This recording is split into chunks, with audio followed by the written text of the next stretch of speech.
the makeup lady starts with me. Well, we're not going to be able to put you on trailer. I go, then let's just sit the fuck outside. How does that sound when you put the makeup on? We'll just sit outside. So now I get a call from Michael Douglas. And he gets me on the phone and he goes, I don't know what's going on. You didn't start filming yet? And I go, yeah, what's the problem? He goes, well, I heard you're antagonizing. Welcome. How are you? And the wardrobe. We're so glad you're here. And they go, they're starting with me. I'm the nicest guy in the world when I'm not on stage. And they're starting with me, tell me what I'm going to do, how I'm going to do it. He goes, let me tell you something, guys. He goes, I went to bat for you on this stuff. I go, well, who the fuck asked you to? I don't know you. You know what I mean? I'm glad you want me for your movie, but I didn't say, hey, you got to go to bat for me and tell people that you want me for this fucking movie. I go, and I didn't do nothing. I go, look. I go, Mikey. No, he liked that. I think he liked it. He didn't say it. So like I call Donald Trump, I call him Donnie. I'm the only one that calls him Donnie. So anyway, I go, look, Mikey, take it easy. I go, I'll straighten everything out when I come in. Don't worry. I got this covered. He goes, okay, because, I really want you for this film, but, I can't have, anarchy on the set, So this is when I would mix. I would make all these mixes. And the movie was called One Night at the Pool. So I make them the morning take, which, as I told you earlier, sort of, we're doing a callback here, sort of Sinatra stuff. It's the McCool's morning take that they could play in the film. Okay, all the Sinatra, Tony Bennett, Bobby Barron, Louis Freeman, life and the singing, and the world goes around and around and around. Okay?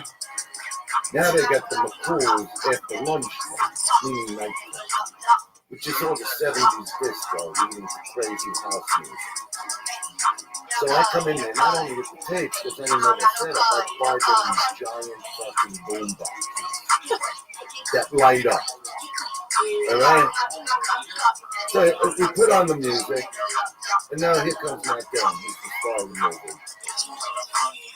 And he shuts the tape. He just comes into the trailer and puts on some fucking hardball shit. Like artsy.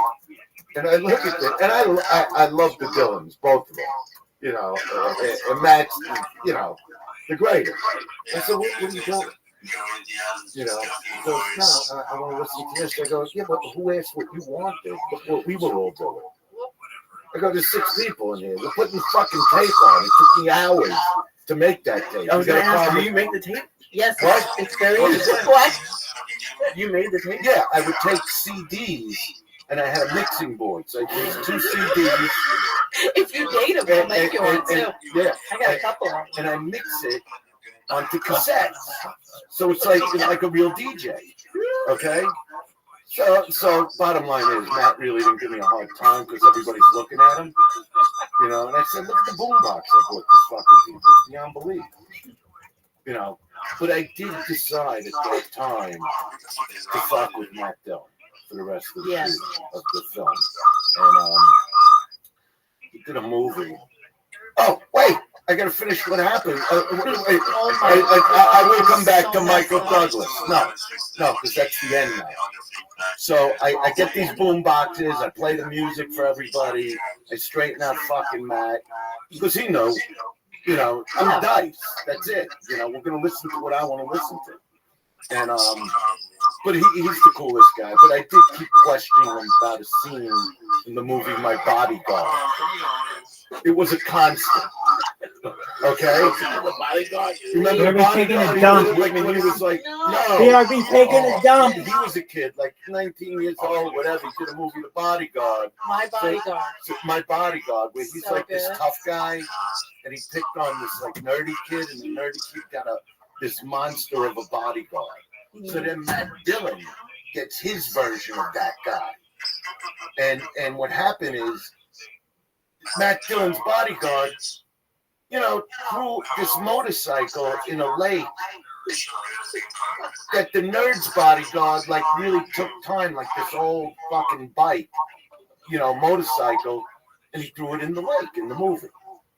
So I come over to Matt Dillon, but I stay on it. And I go, Matt, let me ask you something. I go, the movie, My Bodyguard? I said, you know the movie, My Bodyguard? Oh, no, I'm fucking crazy. I'm showing him Matt Dillon in the movie. We don't have to go to the internet. Okay. So we can see Matt Dillon's face. See, How young he is. is. Why I don't go out with you. I'm thrilled that we don't go out anymore. No, this is why. Because when I'm doing something, you start doing something. What? I'm trying to get to the point of the story. I mean, it's telling the story. You don't know the point. I do know the point. No, you know the movie. Got you high. Is what you did. You know the movie. I know exactly what the fuck I'm saying. All right. You So the boom boxes are lighting up. No, I'm telling you. He's Matt going up to Dillon's- Matt Dillon. Wait a minute. So Hey, Mike. I say, yeah. I know the show. I know the I know movie. you know the movie. So I go over to him and I go, you know that scene in My Bodyguard where Mike throws the motorcycle in the lake? And he goes, yeah. And I go, like what's up with that? And he goes, what do you mean, what's up with that? I go, they clearly weren't bothering you guys, and you sent them over, and he just throws them out. I mean, this guy, just to find one part for this bike took him like 5 years. Yes, that's right. And he goes, so what do you want to know? I go, what's up with that? Why'd you do that?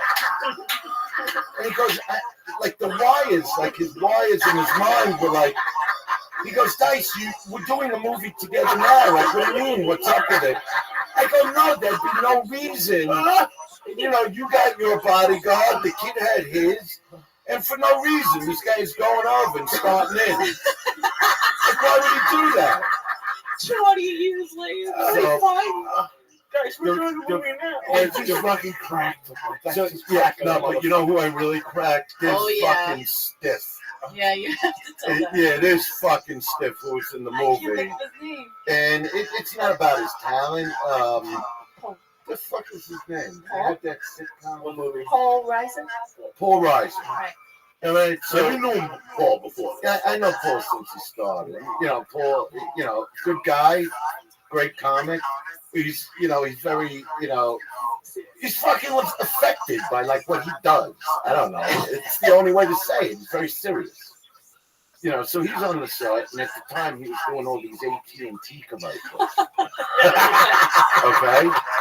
No, like it was a huge deal for him. Giant. Yeah. So in between a scene, I'm sitting next to him at this bar in the scene, and I go, that thing you're doing like with AT&T, that's a good deal you got going on there. Like, I wish I had that. He goes, no, it's really very lucrative. I go, so let me ask you something. When they just deliver crates, of these phones, It's like a 5-year-old. like for your friends and What are you with a everything. 5-year-old? And he goes, they don't give me extra phones.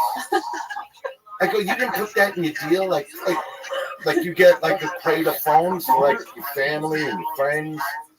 He goes, no, it's just a money deal. I go, let me ask you this truthfully. Because this is when there was also like, the house phones were big too still. And I go, so what happens? Like, what do they got? A guy like at AT&T, like when he sees your bill, like makes it disappear when they're going through them? And he goes, what are you talking about? I go, like when you send in like the check, the bill, like they must have your name up somewhere that when they see that, they just like rip it up and, He goes, no. And I'm going, I would have that.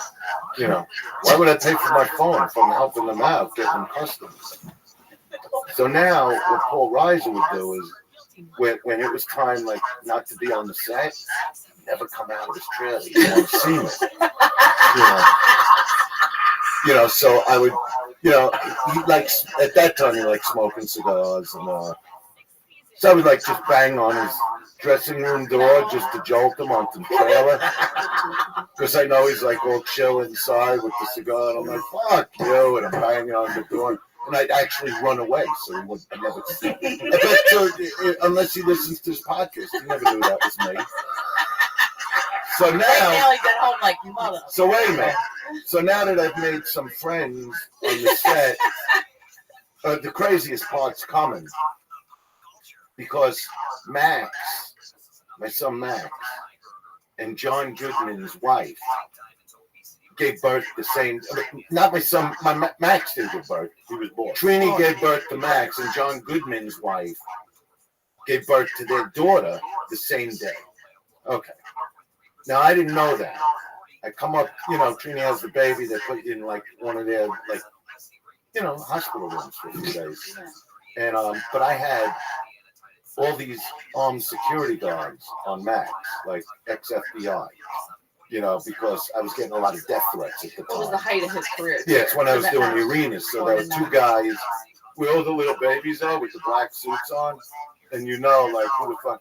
And then there's two guys on Trini's bedroom because I had some serious threats at the time. So I come walking down the hallway, and there's John Goodman standing outside, I guess, his wife's room. And he sees me and he goes, "Oh, now I get it." Now he gets it. Like, he didn't understand why there were all these, like, they're carrying Glocks, these guys. It's newborn babies. Like, what's going on up here? And that's how I met John Goodman. Now, a few years later, actually 5 years later, because it was going to be Max's 5th birthday, is when I was doing the One Night at the Pool. And he was the other star of the movie. And John Goodman's the greatest. He's one of the greatest actors ever. He's just a great guy. So, I can ruin anything. Wow. And so Max's 5th birthday is coming up, so we're making a big birthday party. So I say to John, I go, "Why don't you come over with your kid and your wife and whoever you want? I'm making this giant 5th birthday party." And he goes, "Yeah, that sounds great, whatever." So he wasn't at the party. Okay? So, and there was no guarantees coming to the party, and I know that. But I can't help it. I need something to do on the set when I'm not filming. So I see John Goodman.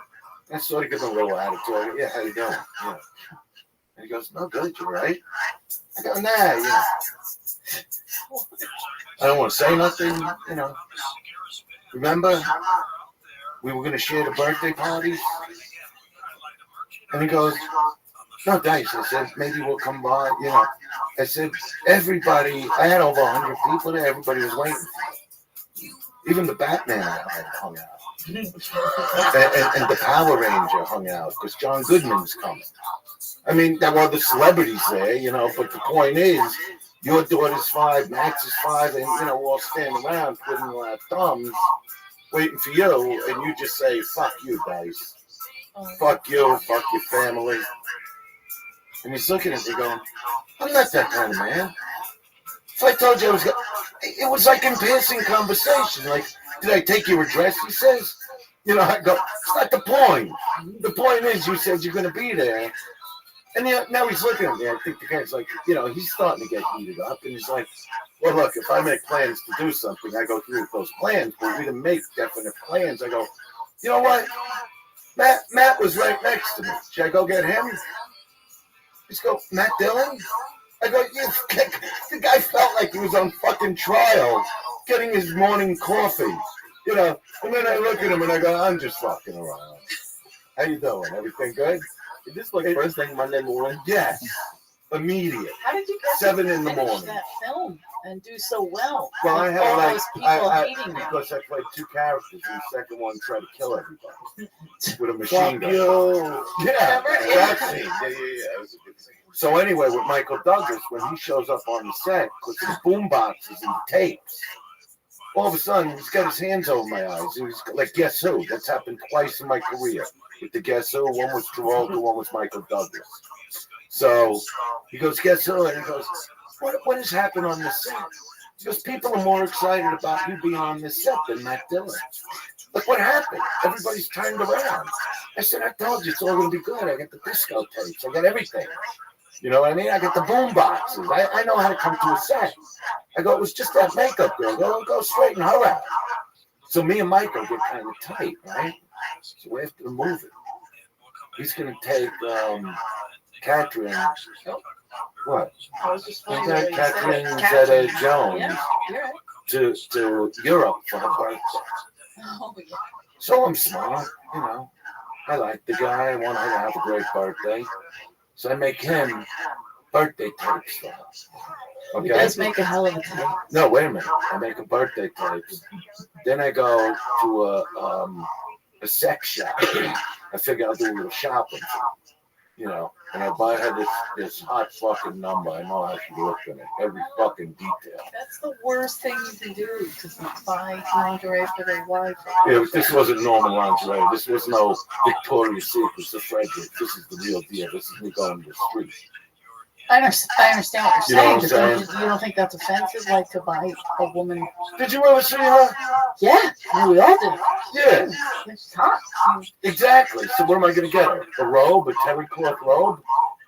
I got to say, You're okay with this? If somebody bought Terry lingerie, you'd be like, "Oh, thanks, hey, Terry, go put that on." you know what? He's Listen, he's loving the story. Can you let the man love the story? All right, fine. Go ahead.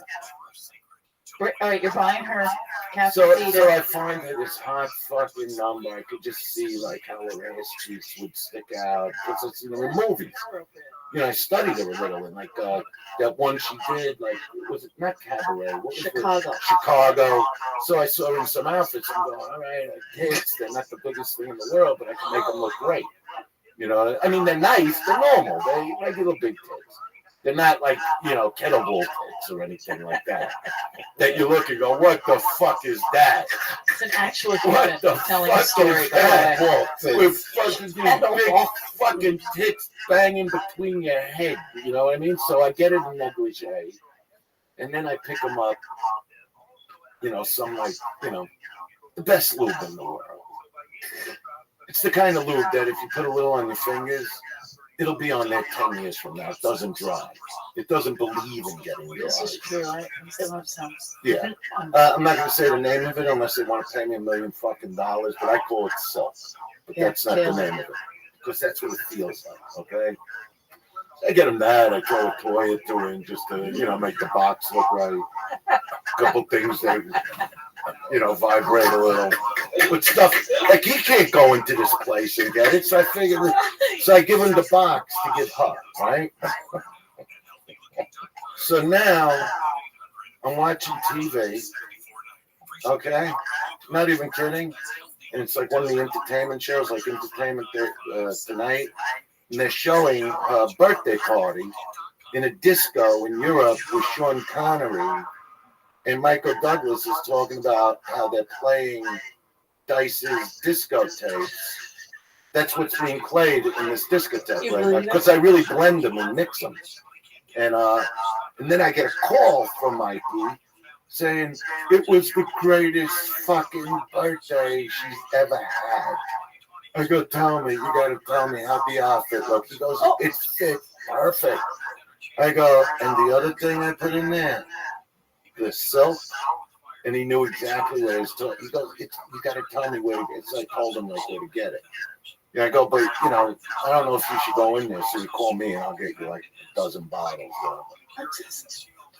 And that was the end of Because it one night makes at the sense pool. for him to go in there. Well, let me ask you something, man. But I love that guy, you know. Did you ever fucking think, like you told me once that you started out as a Travolta impersonator? Yeah. Did you ever think like now, you know, your own show and Showtime, all that surpassed? Did you fucking ever think this all started with your dad driving you to fucking be Travolta at some roller skating rink? No, Pips is where I started. Pips comedy. The Jerry Lewis into Travolta. Honestly, I just gotta tell you the truth. I believe I was gonna be as big as I became. Really? I just there was not a hair of a doubt what I was meant to do. It's more of a spiritual thing in me that I knew from really young. And this time around is Like, I mean, that was insane. You know, the arena days, like I was telling the Flying Jew over here. Tell them, because there's a lot of people who are young. Yeah, you're allowed to talk, right? Of course I'm allowed to talk. But What does that mean? I know, I'm not. He is allowed to talk. No, He you're a good interviews guy as and well. everything. Occasionally. He's the man. I I like him a lot. Thank you. I want to hear Lee's question. Then I Sure. want to- It's not a question, but it was just because I asked Joey, we were talking before the show. I said, could you compare him to anyone now, just like big, like celebrity wise? Because we were watching the Well, no, I dynamic. thought you meant stand-up wise, and I didn't want to give you the wrong figure. He had said the figure on JRE, and I just didn't remember. And I didn't have time for he was coming. I didn't want him to show up and we'll look at his numbers up or whatever. Oh, okay. So I wanted to, So, for as Lee Lee to to know. I wanted Lee to understand. Lee, what year were you born? 88. Ew. All right, that was all right. The Rodney Dangerfield special I was on that blew me through the roof. And February 13th, Saturday, February 13th, 1988. When's your birthday? July 20th. That was Okay. So you weren't even born yet. But I knew what that special was going to do because I was really prepared for it. You know, it's like I've never been the guy when you tell me you're going to give me an opportunity. I mean, I build it in my head and I take it to a certain level that there's no stone left unturned. Okay. So when I got the Rodney special, and I'll never forget getting it because I went on at the Comedy Store to showcase for him.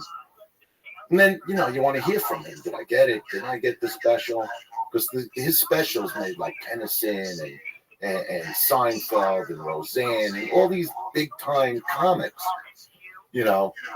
And so when I showcased, I came over to Rodney, who you can't get a straight answer from. And I'm going, so Rodney, what do you think? He goes, you're wild, man. Okay. And I'm going, no, but did you like it? You know, you're all right, man. Okay. Funny, you know. And I go, yeah. And I'm following, so now I wait. I don't want to bust his balls. But it did get to the point where he said, hey, Rodney, you got to tell me. Am I on the show? Do I got the show? And he goes, you're going to be great, man. Okay. You're going to be great. So I get ready for this fucking thing. Like I'm going for the heavyweight championship. I'm doing physical training on top of going on every night at the store. I didn't care if it was a packed house. I didn't care if there were 2 fucking people in the room. I wouldn't care if the room was empty. Just that I could practice, because the one thing I knew was anybody being filmed, getting a shot of a lifetime is going to be a little nervous. I'm going to be a little nervous. So I don't want to worry about the jokes. I don't want to even think about the material.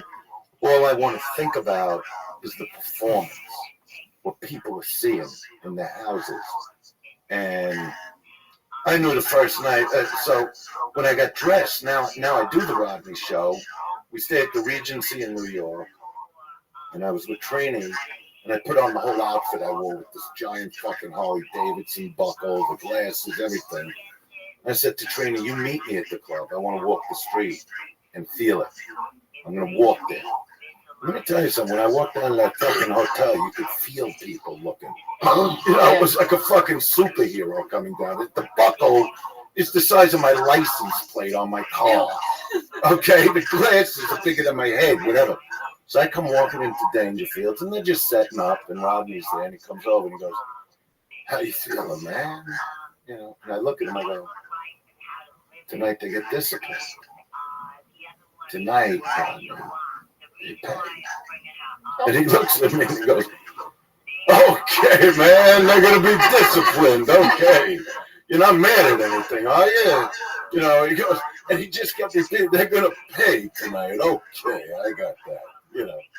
And I knew after the first show, and it was funny because, you know, Barry Sobel was on that special, and he tried to wear a motorcycle jacket. Right, that's right. You know, and Rodney goes over to him and he goes, what are you wearing tonight, man? And he goes, yeah, I'm going to wear this. He goes, if you're going to wear that, you're not going to be on the show, okay? Go get your baseball jacket.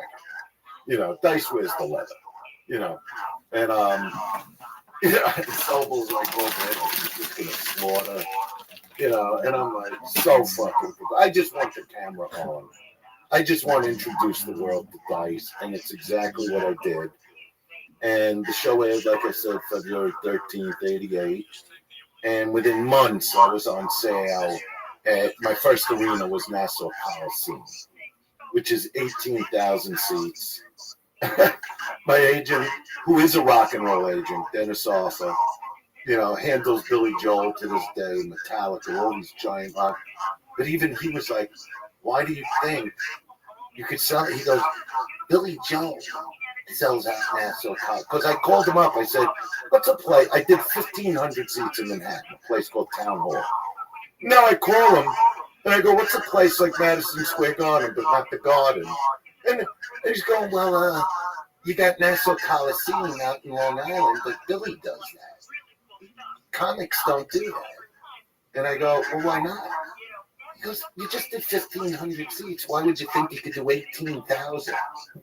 But anyway, he gets Ron Delzer, one of the biggest promoters the world's ever seen, to do it, without putting any money down on me. He goes, I'll give you guys 90% of the door. Because he wasn't good. Guy did me with 1,500 seats. I'm talking about 18,000. We sold out in 43 minutes. Jeez. Gone. How did you? I just a big ad in the newspaper. There was no internet. There was no tweeting. So no radio, no you didn't do No radio. Okay. But I'm saying, like today, it's all with the Twitter and Facebook and I didn't follow anybody. They just followed me into the arenas because they never saw anything like it. I never saw anything like it other than in rock and roll with Elvis. That's how I learned stand-up, by watching Elvis and watching him perform and other great people like that. Like, and drummers, it was Buddy Rich, it was Gene Krupa, and then it was actually Ringo Starr that turned me on to the drums. And then I got into those guys. What is your first thought when you just first year that you sold out 18,000 seats in 43 minutes? Yeah, that's crazy. Well, I was in Vegas at the Hilton I had to do like a show for a video company that was going to put my video out because we made a deal already for my special, and which was the Dice Man Coming. And so I was in the Hilton hotel room. Oh, this is going to sound funny. Sleeping in the same bed with my buddy Hot Tub Johnny, because we had to be there for the one night, so they gave me the suite. So we had like a pajama party, and the phone rings. This is hysterical, and Johnny picks it up, and it's my agent Dennis. And Johnny's like, "Yeah, hello, yeah. Oh, hold on, Dennis. He's right next to me." And I'm looking at him like, "You fucking, what do you mean I'm right next to you? We're in bed. We're in a king-size bed, So Dennis tells me, "You sold out, man, 48 minutes or 43 minutes, whatever it was." And that's when we now just went on tour, the Dice Rules tour, which was a 26-city arena tour, which sold out in a couple of hours. Every tour was sold out in a couple of hours. It was the craziest thing I ever went through in my life because of what happened with the press, that they came after me like I was an ex-con or something, not a comic.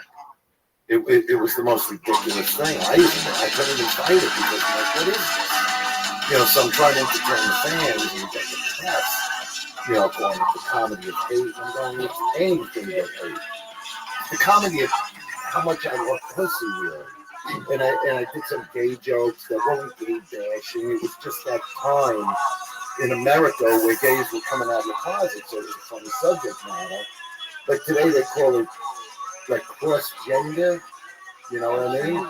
Yeah, transgender. But I would, back then, I call them trans-testicles. I go, you meet the girl in your dreams, you're whining, you're dying, you put your hands up and say, you're hugging a creature, so you do that. It was just a joke. When I was talking about bisexuals, I go, what do you do? Wake up in the morning, slip a coin, heads I want hair pie, tails, falls across the nose. They were just funny jokes. But because it was that time, like Ellen came out of the closet at that time, so it was a very sensitive time. So everything I did was put under a microscope. But I wouldn't bend. Why would I fucking bend? You know what I mean? I'm entertaining. I entertained over 12 million people in arena shows. It's a big deal to make people laugh like that. And it was a crazy time, but I'm glad I did it. I'm glad I'm the first, the original. And there've been a few guys that people always bring up Madison Square Garden. So first, and that's a big deal because it's the most famous arena in the world. But I go, what about the other 299? You know what I mean? What about the other 12 million people? But the Garden was a spectacular. It was complete pressure on me because it wasn't just that I did 2 shows. They were also filming it for a movie. So it was the stress and pressure of making the Garden, like I've been there 100 times, only I wasn't, into a movie, an actual concert film. I mean, Eddie Murphy did, which one? Not in the main room of the Garden, he did the Paramount, which was like 6,200 seats. Right. I'm doing 18,000 people. And even Eddie Murphy would ask, like, how he was always a fan. He's one of the greatest ever. And he would go, how do you sell out 20,000 seats a night? I go, what do your movies make 400 million? I'll switch. I don't got a problem switching. But I studied bigger than life performance. And like the attitude I have on stage, just to tell you something, like I told you how I studied Elvis, right? King of rock and roll, leather, right? Then you had guys in film, like James Dean and Marlon Brando. And then when I got a little older, it was Travolta and Stallone. But that image was done on TV with Henry Winkler playing the Fonz, but that image, that bigger than life attitude image was never done as a comic. And because I liked acting, I would use the Comedy Store. I just wanted to develop my acting chops. I didn't care about stand-up, and the Dice thing took off. It was fucking nuts. But to me, it's like acting. It's just playing, I don't walk around with 9,000 rhinestones on, but on stage, I'll wear it because I know they're not going to see their neighbor in that. You're not the guy next door, and I just wanted to create a bigger than life persona, a comedic hero for people to really laugh. And the people that got the joke, that it's so ridiculous. There's so many loopholes in every joke. I don't write down material. I don't work on it. I go on bare, and bits develop over time, but it's organic. My rehearsals for my shows are when I actually do the concert, because I don't know what's going to happen. You're like that too, Joe. You go up there and destroy people. I'll find a guy, and I always name him Joey, and I just dig into his life, and all this shit comes out. Like if I'm dealing with a guy, let's say, married 37 years, right? I see what the wife looks like sitting next to him. Just fucking awful. It's nearly 4 decades. And through the show, I find out about this guy, and I find out about how, he's never had an affair in his life. And the guy's like 70-something. And I look at the guy, and I'll sit down because I get to know these guys through the show. And I go, Joey, but not Joey Coco, Joey in the audience. I go, we've been talking for a while, and I really love you. I mean, like family. Like, you don't even know what you mean to me. I wish, maybe we were hanging out for the last 30 years. I love you more than my own brother. I would kill my brother for you. That's what I would do. I go, but because I love you, and because of what we're talking about, I mean, some of the things I tell you, you're not going to like them. In a lot of ways, Joey, I tell him, you hate yourself.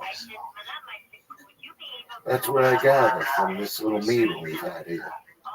And I feel like the audience feels the same way. And you just see the guy's wife shaking her head like, no, he doesn't. It could be their anniversary. And Joey's just startled, just looking at me going, like, I'll get guys going, I don't hate myself. Oh, really? Am I the one married? I've been married 37 years, but the different ones. I break it down. I give 1-7, I give 1-10. I don't do the whole stretch with the same fucking thing night after night. No matter how many fucking lava lights I got in my room, they've already heard every playlist I got. After, 4 or 5 fucking years, what are you going to do with it? You're going to trade around like a baseball card, like when we were kids. And then you want to sit here and tell me you don't hate yourself in 37 years, never had a fucking affair, never even got jerked off in a closet at work, in the pencil room, whatever the fuck they got in a real office building. You want to tell me that you love yourself, that you're willing to go to your grave, and the only thing, and I go, nothing against you, man. I'm sure when you were 23, you were the hottest thing on fucking earth. You know, but you know, you look in the mirror every morning just like everybody, and that's when he's still got to fuck. Do you think he loves himself when he's got to bang you? When he's got to look at you again? 37 years, break it down. What? How many times a week? How many times out of the year? Blowjob, banging, jerked off, fuck her in the kitchen while she's doing the dish, throw her back at the dish. Where's that romance, Joey? Where's the romance of fucking around your countertop, catty corners? The same countertop that maybe people will be at 24 hours later for Thanksgiving, dipping like chips and chips. And you know what you did to that filthy animal. You know, I get into that head. So romantic. Oh, well, the whole act is romantic. Pretty much. I mean, I was gonna say, do you do a lot of Valentine's Day shows? I gotta ask you a question real quick. Yeah, Hey, it's when whatever did- you want. What was the release date of the Dice Man Summit? And that was taken in Philadelphia, correct? That was New Year's. The Rodney special aired February '88. Let me get a pen. You got a pen over there. I gotta figure this out. with the pencil closet, you gotta get in there. So So the special aired, Rodney special airs Saturday, February 13th, '88. okay. And then my special aired New Year's Eve at midnight, '88 going into '89. Like at midnight. So how many months later was that? Mhm. But look, what are we figuring? Time frame. Okay. Then give me I love time frame. I'm not gonna be a question. when did Ford Fairlane come out? What was the release date? That was July '90. Wow. I was still in the fucking half of that. I'm just figuring it out. Yeah, I'm gonna figure out. I'll give you the answers. I'm gonna blow your fucking mind. MTV situation. That was '89 Ooh. when I got banned for life. I couldn't tell you the month though. Okay, so New Year's when his special gets released, I'm locked up. I don't know. I don't know. Nothing. Oh, you told me that. No, I don't know nothing. I don't know nothing. I'm in a fucking age unit. Yeah. That's why I celebrated New Year's Eve at the camp because they had kitchen and drinks and food. Everybody that was cool. Oh, right. HIV. Okay. There was only 4 guys with HIV. But they had cable TV, the government had to do a whole thing for them. Yeah. So I know nothing. I get out, I'm in the half of the house. And the dude from Jersey, my roommate, older than me, keeps telling me, you gotta see this guy dice. I'm gonna fucking half a half. I don't got time for no fucking dice. Dice is only gonna get me in trouble. Yeah, I Sounds like trouble. But he always was a big stand-up guy. He took me to see the guy from Boston. This is very interesting. He took me to see the deadpan guy. Oh, Stephen Wright. Yes. Stephen. One year, he won tickets from the radio show. And then a year later, he takes me again. And this is weird. I'm with the same guy. And we walk out. And he goes, what'd you think? I go, it was great. But he said the same fucking jokes as last year. And then we're walking across the street and we go, if I was ever a stand-up comic, I would change my material like a lot. Like at this time, I'm not even, Andrew, I'm not even thinking about doing this. This is something that's, I listened to Richard Pryor and Belzer, not Belzer, the other guy, David Brenner, and Oh yeah. Chico the Man, and you know, whatever. And then all of a sudden, I get locked up, I come out, and he's my room. I had lived there before I got locked up. And he's telling me about this dice guy. I'm going, I don't have time for this shit. Will you stop? I gotta go. I'm gonna move. I'm lying to these people. I'm supposed to be at a fucking car dealership selling cars to the student. I'm slinging coke with a fucking car. Yeah. With a pager. They call and they're like, where are you?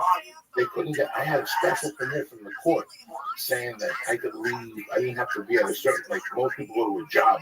Oh yeah. Not me. I had a garage, but if you went there, it said Come again. Have Yeah. a good day. No hablo español.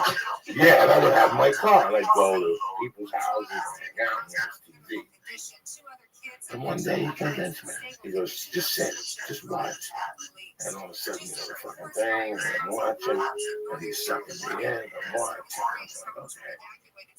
And 10 minutes in, you know, I gotta go, but I didn't have to. Yeah. That was it. I was You were hypnotized stuck. on the stand-up comedian, his material. And once the fucking material came up about, he came up to me at the airport if I wanted to buy a thing, a plant, yeah, so I could stick it up your ass or something.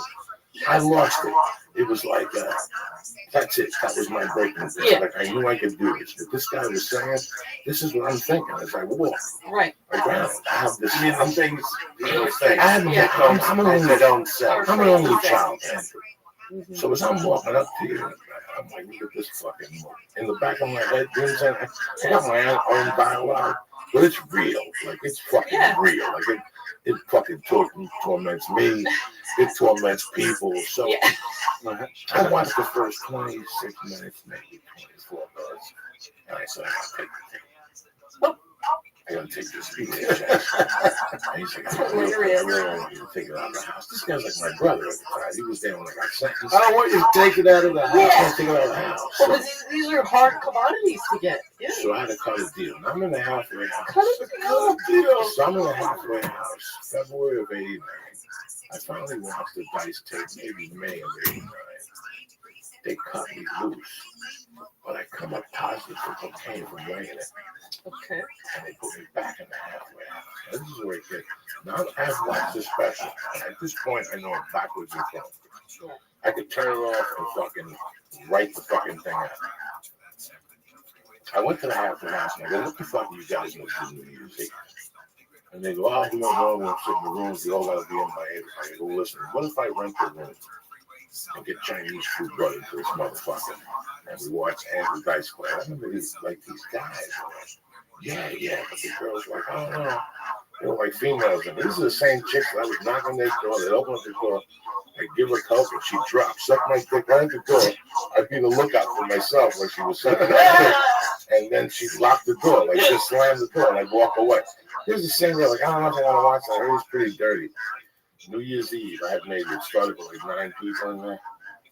But before I knew it, there was maybe 40 people in there. Wow. And we watched the whole special. And I remember like going to bed, not doing drugs, not wanting to do drugs, Wow. not wanting to do anything. Pretty much what I knew that once I got out of here, I had to try to stand up comedy. You know, since we've been doing the show for 4 fucking years, people always stop me at every club I go to. Somebody goes, listen, listening to Lee, you inspire us to do this, so we go back to school. Yeah. It's the same thing with Andrew. If I wouldn't have seen Andrew pushed me over the cliff. Like, that was it. And then I brought the tape home. My wife was the whitest chick in the world. Mm-hmm. Now, I came out of prison, and she was like the mother. Okay. She became a dead mother. Yeah. She wasn't my wife anymore. Right. I remember putting Andrew down, living alone, sit down. And after like 3 minutes, she's like, no, I'm not watching this. That was the beginning of our divorce. Like, that was it. That was it. Like, in a subconscious way, in a very subconscious way, I knew that this is it. This is my dream. She's not going to And I remember I made her drive me to the comedy works. And I got on stage, and this July 18th will be 25 years. Wow. And and then like I go to the comedy store, I become a regular. I'm up there, Eddie Griffin's bumping motherfuckers. Right. I don't know what's up there giving orders. People would be in the back was fucking Jamokes, the kid that from Tennessee. But all of a sudden, Andrew Dice Place started to come up there, and I wouldn't really say much. And it was hysterical. He always came. Because I'm going to tell you how I fucking know. Listen, I always smell trouble. I could smell trouble. Yeah. I made enough trouble. Right. When I see someone, I just make a mental note. Check that. And I just walk away. It's got nothing to do with me. Luca Palanca shows up, who I love dealing. But he does a bit. He was going to Jack at that time. Take a fucking barbecue. lighter out. Yeah, I And know. light a cigarette on stage. And I remember deep never down saw inside, that, but I would he have would been say, sick. I'm a hitman from Brooklyn. And, he would wear a leather jacket. And it was cute for a while. And, but when he take the lighter out, I knew it was going to be a problem. Yeah. And then Marino showed up. Oh. And Marino started doing his thing. And, I'll never forget this. And one night, Dice was up there. Usually, Dice was always up there with his cousin, a fucking manager, or once in a while, the wife. This night, he's alone. He's fucking proud. He's proud. He doesn't have a heavy jacket on. He's by himself. I've never said a word to him. 6-7 months go by. I don't say 2 words to this joke. Yeah. I don't need to say anything to him. In my world, no pictures, no selfies, no talk to my brother. Nothing. I didn't say a word to this guy. I would watch him. I would watch him at night. I would watch him go on stage. I would watch him. Just everything about him. I would watch him. That's how you learn. You shut your mouth and you watch. And yeah, I had coke. I was gonna go get a package of food from Chewy. I ain't gonna lie to nobody. But for right now, even though he doesn't know what I'm watching, yeah, I know there's something there. And both of those guys were in line of back. And Scott Day is lurking. And Scott Day comes out. It's about 11:30. Okay. And Scott Day, by the time he would put away a bottle of tequila, sleep and went off, and come back out. I gave him a bottle of tequila in time. That's how you got spots. That's how you got spots on Monday. You put a nice tequila, bam, 5 spots. He comes out, and after actually tries to have the conversation, it's kind of getting a little deeper on Dice's out. What the conversation wasn't about theft. It was about persona. And I knew it was going to come up. Like I'd seen it unveiled. But Andrew had not seen me at the time. Yeah, I didn't know. I'm already doing Dice. I'm doing the core. Is Andrew Dice Clay? Some people go to Taekwondo, some people go to karate, some people go to jiu-jitsu. My martial art at that time was Andrew Dice Clay, but they're trying to blossom out of that. Yeah. But the bottom, You just said the key, though. the key, what was it? Right. The Blossom out. key, you could be influenced by it. I told you a bunch of my influences. Oh, yes. But I'm not doing them. Right. You become an original. You become an original. And so I love what you're even saying. That I influenced you like that is a big deal to me. Whenever a comic tells me, or anybody tells me, even actors, when I worked with Bobby Cannavale recently in Vinyl, told me what I meant to him. Told me how he was at the Garden, when he was a kid and I was on stage, told me how he'll take things from me and turn it into Bobby Cannavale. He told me all this. And look at him, one of the great actors now. But he's an original. He's himself. He's not being somebody where you go, what's this guy doing, Dice? Or any actor or any comic. You want to be known for who you are, what you created. Because a lot of times, Joey, even if you take on anybody's persona and you act like I used to see a guy that tried to act like Letterman all the time. Oh, yeah. This fucking jerk off asshole. There was a lot of them, but there was one specific. Yeah, so anyway, it's hard enough to make Anyway, go ahead. it's hard enough to make it in the business, right? But let's say you fail. You don't want to fail 15 years later going, I've been doing somebody else for 15 years. What if I was just doing me? Maybe it would have been a different story. Because once somebody does something, once I became what I became in the world of comedy, it's not going to be another guy like that. That guy's never going to. Look, there were so many singers that came after Elvis, especially when he was in the army. Looked like him, sounded like him, and you never heard of him. They put out a record, but nobody heard of him. And then Elvis came back. And it was Elvis again. Tons of them. Tons of bands that came out try to be Led Zeppelin, let's say. Never heard of them. Because we already got Led Zeppelin. We already got Elvis. We already got Dice. So why would I do a special with you when we got Dice? You're an impersonator of that. You got to be and that's what you did. You used the influence. The influence, and you turned into Joe Diaz, the comic. Yeah. Like I've seen you 100 times on stage. I never think Dice. Ever. Even from the beginning, I don't think I thought. I mean, No, you're as ballsy as can be. You're as loud as can be. Maybe that's what you need. But your personality shines on stage. And that's what I've always seen, even from day one. Even if you felt an influence, all my influence did for you is give you the opportunity to say all the things that were in your head out loud. Or twist your reality and make it, your stage persona. That's all you do. Any good comedy, any good comic, any great comic comes from truth in their own world, their own life. Yeah.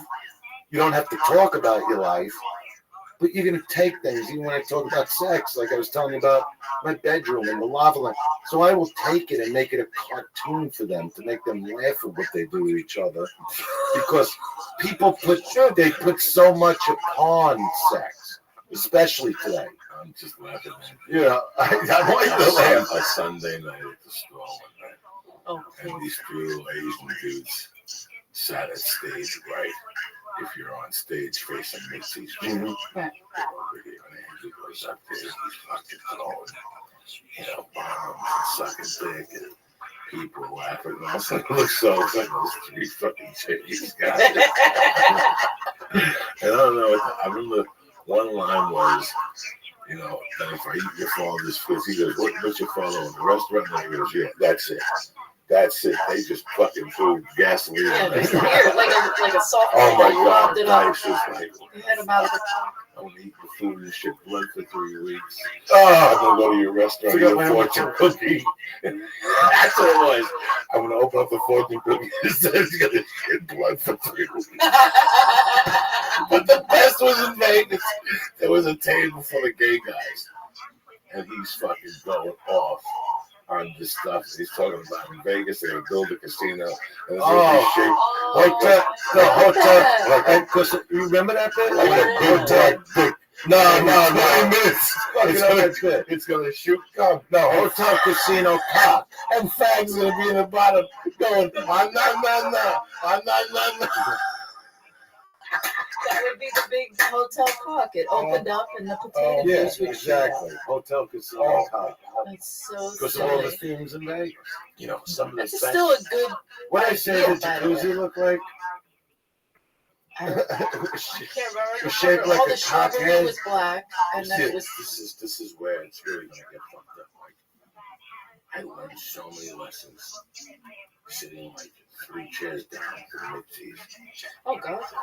Just sitting there and watching Andrew go off at night, all morning. I came home last week and at breakfast I told my wife, I gotta tell you something. I'm 53 years old. I can't tell you how I am. I'm still fucking working down there. Even if it's twice a week, that's all I need. Just to let me know It's still in that that you're still crazy there. mix. Yeah. People, Adam always says, why don't you go into more spots like this? Because I still remember coming down there. And there was those 40, 50-year-olds that were down here bitching about Mitzi not giving them spots, Yeah. lurking and signing up on Angry. And I go, I don't want to be that guy. I want to come down here and have a great time. Every time I want to come down here, as I'm coming down the old canyon, I'm even listening to music. Yeah, I'm thinking about like this fucking thing. Listen, bro, if it wasn't for the comedy store, I had nothing. Like the comedy store was my son's anarchy. Like that was it. Once I got a taste of that darkness and that, you're fucking in there, and all of a sudden here's the guy that influenced you. And those lessons, like still, some nights from a little fucked up about stand-up, I know what it is. Yeah. I gotta go to the back of the comedy store. I smoke one of these. Mm-hmm. That's our I living get room. stoked, where you just watch the comic and get sucked into his world. And you fucking either die inside or it makes you want to go home and fucking open up that notebook and a pot of coffee. I have seen Ari, which is one of my favorite things, come in high on shrooms and just sit in the potluck section in the back of the original room That's the learning. and watch, like open mic or something, That's and I'll it. come in and he'll be like this, like all just messed up inside himself, watching, taking it in. I mean, Taking because it in. it's like it takes him down, but at the same time, it's like he knows where he's at. What an It's so cool. education Yeah. I've gotten with my life. I never had. Every morning I get out, I clean the cat litter boxes. I fucking smoke a number. I make coffee. I wash my pussy. After everything gets going, Before I walk the baby to school, I sit down and I just write about what the fuck I gotta do. And at the end of that, I always go, I can't believe I did something with my life. Right. So that's it. That's it. About that. That's it. Just did something with my yourself. life. Like, that's it. And it all came down to that fucking comedy store. Like that was my church. Mm-hmm. That was it. That's it. That's Yeah. it. Dog. That's Yeah, it. he would be there every single night. I remember our waiting Every team was night. there for 12 years, and he was there almost every night. And that was during, I started in 93. He was still one of the hottest. You know, if he wasn't on the road, he was at the store. Yeah. Whether he was hanging with his wife, his friends, I do a show, a concert at the LA Forum. Okay. At the end of the show, I did some music. I like to, play drums or do the Elvis thing. At the Forum, Slash from Guns N' Roses, Duff McKagan from Guns N' Roses, come on stage with the band I had from Brooklyn. We rehearsed in the afternoon. We did Elvis together. And then we did Santana Soul Sacrifice, where I play big drum solo and Slash plays like the meanest fucking guitar solo, and he's going back and forth with my buddy from Brooklyn. And these guys couldn't believe they're on stage with Guns N' Roses. But Guns N' Roses didn't even do the LA Forum yet. Like when they showed up to rehearse, they were like, "We've never done this yet." You know what I mean? Like they couldn't even believe it. But my whole point is, you know where I was after the LA Forum? I could have went to any club, any restaurant, any disco, whatever. I'm on the back steps of the fucking Comedy Store. An hour later, like it never happened. Because that's what I like to do. it's humbling. Like Wheels will always say to me, he goes, it's amazing what you've done in your life and that you went through that whole down period and now you're all the way back up there again. He goes, but I don't even know why you do it because there's nothing you really want to do. Like when he'd see me at the back of the Comedy Store, he'd be like, why are you here? Like if I was making it like you, I'd be in the fanciest fucking restaurants, with 10 people serving. He goes, you just want to sit on the back stairs. I go, I didn't make it so I could go to restaurants. I go, it's about what you just said, Joe. Accomplishment, that you did something with your life. Mm-hmm. And like when I was with Eleanor, those were really bad times. Career-wise. Okay, thank you. And plus, no, I don't mean. The way you said it, I mean, honestly, Jesus. It was awful when I was with Titless over here. You motherfucker. Joe, pin tits over here to keep me happy. Yeah, So, fucking tic-tac tits over here. Let me explain something. What I just said, that's what it you sounded know what like. you mean, though. Yeah, right. No, let me clarify this bullshit. When I was with Eleanor, it was like the worst time in my life, but not because of Eleanor. I was obviously going through divorce. The career was down in the fucking toilet. I didn't know which way to turn. But So she how always, could I make this shittier? I'll date Eleanor. No, but Eleanor had nothing to do with it. That's what I'm making the point of saying. And but I wouldn't bend. I would like persevere and look for all different ways. But also it was about bringing up my son. Yeah. So I really didn't give a shit that much about the career. I just cared about making money to pay my monthly nut. So I'd go to the clubs and whatever little theaters would have me. That's how it went.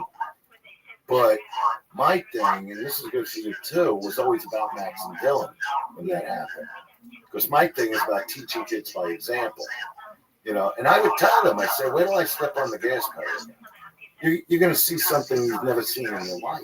Mm-hmm. And that's what they've been watching, not at 21 and 25. And over the last 6 years, what they saw me do, and they're doing it for themselves with the band Still Rebel. But if I didn't do something, they'd be doing nothing. Because that would mean I didn't teach them. I didn't take on the responsibility. All I cared about was getting another movie, getting a pilot. Fuck that If shit. you let it affect So you. you got a kid. So that's your reason. No, this is my deal. This is my deal with the kid. The kid comes first. That's right. Right No, now. but I'm saying to teach the kid. Oh, absolutely. Like you were talking about being in prison. Now you got millions of people listening to you on your own podcast. You sell out theaters. It's You got a amazing. real career. You're not some Monday night amateur anymore. You turned yourself into Joey Coco Diaz. That's a big deal in the world of comedy. Yeah. I talk to a lot of guys. They'll piss on you, and they'll piss on you because you got millions of people. You know, and they got nothing. You need those haters. I'm telling you. But Absolutely. But forget that. Forget about that. You have the reason to be.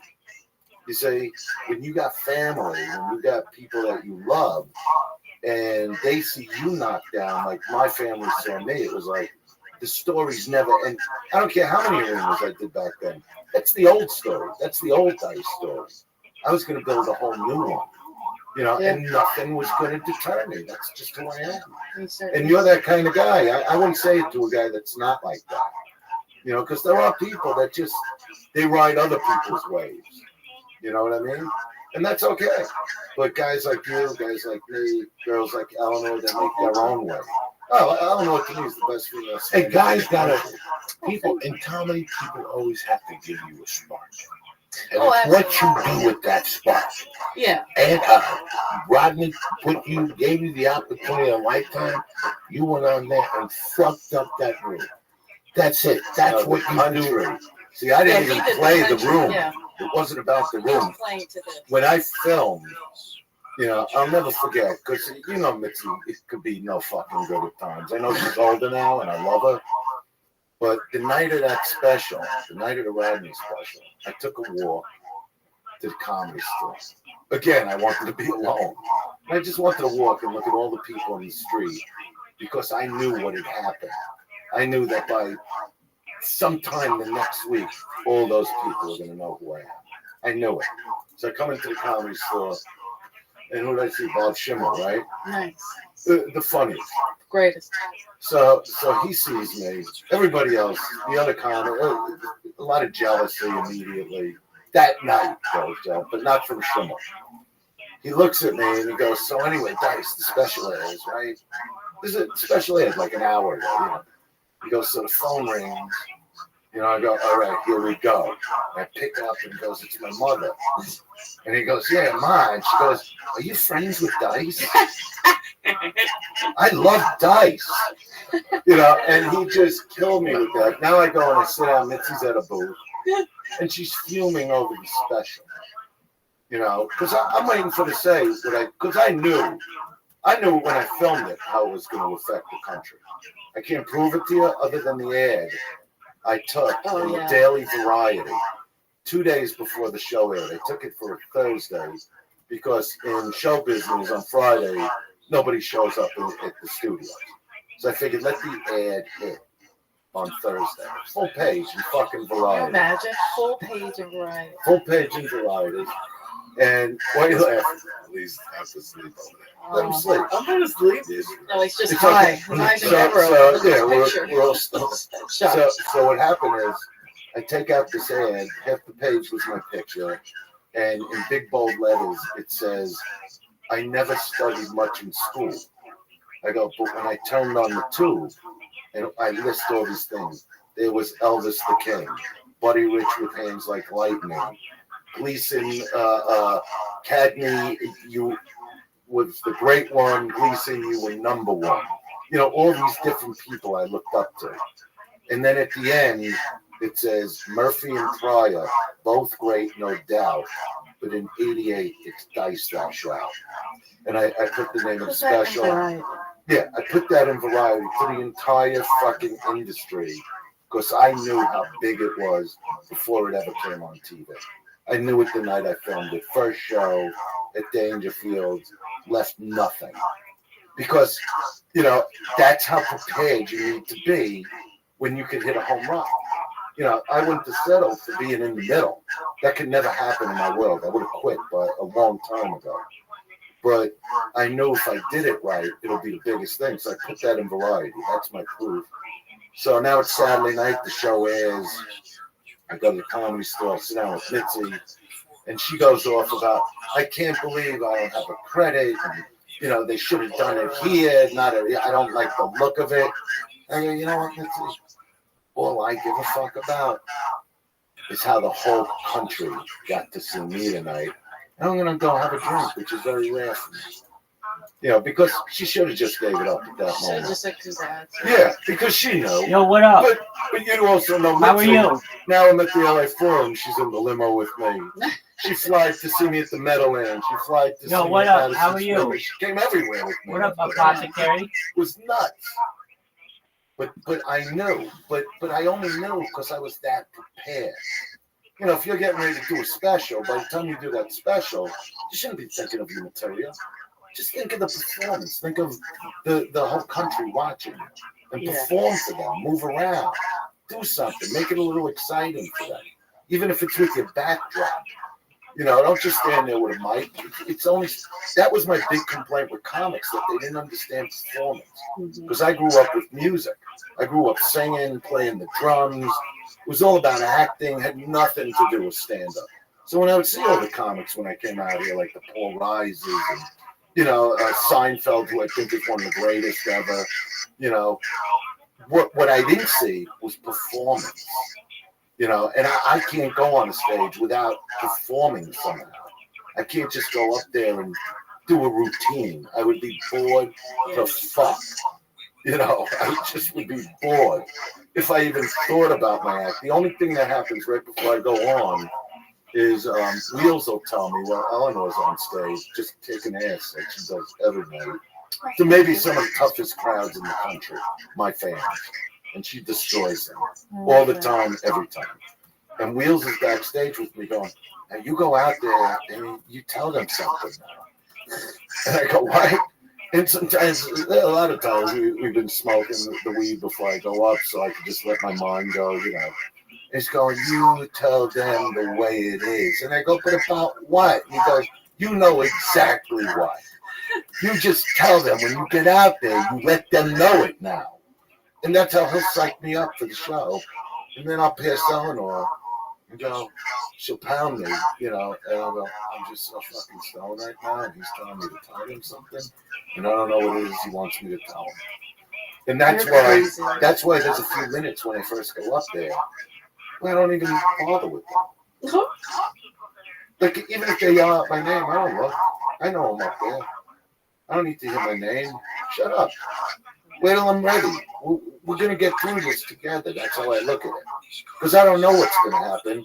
And I know you're like that too, Joe. No, that's the way it's supposed to be. Do you get high before a show? I'm high all fucking day. I'm high all day. Let me give some shout outs here and get back to this real quick. I want to give a shout out to my man JT, my man Matt Baker up there in Bakersfield, BJJ, Tony Calejo, Joey Rolelli, I don't know his fucking name, Sammy Deluxe, Jesse Contillo, Mike Vincent, Daniel Ronkowski, and Ronnie Thomas. I love you motherfuckers. Now, tomorrow, do me a favor, folks. Oh, yes. Tomorrow, 10 a.m., Andrew Dice Clay is doing the Coney Island Amphitheater. Coney Island. It's brand new. It's a brand new amphitheater. Brand new Coney Island. They still got the hot dogs, the whole fucking deal. You got the beach the whole day. I'm not playing Nathan's. No, I didn't say that. I'm playing an amphitheater. I know that. He likes it. I know. I'm selling the whole night. I'm selling the whole night. Why do you got to get in between? Because I don't care. This is why I'm Tomorrow morning, 10 a.m. Pre-sale tomorrow, 10 a.m. These tickets are going to go fucking fast. The code is DICE. D-I-C-E. Again, D-I-C-E. Where do they go, Lisa? Just go to AndrewDiceClay.com. AndrewDiceClay.com tomorrow, 10 a.m. Eastern, 7 a.m. California time. And it's I got to tell you, it's the first amphitheater, the first room I'm doing that size in about 18 years. Yeah.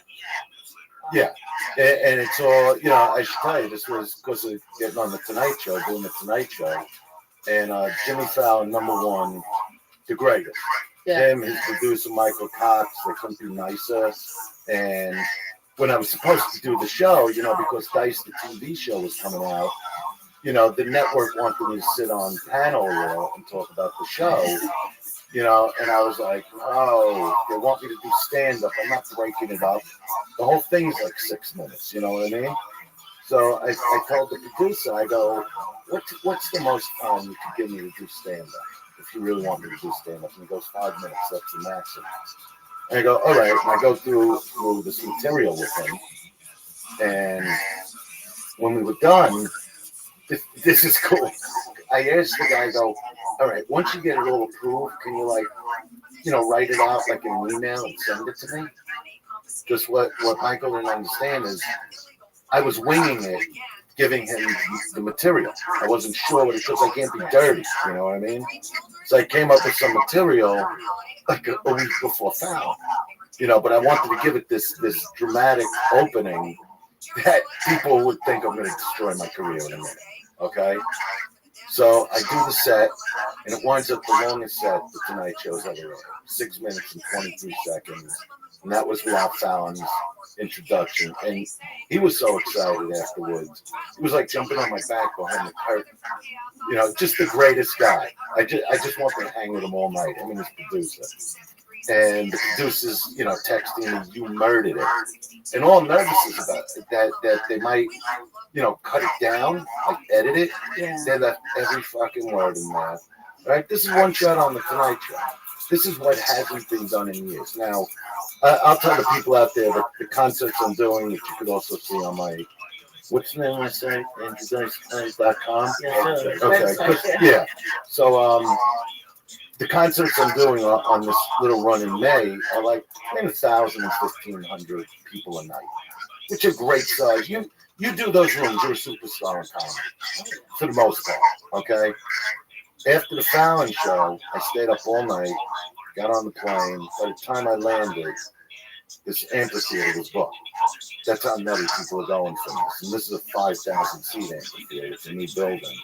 So I'm really psyched to go back to Brooklyn, where I come from, where my family's from, and really just bang them over the head again.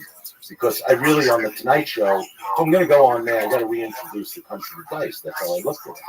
And this guy let me do it. Best guy in a long time. I always had a problem with Leno because he didn't help comics. You know the deal. I don't need to badmouth him, but bottom line is, Fallon loves comics. So if you could get that Tonight Show, you should do it, Joey, because it changed. I keep thanking the producer because in 6 minutes I changed my career again. Everything's happening. My show, it looks like it's a hit. People are just loving it. But to go back into concert at a time where I really feel people need it again, which live in a very angry world, is really exciting to me. And that's why, like we were going to do, a show, but we're going to do it again, and I'll take you all over if you want to do a bunch of concerts. It's just really good. I know you do it on your own, but you're a powerhouse on stage, and I love that. I love that. So, Eleanor, you'll have to go on before Joey.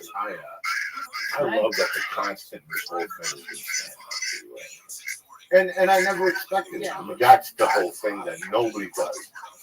That's the thing that I see people that have been here since the time I got off the boat here, and they're still here clicking and making a living. Stand up has always been a concept. And for a couple of years, shit will happen. And for 2 or 3 years, shit won't happen. And for 3 years, shit will happen. And the whole time, I went through 18 years of that. And then the whole time, you get stronger. Yeah, but that's what I'm saying. Picture After you get stronger. Picture going through another 2 decades. You get stronger with this comic, you get more confidence on stage. And remember, the best stand-up I do is when shit's not going good. Mm-hmm.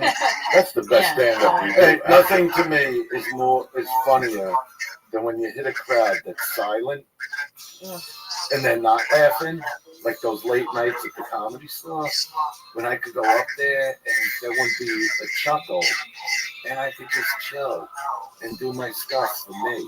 I like how you feel that. Like I've already have an anxiety about the late night spot that I have at the store. It's gonna be I quiet. understand that Like because it's that's when good, you but it's develop. like, yeah, but it's like, you feel like Yeah, you don't need to develop. You don't stand-up. know if You you're- develop your fucking dick.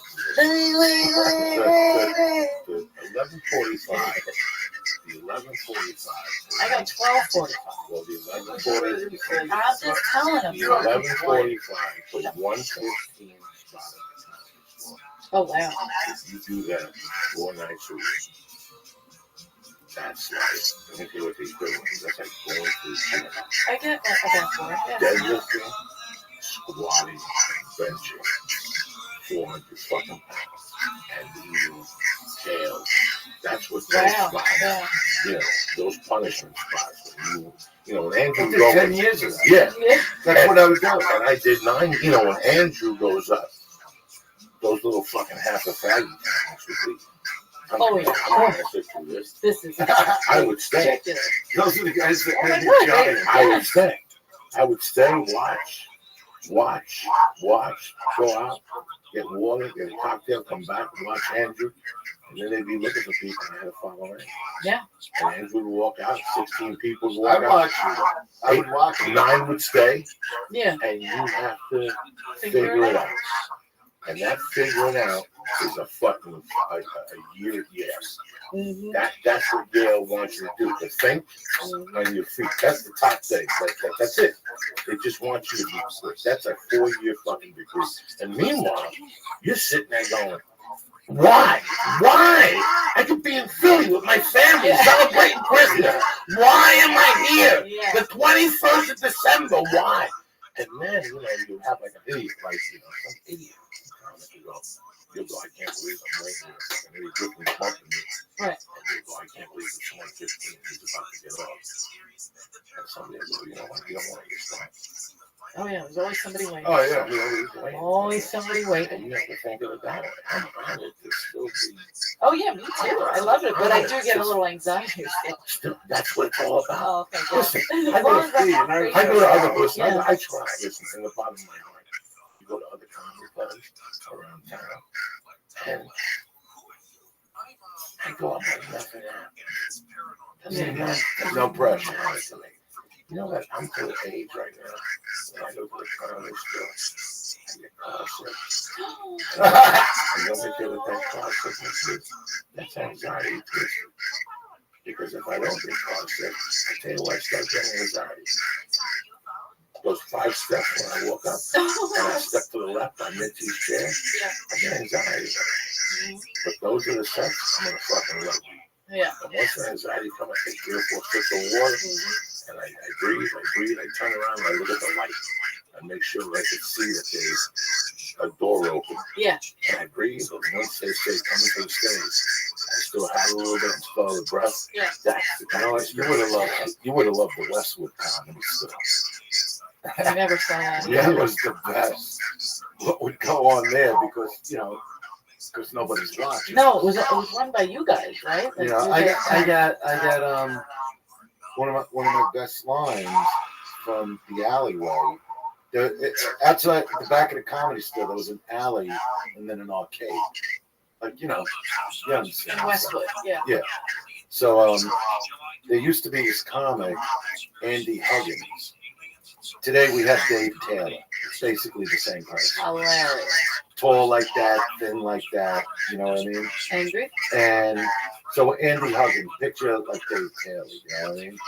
And this comic, Joey Gaynor. So, you know, a thing they used to do at Westwood is that Andy would just come on. Joey was a thick guy, you know, he's not that tall, but, you know he could throw a punch if he had to, you know. Mm-hmm. And Andy would just come up in the middle of Joey's set and throw him over the front table and scream at him and walk out of the club. That was like the little bit they worked on. Okay, yeah, like picture Dave Taylor coming up and throwing you over the front table. Can that really ever happen? So anyway, I'm there. You know Ronnie Kenny? No. You don't know Ronnie? One of the old school, you know, like August from that generation. So Ronnie loved drinking fucking beer and hanging out, real Irish, two-fisted fucking guy.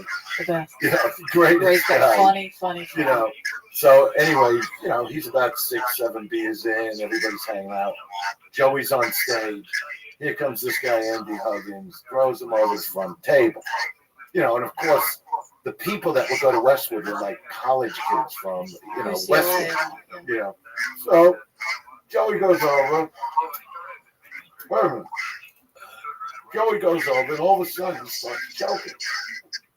So he goes out into the alley, and he's on the floor just choking.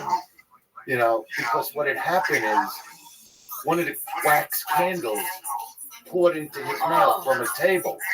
It was like being suffocated. And there's Jackson Purdue is there, I'm there, Carl LeBeau is there, Ronnie Kenny's there, Alan Stevens is there.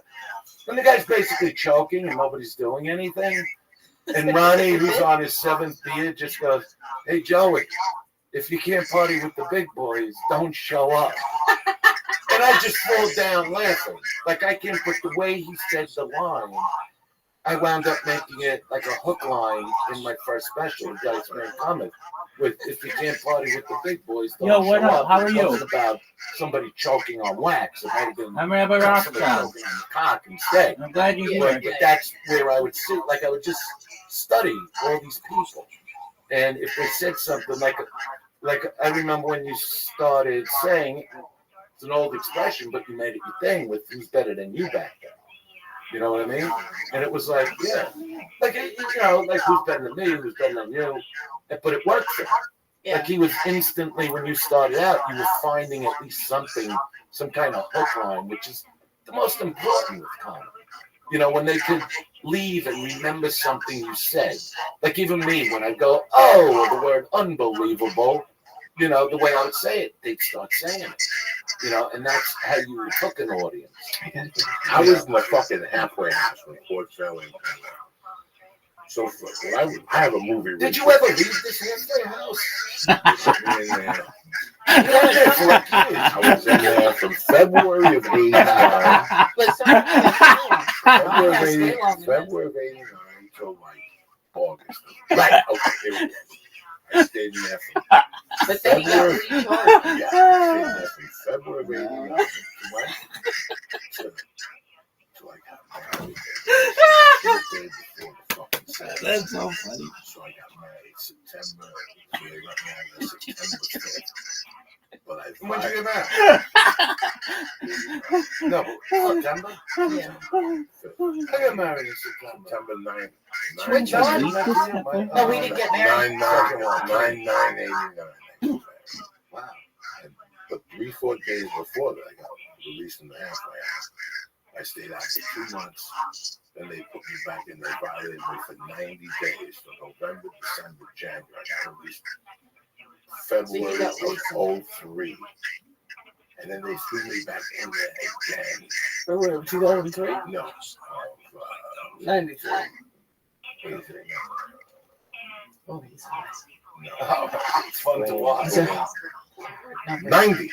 89. Okay, Yeah. so they put me back in there May of '90 till about August of fucking '90. But in that time period, I remember there was 2 movies that I had to be responsible for. One was Goodfellas. And I read the book Goodfellas. I seen the fucking 2020 when Henry Hill was on 2020. So when I got locked up, the book was in the library. I read the fucking book, and a month later, People Magazine said that it's a movie. So I waited, and I remember like checking, you had to make up 10 lies, and you couldn't drive. I drove. What? When you're in the halfway house, you don't have to drive in the federal halfway house. I drove. I didn't give a fuck. I had a car parked 3 or 4 blocks away. It was an emergency car. So I walked everywhere else. But if I had to meet somebody, I got my fucking car. And I remember one day pulling up next to a chick from the halfway house, like all the guards, Oh. and praying, "Please don't look over." And they wouldn't even say nothing. They won't say anything to you till you walk in. So you have to wait. They're not supposed to say nothing if they see you do something. Oh, they The whole just time- report you. Yeah, they Yeah. just report you. So the whole time you're out, you're thinking they didn't see you. So, but I went to see how we go eat Chinese food, and in those days they tested you for reefer and drugs. But I had a system. I would sweat every day. In those days, I used to run the Boulder Creek Reservoir. So what I used to do is I would take a joint out of the garage by the halfway house. I had way before I got locked up. I had a garage, and I go down, I had a heavy bag, gloves, a little boom box, I had a bench, maybe 200 pounds, maybe 2 dumbbells. And if I picked up a victim from time to time, I get my dick sucked in there. I had a joint. And that would last me a year. That's hilarious. Oh, because you can't. I like what you said with the victim when you just I would said pick that. up victims in there from the half. No, but just exactly. I swear to God, I would take them for the shit.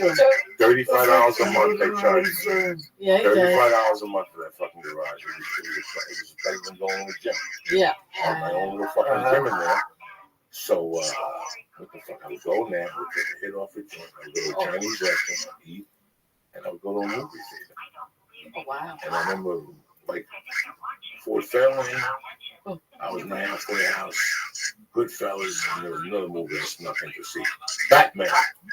No, Batman came a little later with Prince and all those people jumping up and down. Oh, yeah, that did the 94, 5. But last week I flew to the dude, and we got into a conversation. There was Comic-Con in Indianapolis last weekend, and we got into a conversation. There used to be a comic book store from 80 to 87. They said to say hello to you, that he rented you a joke. Maurice, he's a voiceover guy. I don't know.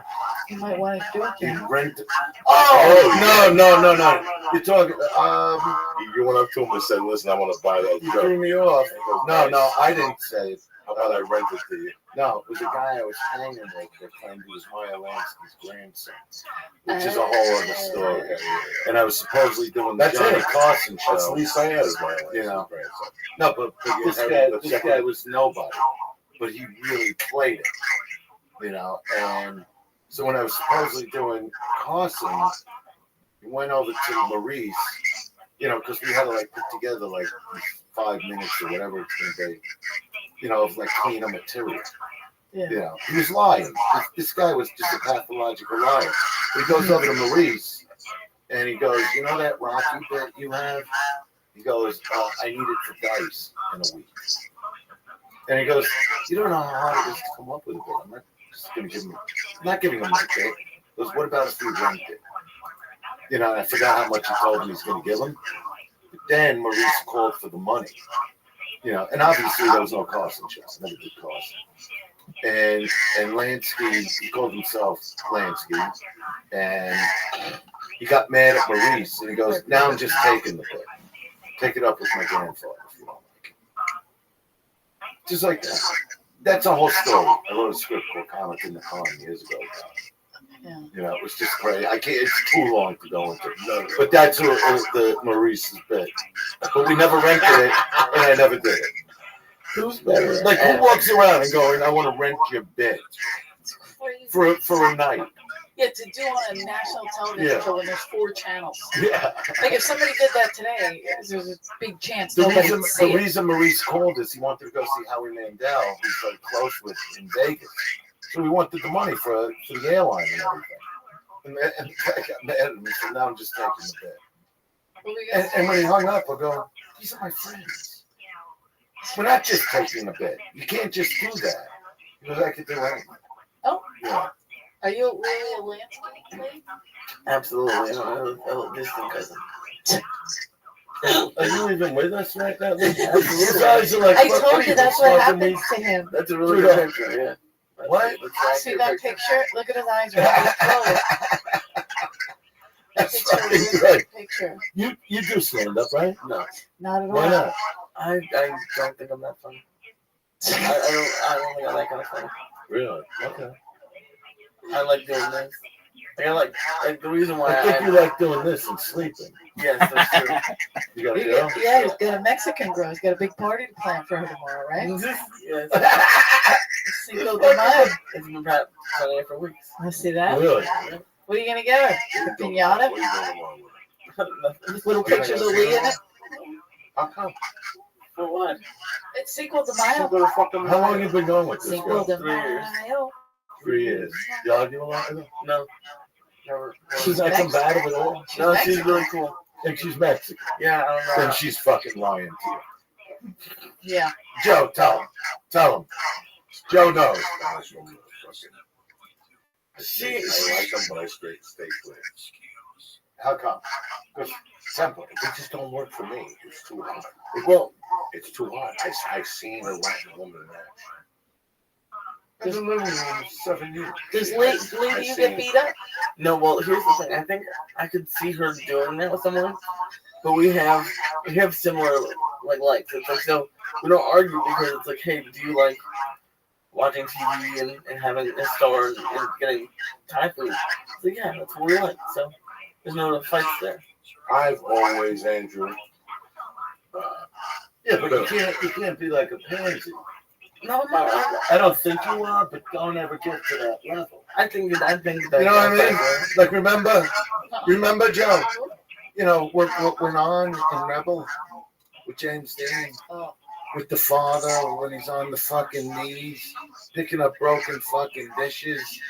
You don't want to become that guy on your knees with a fucking apron on. You know what I mean? Broken dishes, and James Dean is like grabbing him by the shirt collar, just going, "Get up!" Remember that? And he's going, what's the problem, son? I need an answer now. Get up. And that's what I'll tell like people in audiences when I see them like just folding. You know what I mean? Man's still got to be a man, and that's it. You don't want to be that guy because they'll take you to that level where you're in the red and white plaid fucking apron from the kitchen, bringing up food. Bringing the mother food in the fucking bedroom like a fucking asshole. This fucking guy. No, so James Dean wants to ask him something. The father's crawling around the floor, picking up little pieces of glass, and James Dean just grabs him by his collar and he goes, "Get up!" Fucking tremendous. What? But you remember that, right? Yes. You can't be that man. I mean, they want to play games in the fucking bedroom. All right, I'll go along. You want to smack me back. I get it. Oh, look at that. Look. As a 13-year-old, He's fucking whoas I today. fell in love with this Spanish chick, and I wasn't even banging her. How old were you? Maybe 12, 13. Me too. Wasn't even banging her. Drive home for a second, we would take from time to time. If I did that, she'd still be with me. And I fucking got left back. That's how good the little drive home pussy. Okay, can I tell you my Puerto Rican story? So, you know, we just moved back. I lived in Florida for about 7 months when I was 12 with my family. And we moved back to Brooklyn, so we had to stay with my grandma. Avenue M in East 12th Street in Brooklyn. Real old-time brick apartment. Eleanor was in that building. yeah. I took her in there to check it out with my boys. When We we were played in the young. laundry. We went down to the fucking. All right, so anyway, what happened is I really loved the superintendent had like 3 daughters, and I really dug one. He was like my age, but you know how you looked at them at that age like they were the hottest thing in the world. You know, any girl like through a 12-year-old's eyes. I was actually 13, so I sat on the wall right next to that bedroom window on the first floor in the back of the building, and that wall faced where they bring dead people, you know. What's it called? A morgue. A morgue. So I'm in this fucking alley that creeps me out to start with because the limo's coming in every 10 minutes with another one. And I'm sitting there for about 3 hours till I finally say my sisters are there and my little brother's there. You want to be my girlfriend? She goes, yeah. I said, no, great. And I jump off the wall and I go back upstairs because now I got a girlfriend. You know. You walked away from her? No, because now I asked the question. It took me 3 hours to ask her. It's like the first girl I asked to be my girlfriend. So, you know, you're sitting there and you want to say it, but the sisters are there and you finally blurt it out. So I go upstairs, but now I won't come near this girl. I'm afraid to go near her because now I'm going to have to make out with her. Right? So her sisters, who are older than her, one day they take me down to the basement. You know, because the elevator would actually go past the lobby and go right to the basement, which would never happen today. And in the basement were all these, like, you know, rooms, boiler rooms, big doors. And so they take me and they put me in a chair. And one of the sisters goes, all right, we're going to teach you a little about kissing. And one sister, like, holds my head back. And the 19-year-old goes to give me a kiss. And I felt her tongue, but I never felt that. So I blew it out of my mouth. And she starts choking on her own tongue. That we had to pull her tongue. Like her sister pulled her tongue out. Why did you do that? I go, because I didn't know what it was. I didn't know what a tongue was in my mouth, right? So this goes on for about 2 weeks that I don't go near the girl. And finally she chases me down for 2 blocks. And says, can we go back to being friends? Because at least this way I can hang out with you. Because I want to make out. It's too young. I regret that moment. You should. And did those girls keep bringing you down? No, not after one nearly died. Today, that But was it was Latin to me. I loved Latin girls. I mean, you know, I was with Eleanor, but that was like a different thing. Yeah, that's when you wanted to go Irish. No, it's crazy because I've always Irish and Spanish. That's Irish what is a I've liked my different whole life. kind of Irish. I like Irish. Jerry's Irish. Yeah, I like Irish. No, I like my son's mom is Irish. I Yeah. love all that Jersey Irish shit with red hair and freckles on the Yeah, table. look. And berries. I don't have I love red all hair. I love all that. Freckles shit. on I my like tits, the for attitude. sure. Oh shit! I love it. I love it. They go fucking nuts too. They try to play it down.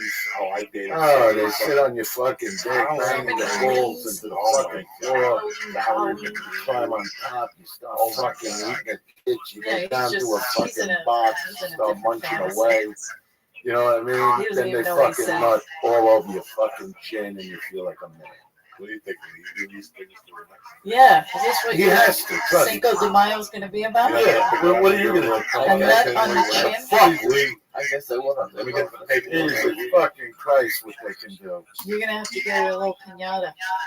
My eyes are burning. Are we almost done? What do you mean your eyes are burning? Go open the door for No, 5 your minutes. cigarettes. You're cold. Open the door, get some air Let in. me ask you this, Andrew. So, Get up out of your chair and go open the door. one thing that's Go, going to go over there. Just Planes for 5 drive minutes. by. Come on. Planes Are we drive allowed by. to open the Yeah, door? you can open the Go door. ahead, open the door Planes for me. drive by. Once the Oh, go open the fucking door. You don't want to yell at me like You're that. my opening act. Open the door. You're my opening act. What does that mean? You Jesus get to Christ. yell at me? And No, Just shit, like, fucking just open the door. open the Do us a fucking favor. door. I'm Really? getting double teamed. Now I'm getting mad.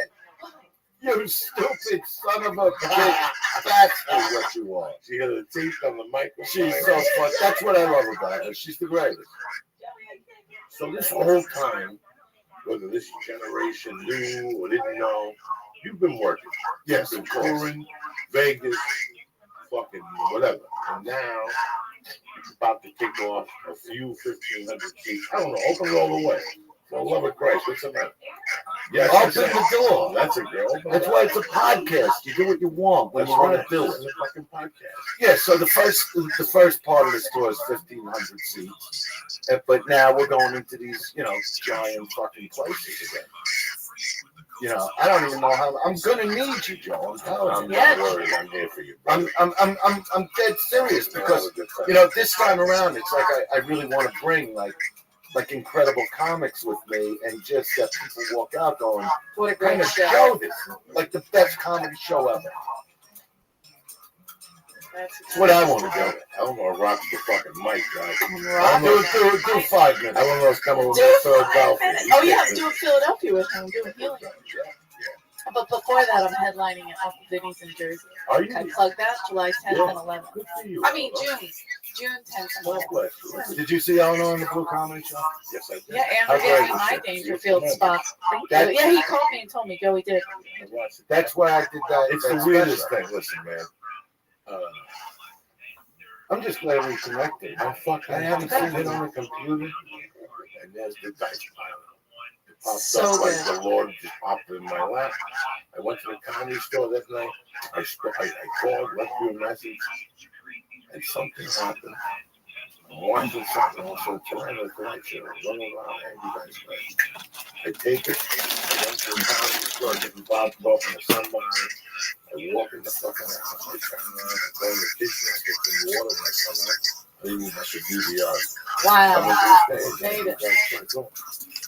So it was like I was right there, kind of watching the whole thing. Oh, you saw the Fallon? Yeah. I saw this family live. I really can't. That got over 500,000 hits already. Yeah. It's like Cool. by the next morning it was at like 150, and now it's over 500,000. It's like amazing.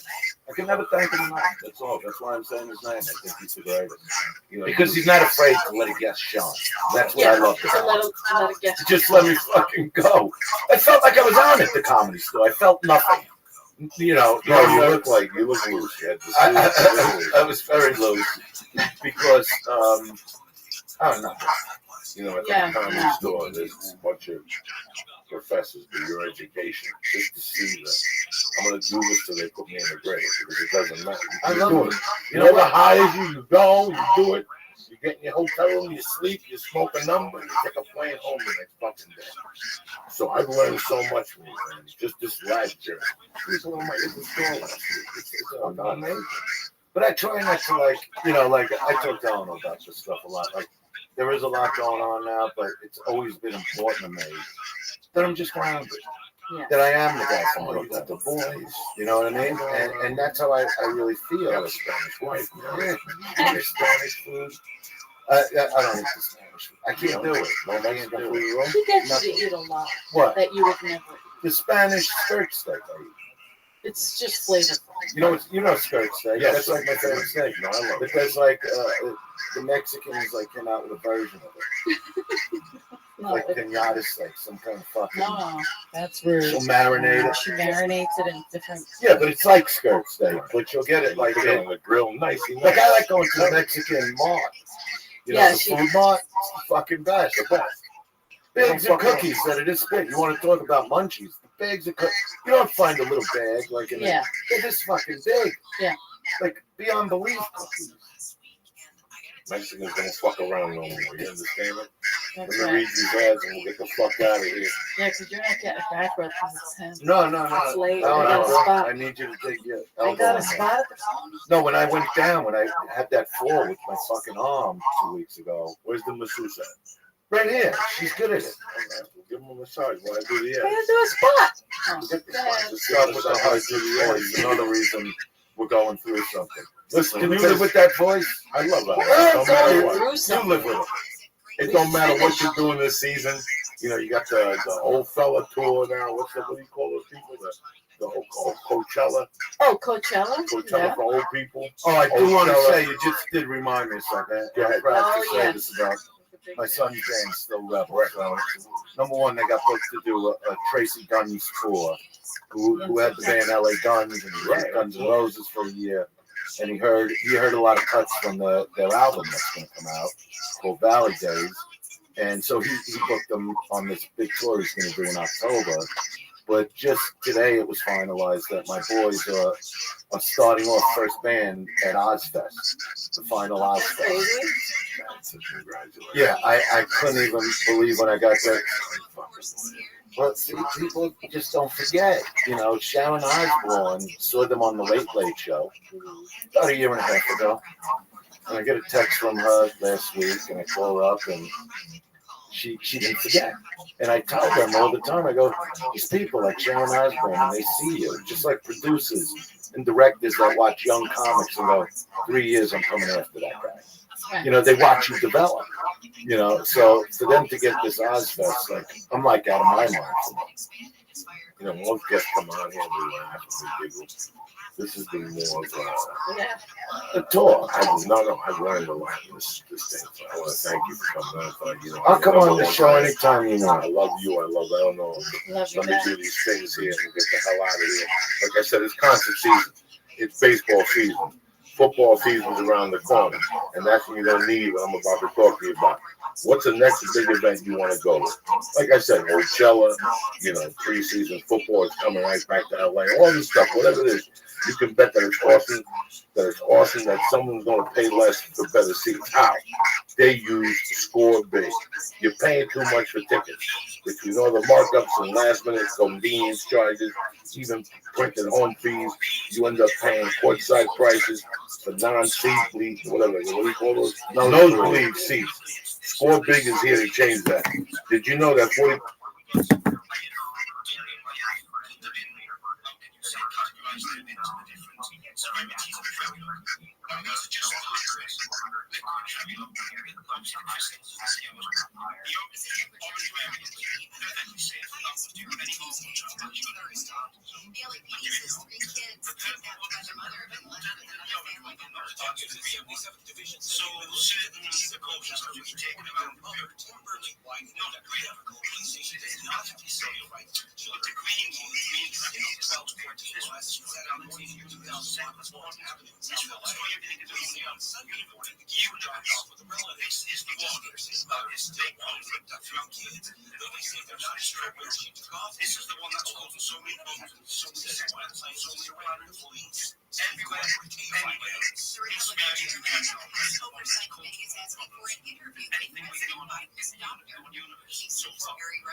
Dog, this video sucks, period. He doesn't explain what the fuck it is, comma, where you get it, comma, or anything else, period. Send me a Wikipedia article, please, period.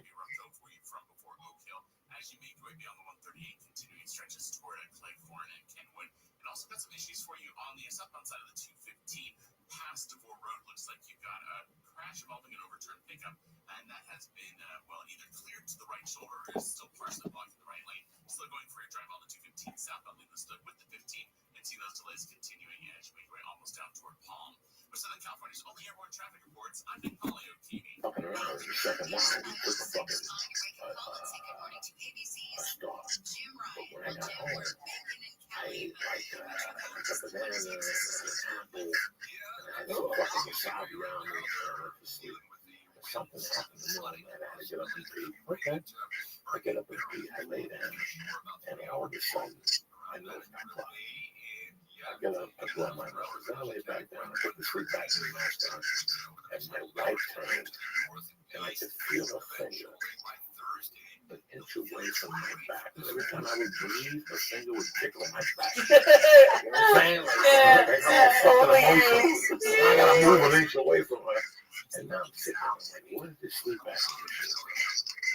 And I got myself all worked up. I get up, spray my nose, way back down, and I couldn't fucking connect my breathing with my nose. Oh my God. And I fucking had to go in the living room. You know, I did talk a little bit. I didn't turn the TV on. I just sat there with a mutt and breathed out of my nose. And within 20 minutes, I was fucking tired. I went back in and I fell asleep. And all that is, deep breathing and meditation. Deep breathing. Anyway, Breathing's everything. That's why I don't fucking eat. Right? That's why I don't eat edibles after we do it. That's the moment before I eat the edible and let it go. If it works, it works. If it's not, it's in God's hands. Yeah.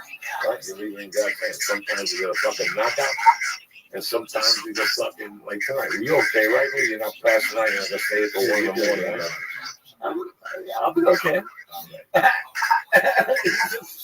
He's a savage. Let's be honest. Most of your problems start in your mind. Fear, anger, stress, anxiety, depression, sleeplessness. They begin in your head and they can wreck your life. But it doesn't have to be that way. You can make a major difference in just 10 minutes a day. That's right. 10 minutes a day. This change comes through guided meditation with the new Headspace app. Headspace is meditation made simple.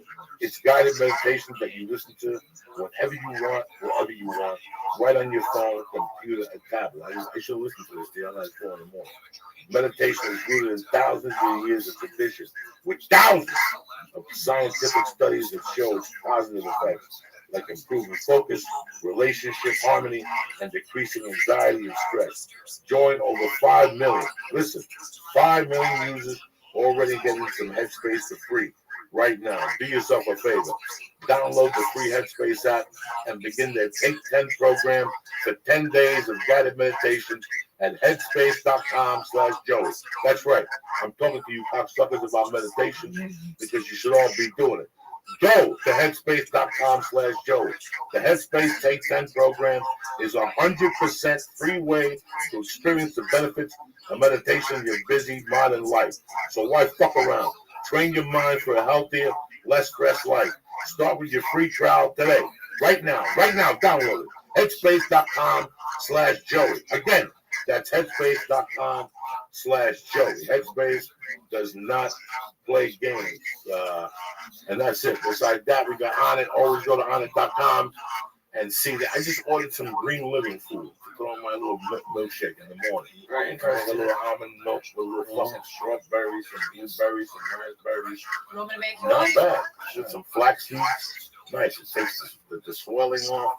You're brand new. You look tremendous, Andrew Dicely. You don't need no fucking flax seeds. You want some flax? Anyway, I'm in Sacramento next weekend. Yes. Sacramento, the 12th.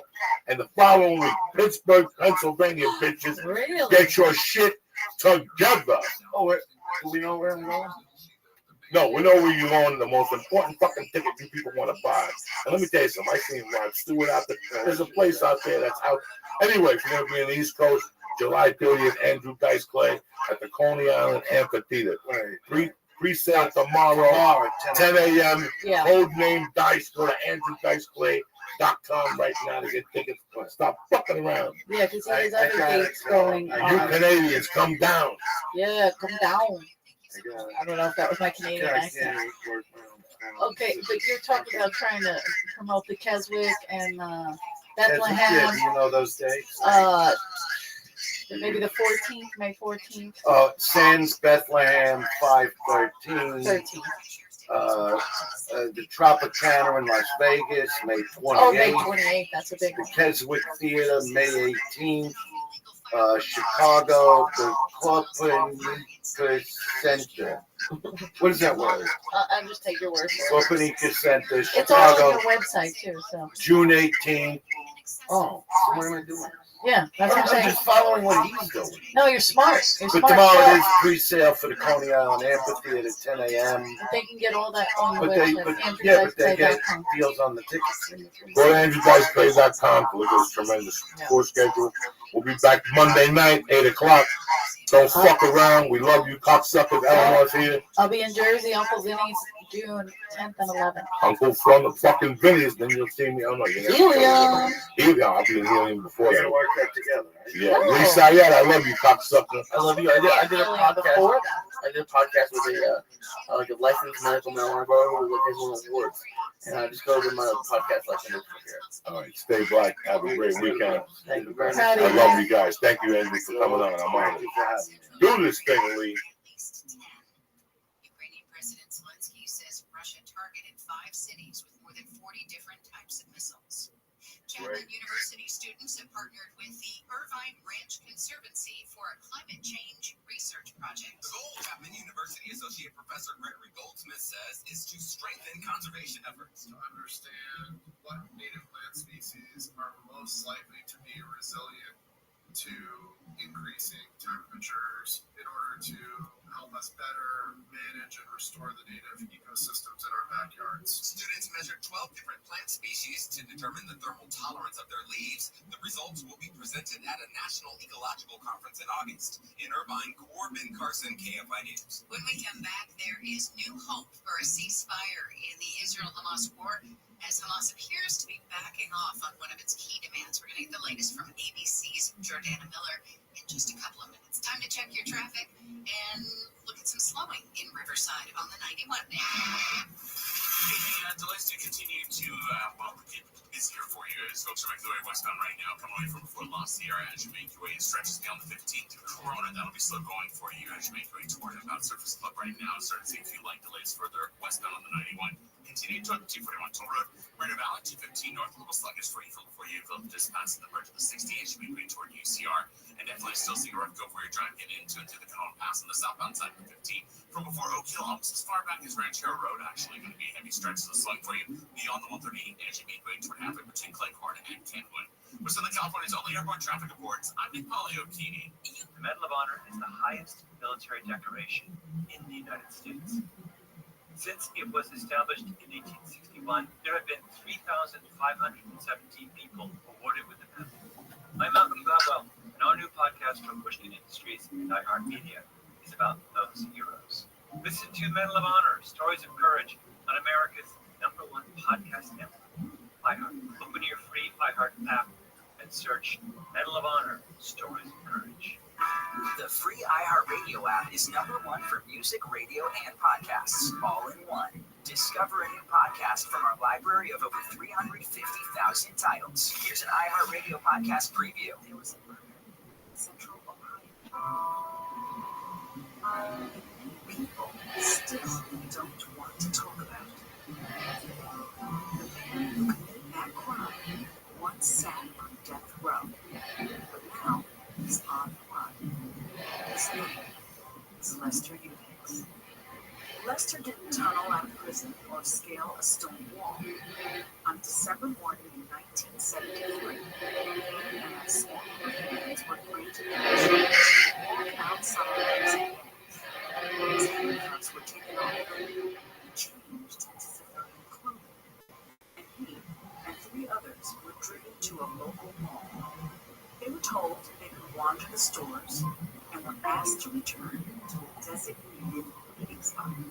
It's a trivial detector, and basically what it does is it detects trivial that is in the solar system, in our atmosphere, and trivial is a very, very dangerous substance, molecule that is in the atmosphere, and basically the point of having a trivial detector mixed with a 6164 ammunition device is it can actually shoot off the trivial from the detector. Now, I'm not going to do that right now, because I have no fuel cell in my 6164 ammunition device. So basically, that's what I'm here right now to do, is try and solve the problem of the trivial that is in the atmosphere, because it is a very dangerous substance. Right now, I can't actually get poisoned by the trivial, but that's only because, I've got force field around me, the stuff that will crash going into my body. But a lot of people, and especially with the 6164 ammunition device, they have a different kind of problem with that. So basically, I'm just trying to raise awareness of trivial, especially in the atmosphere, in the seconds as well. From those who want Lester Eubanks to be forgotten. What they've uncovered is a case that's about more than murder. It's about family loyalty, a life on the run, and a first-hand look at how U.S. Marshals are trying to solve one of the oldest fugitive cases in American history. Now, they may be closer than ever. ABC News. Have you seen this man? Have you seen this man? How many of you have seen this man? Have you seen this man? Listen and follow this podcast for free on the iHeartRadio app. #1 for music, radio, and podcasts all in one. All the good stuff. Yeah. Camps keeps you on top of pop culture. Over 2 years after its 3rd season finale, Snowpiercer finally has a return date. The post-apocalyptic thriller based on the graphic novels and film of the same name will hit screens on AMC instead of TNT, which aired the show's first 30 episodes. The delay and change of platform came as Snowpiercer was one of the casualties of Warner Brothers Discovery's purges, where dozens of series were canceled and or pulled from availability in an effort to harvest tax credits, giving subscribers less content for their money. Jennifer Connelly, David Diggs, Sean Bean, Rowan Blanchard, and Allison Wright star in Snowpiercer, whose 4th season kicks off July 21st on AMC. The first 3 seasons are being added to the AMC Plus streaming platform. Alright, and that's what's poppin'. I'm Camps on iHeartRadio. We want rude nowadays, and it has to be corrected. I've been trying to correct it for 27 years on the air. I've had very little influence. And I think now I got to go out and do it personally. At my own risk, I got to walk out there into society and start correcting behavior, or society is going to crumble. The Tim Connelly Jr. Show. Or just, don't say anything and go home. Live 4 to 7 p.m. on KFI. And on demand anytime on the iHeartRadio app.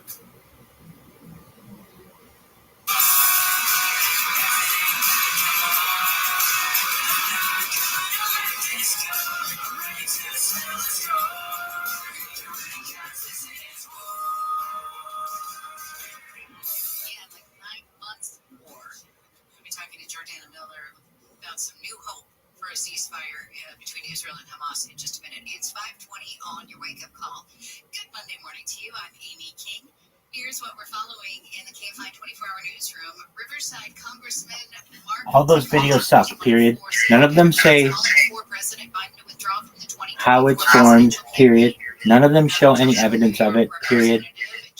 You know how good educational videos work, and that is just not one of them, period. A heat wave continues to grip the western United States. Temperatures hit 119 in Redding yesterday. Phoenix had a record high 92 degrees, only got down to 92 overnight. It was 118 for a high in Las Vegas. Portland, San Diego, Boise, Idaho, and other cities are still under excessive heat warnings. At least 6 people have been injured in the first day of the running of the bulls in Pamplona. One of the people hurt is a 54-year-old from New York. A man from Spain was gored by a bull. I do not understand what drives people to do that. At 6:05, it's Handle on the News. A few dozen teens were detained after lighting off fireworks inside a mall in Carson over the weekend. Let's say good morning now to ABC's Jordana Miller. Good morning, Jordana. We've talked about this so many times before, but today there may actually be new hope for a ceasefire. God willing, as we say. I know every time we discuss a ceasefire, we say that. But now it appears there's some new hope because Hamas has said that they have dropped their demand for a declaration that war will definitively end. They want Israel to say that at the beginning of this deal before even the hostages were released. Now they're backing off of that and dropping that. That doesn't mean they don't want an end to the war. They do. They're not asking for a promise in the beginning. And so now that they're meeting today, well, already Israel sent a delegation on Tuesday, and the team reported back, with describing it as a positive meeting. Today, Israel sent another delegation to Cairo to talk with Egyptian officials. Remember, there are lots of issues that the Egyptians are, they have a border with Gaza. If you're going to send things, this is the kind of stuff that is good.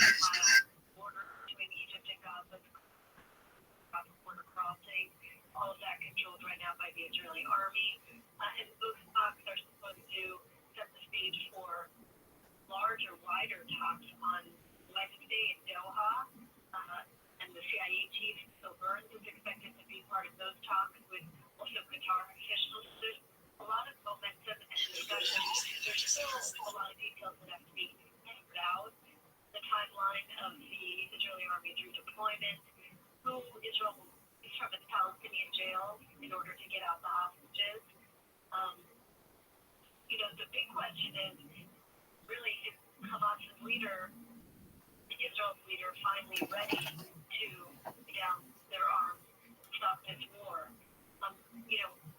It's still, the answer to that question is still unclear, even though we have a renewed interest in the discussions themselves, negotiations. For example, last night, the Israeli Prime Minister put out a list of demands that Israel has, and some of them are new demands that Hamas has passed. So many people asking what exactly is Netanyahu doing by putting this on the table, and by the way, by doing it publicly. Is this another way to try to create favor with his base, with his far-right partners? Remember, there is a conflict of interest here for Netanyahu. If this ceasefire goes through, it's likely the far-right elements of his government will pull out of the government, and Netanyahu's government will fall. Even if some of the opposition parties save him for the sake of the ceasefire deal, they will quickly turn their back and put through a no-confidence vote. So a ceasefire also means Netanyahu is likely out of power. So that is one of the problems with Netanyahu's leadership in this war. Many people, just don't trust him. So we're going to have to wait and see, even though it looks like we have, renewed and robust talks right now. Okay, and Jordana, are there any indications of why Hamas might have dropped that one demand about promising that all operations would cease? Is it because they maybe feel like they're losing ground, so they really need to stop it, or do we have any indications on that? Well, I think that's a really good question. There's some new reporting from the Associated Press today from intercepted messages between Hamas leaders that suggest Israel's Rafah operation and the destruction there, and really Israel's easy access to areas where Hamas has regrouped, has made the leadership there think that, the scales have tipped in Israel's favor on the battlefield. Remember, Israel now controls all border into the Gaza Strip. That means there's no entry as long as Israel is there. There's no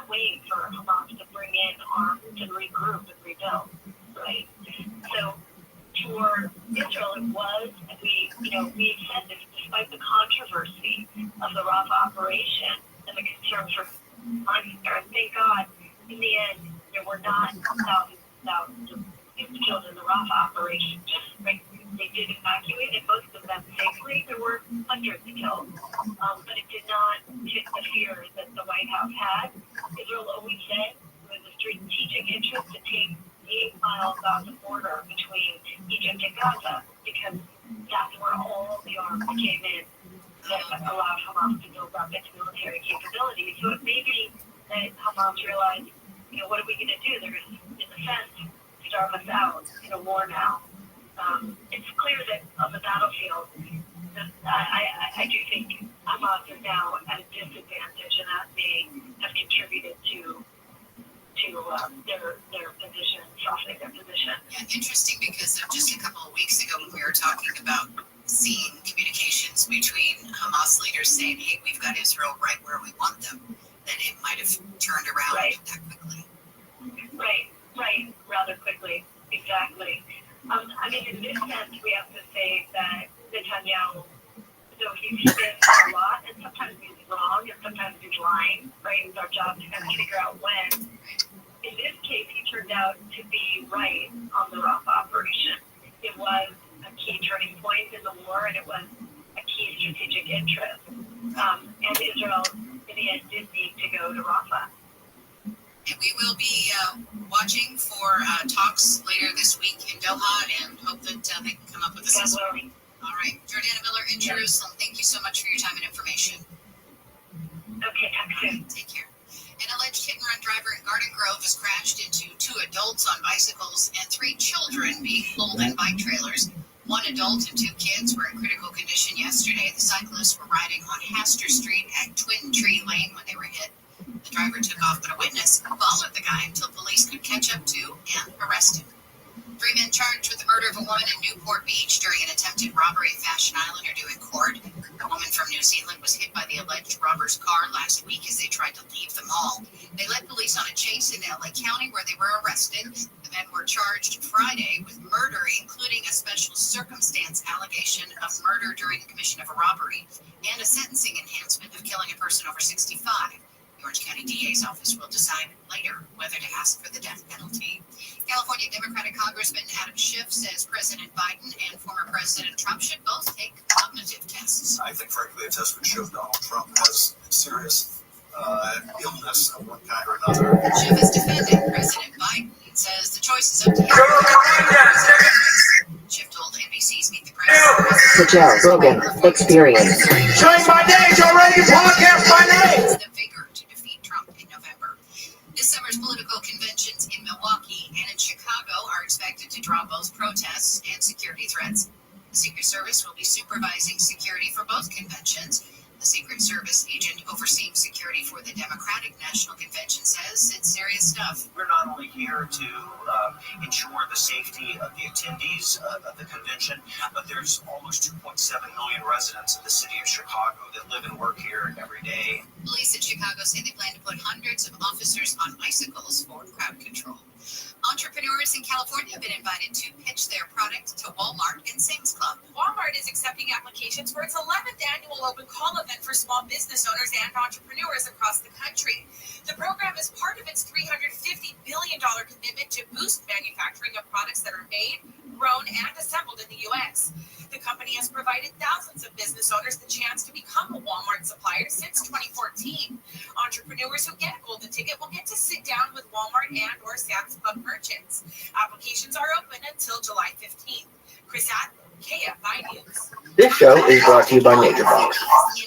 Say goodbye to weird mystery ingredients and start snacking confidently with NatureBox. Visit naturebox.com/Joey to get 50% off of your first box. That's naturebox.com/Joey right now. Go there right now and get the right snacks for 2016. It's naturebox.com/Joey. I'll give you one to go to.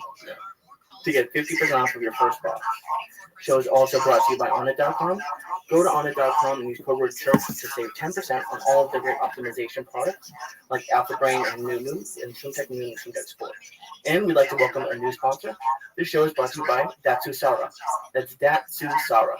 Datsusara. Extremely high quality functional gear made with hemp textiles. They have bags, bees, rash guards, and much more. They have bags. Go to Datsusara.com right now and check them out. This chick's slowing it down to 5.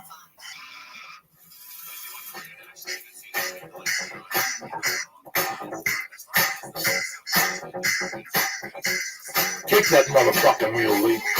This show is brought to you by Nick. Say goodbye to your Mr. Green and start smoking coffee. Jesus Christ almighty. Oh my god. Oh shit. May 9th, motherfuckers. Post Mother's Day. The church of what's happening now. Monday, the day the devil was buried at sea and fucked in the ass and lit on fire and dropped off at Cosby's house. Oh shit. Owen Benjamin. What's up? Lee Sayat. Uncle Joey. Get those shoes on, bitches. Oh shit, pump out those moves, cocksuckers. What? What's the story, Lisa? I'm doing good. Oh my god, these stars are kicking in fast. Yeah, we're not fucking around. I've been fermenting these, you know what I'm saying? These have been sitting in the dark. Owen Benjamin, what's happening? Just the stars are kicking in pretty hard. Fuck yeah, and I wouldn't even let you eat the second one because I know these things smack people around really hard. But it's Monday night. We got to kick out the jams, brothers and sisters. It was a great weekend last weekend. I hope everybody's weekend was great. Lisa, what did you do? I had a kind of an easy weekend. Like I was on a cruise with her mom, finishing law school. So I just kind of hung out. Just watched I watched the Dice Man Come after that podcast on Wednesday. That was great. And yeah, I had a pretty low-key weekend. How about yourself? Me too. I mean, the dick. I did a spot Saturday night. Decided to hang out with the family.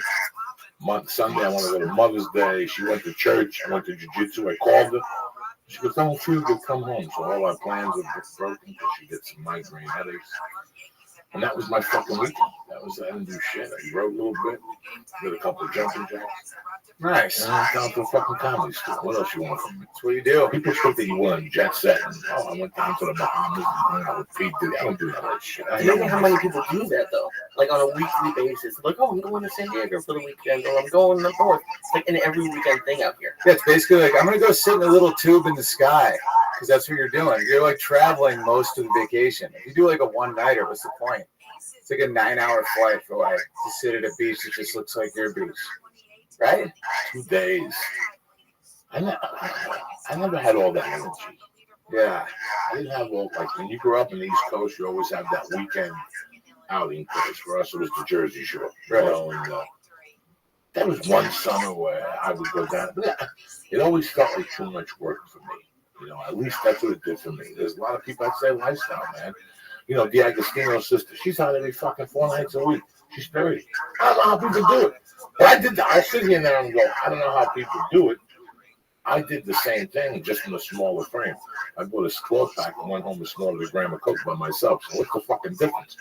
You're still killing yourself in one way or another. It's just, I don't know. I just never been that scares me. Like, I'm a very, I don't want to say antisocial, but I like being by myself. And the thought of being out, like, I never understood that in college when we went on 4 nights a week. I would never want to be out with people 4 nights, like in a big bar or something. I don't know, it freaks me out a little bit. Yeah, I'm too tall to go places. Like everyone, 6'7". Damn. So it's like, yeah, people are always bumping into me and like thinking I'm trying to fight them when I'm just standing there. Did you used to go out a lot when you were younger? Kind of, not really. I think just doing comedy. I've done comedy now since college, so I was always traveling, so I never really looked forward to more. It's almost like our job is people's party, so it's like you don't live in the frat house. You know, you kind of just go. It makes sense. I don't know. I went to get tacos last night. My wife says, "Well, I want to go get tacos." And I went to that cactus place. And next to this cactus is a bar called the Starlight Lounge. And I was just waiting there. You know, the phone rang one time. A friend of mine called Salami called. They talked to me. But the whole time I was watching the bar. And it's like, there's a bar culture. There's a nightclub culture. There's all these cultures. You went to the music, comedy culture. Right? Like go to improv every night. You know, there's people that do, you know, when I was growing up, I went to a happy hour on Tuesdays. I went to a ladies' night on Wednesday. The whole point of the evening was getting fucked up when I was growing up. It was just to snort blow and eat pills and fucking pass out so bad. You know? And yeah, pussy was somewhere in there. But he went out just to fucking rave or rage, whatever that word is, and have a good time. But then there's that culture, that bar culture, that dirty, dingy bar culture, which I have nothing against those bars. I grew up in those bars. My mom had one of those bars. But that culture always bothered me. That certain, they're out there smoking, and their body language, you know, they got the hats on, and they got the bar outfit on. Their body language is like, look at us. We're partying. We're doing something nobody, like, they just had this weird thing.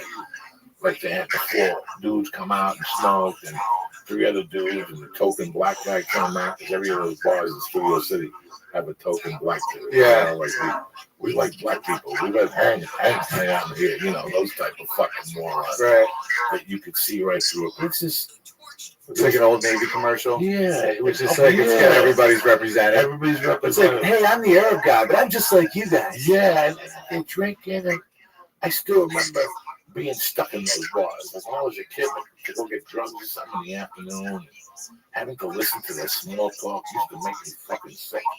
Even as a kid, sitting in my mom's bar, I would look at those people and go, how do they sit there all fucking day? Yeah, it's like performative. It's like they're doing it to be seen doing So it. they seem doing Because it. if you really love booze, you just sit home and drink. Yeah, they go to a bar and they talk and they plan trips to go fuck, and then they, you know, their whole conversation the next day is how whack they got the night before. Like, how was it in here after I left? Oh, we got whacked. Billy came in and bought shots for the house. Really? That tight fuck. And you sit there and you're like, Jesus Christ, what are they talking about? What the fuck are they talking about? They have this fake care, like, you know, well, I don't know, you know, Lee comes in and he drinks 16 doubles. I've never seen him eat. He's a fucking alky. You know, what the fuck is your problem? You're an alky. It's always driven me fucking crazy. And yesterday I saw it and it reminded me, I remember going home, me and telling my wife, that day when I never understood that bar culture. Like, I never liked it at all. And I remember still hanging at bars, like, the mid-'80s, like, just living in Jersey and going to dumb little bars in the neighborhood. And I remember leaving there going, the thing I'm happy the most is I don't have to go to those fucking bars no more. To listen to that dumb small talk and the bartender talk. Fuck that home. You ever work at a bar? Fuck yeah. Yeah. My mom had a bar, so my stepdad hated the bar business. Like, he didn't drink. So when you don't drink, you don't understand. I always wanted to drink. When I came from Cuba, all the TV shows, every TV show, Dick Van Dyke, any TV show you watch always had booze. And they always had bottles with no label. Like everybody's house in America had an alcohol tray. Right when you walked in the door. Right when you walked in the door. It used to make me feel weird that I didn't drink. Yes, yes. You grow up going, I can't wait till Owen comes over the house. And in those days, people didn't ask. Like, we're not like pussies how we are now. Right. Like now, look at Stoley's short. In those days, people fucking, you walk in my household, I Drink this shit. Yeah, I take the glass, I put the ice cubes in, I pour it in my hand to you. You wouldn't ask me if it was whiskey or gin or scotch. You would just say cheers. Yeah. And fucking drink it. So who doesn't want to do that? I want to do that. I want to do that right now. I wanted to fucking do it. No, you're not doing that right now. I'm responsible for it. These stars and alcohol don't mix. I've never been able to. I really don't think these stars. Weed and alcohol doesn't really do anything. Yeah, it doesn't. It nulls it out. I think if I smoke first and drink, I'm done. If I drink first and I smoke, I get sick. So it was always like a catch-22. It was so weird how seeing that yesterday said to me, Jesus Christ, I can't believe I got out of that fucking life. You know, just hanging out at bars. I never really liked it. But growing up, I used to see those people after the effects. Even as a child, I'd see them drunk. And even as a 10-year-old child, I wouldn't let them talk to me. Like, they fucking bothered me. Right? And it bothered me that my mom was doing it along with that. Like, you know what I'm saying? Yeah. Me and my stepdad would just go, see ya. And we'd get in the car and say, look at those fucking losers.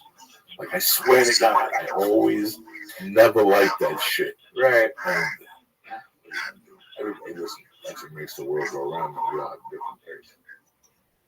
Yeah, I don't like the club culture really either. The club culture, yeah, that was weird to me. Yeah, because it's like waiting in line to then go into a bar.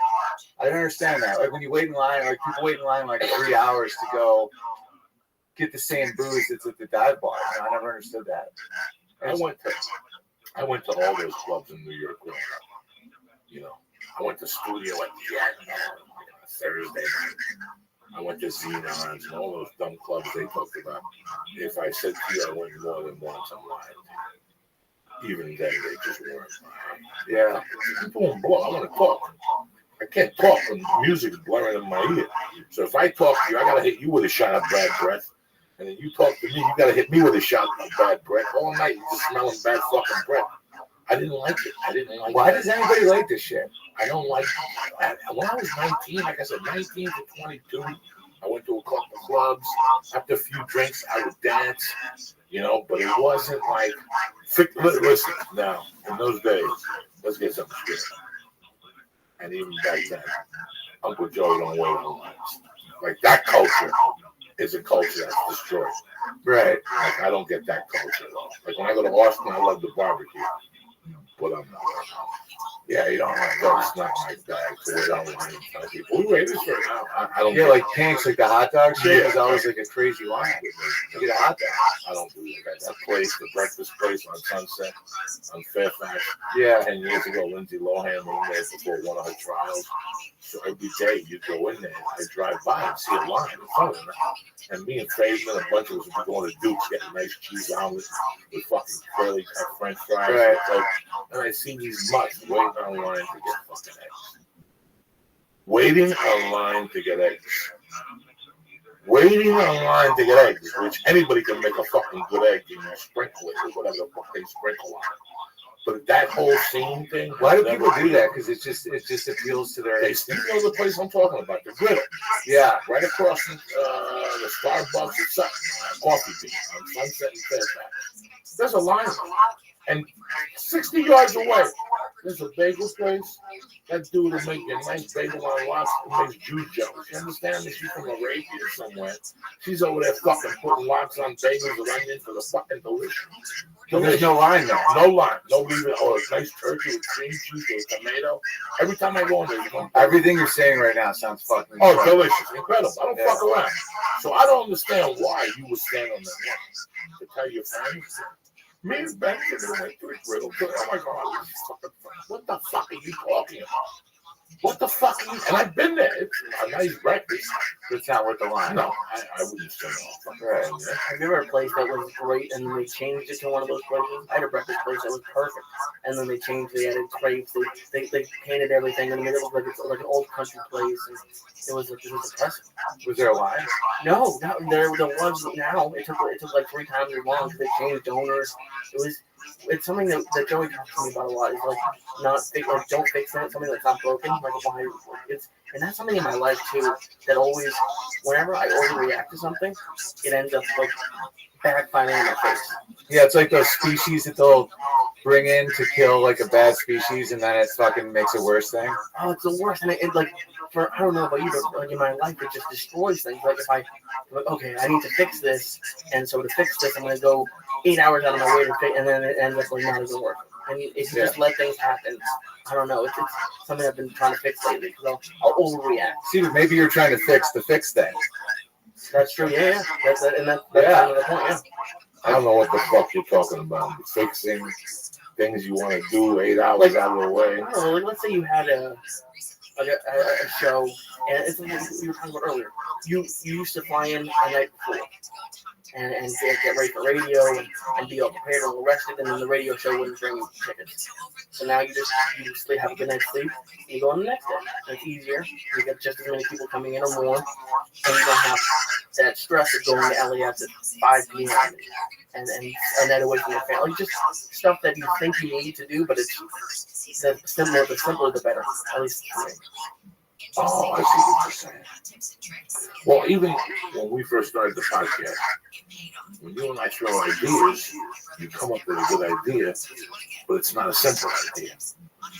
You know, I have to do too much work to get to that final result. Right. We got 3 days. And you're talking about a 2-year process, you know, and that's, we all do that. We you know, overreact. That's what, Overcomplicate, yeah. Something it's just, and it'll ruin something that could be great. I hate my wife's schedule. I want to fucking choke my wife sometimes, you know, because I'll see her do something. She could do 2 days from now. And it wouldn't really fucking matter. You know, it drives me fucking crazy. I always ask, let me see you Over prepares that thing. When she gets too wound up.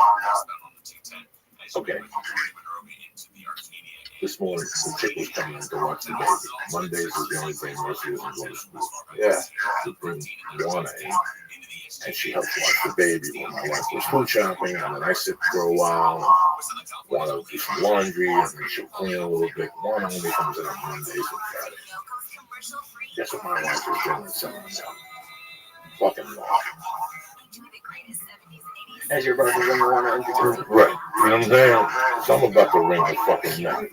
I see her emptying trash cans. Friday, we went to lunch. We got food, but it was too much food. I cut my steak in half purposely, so we have breakfast steak and eggs for breakfast. Right. So it was a 12-ounce steak I cut in half. She couldn't fucking finish her steak. And her mashed potatoes and her fucking asparagus and something else. The day before, we had made spaghetti. Saturday, I said to her, listen, I'm not feeling too good. She goes, what do you want for dinner? I go, there's a steak in there. There's horseradish mashed potatoes. There's this. There's this. There's this. There's this. I don't want nothing. I get up out of bed. I smell fucking food. I go in the kitchen. And I go, what are you cooking? She goes, I made tortilla soup. I go, why the fuck would you make tortilla soup? Now, nobody's going to eat that shit. That's why we had to throw away those 4 fucking hamburgers. Right. If following me, she'll say, well, you didn't eat the hamburgers. Well, why the fuck did you make that if you knew there was hamburgers in there? That's fucking bad scheduling. Yeah. Like, that's fucking bad scheduling. Totally. You didn't plan to move 3 days ahead, you know? If you want your life to be easier, you have to cut that fat out. Keep that nut low. Keep that fat out and keep the nut low. And that's what I believe in less movement. I'm 53. I'm halfway done. I got 1 foot in the grave, 1 a banana peel. These are the years when you bend over to put your shoes on, and all of a sudden you see purple. And next thing you know, you're in a box and they're fucking throwing sand on you. So, guys like Owen and myself, we don't fucking know, Owen, when Brad Pitt's doing a movie and some guy slips on a banana peel and gets hurt, and they're shooting the movie in Atlanta for 60 days. So, I'm always thinking like that. That I want to be ready for that call. I want to be ready for that call. If I got to leave in 3 fucking days. So a lot of times I wouldn't do, like right now, Owen, how many years have you lived in LA? 13 years. So you're not doing the same shit you did in the beginning when you were here. No. You just said before the show, which I'm not ashamed of saying either. It's a bad habit that we have this. Yeah. Because we would never do this 13 years ago. We would never get a call from an audition and go, I'm going. Wake up in the morning, I call Lee and go, Lee, where's Susquehanna Street? And Lee will go, that's 2 hours, and it's always traffic here. Your audition's at 9:45. What's your first impulse now? Let me look at the side again. Guest star, box.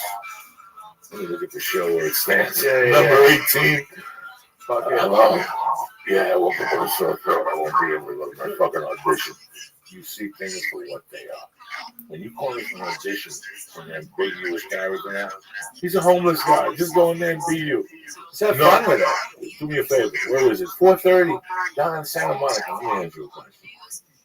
Would you send your mother down there at 4:30? No, I wouldn't. And what the fuck you sending me down at 4:30? Call these people back and say I'm available tomorrow 11:15. If not, Yo, what up? Horrible request. Oh, shout out. What's going on, series? For some people, it's it. My what is?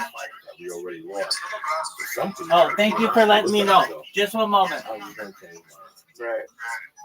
How's it going to change my fucking life? The only thing I'm doing this for is for insurance. That's basically it. I'm doing this right for insurance. So I can hit that number every year to get level 1 or 2. I'm not doing this because I really want to. By the way, people, Owen Benjamin just gave me a look that I recognize. It's a look that's telling me, What's that? Oh, that crazy high. Yeah. There we go, Zoot. Yeah. Yeah, I'm sorry. No, but it's cool. Like all How your you doing, stories, big dog? because you're such a descriptive talker that everything you're saying, I'm like literally seeing in my head. It's really fun. How are you, Which Zoot? is so weird on that you see things. I look at this and I go, what is that? I got this shoot.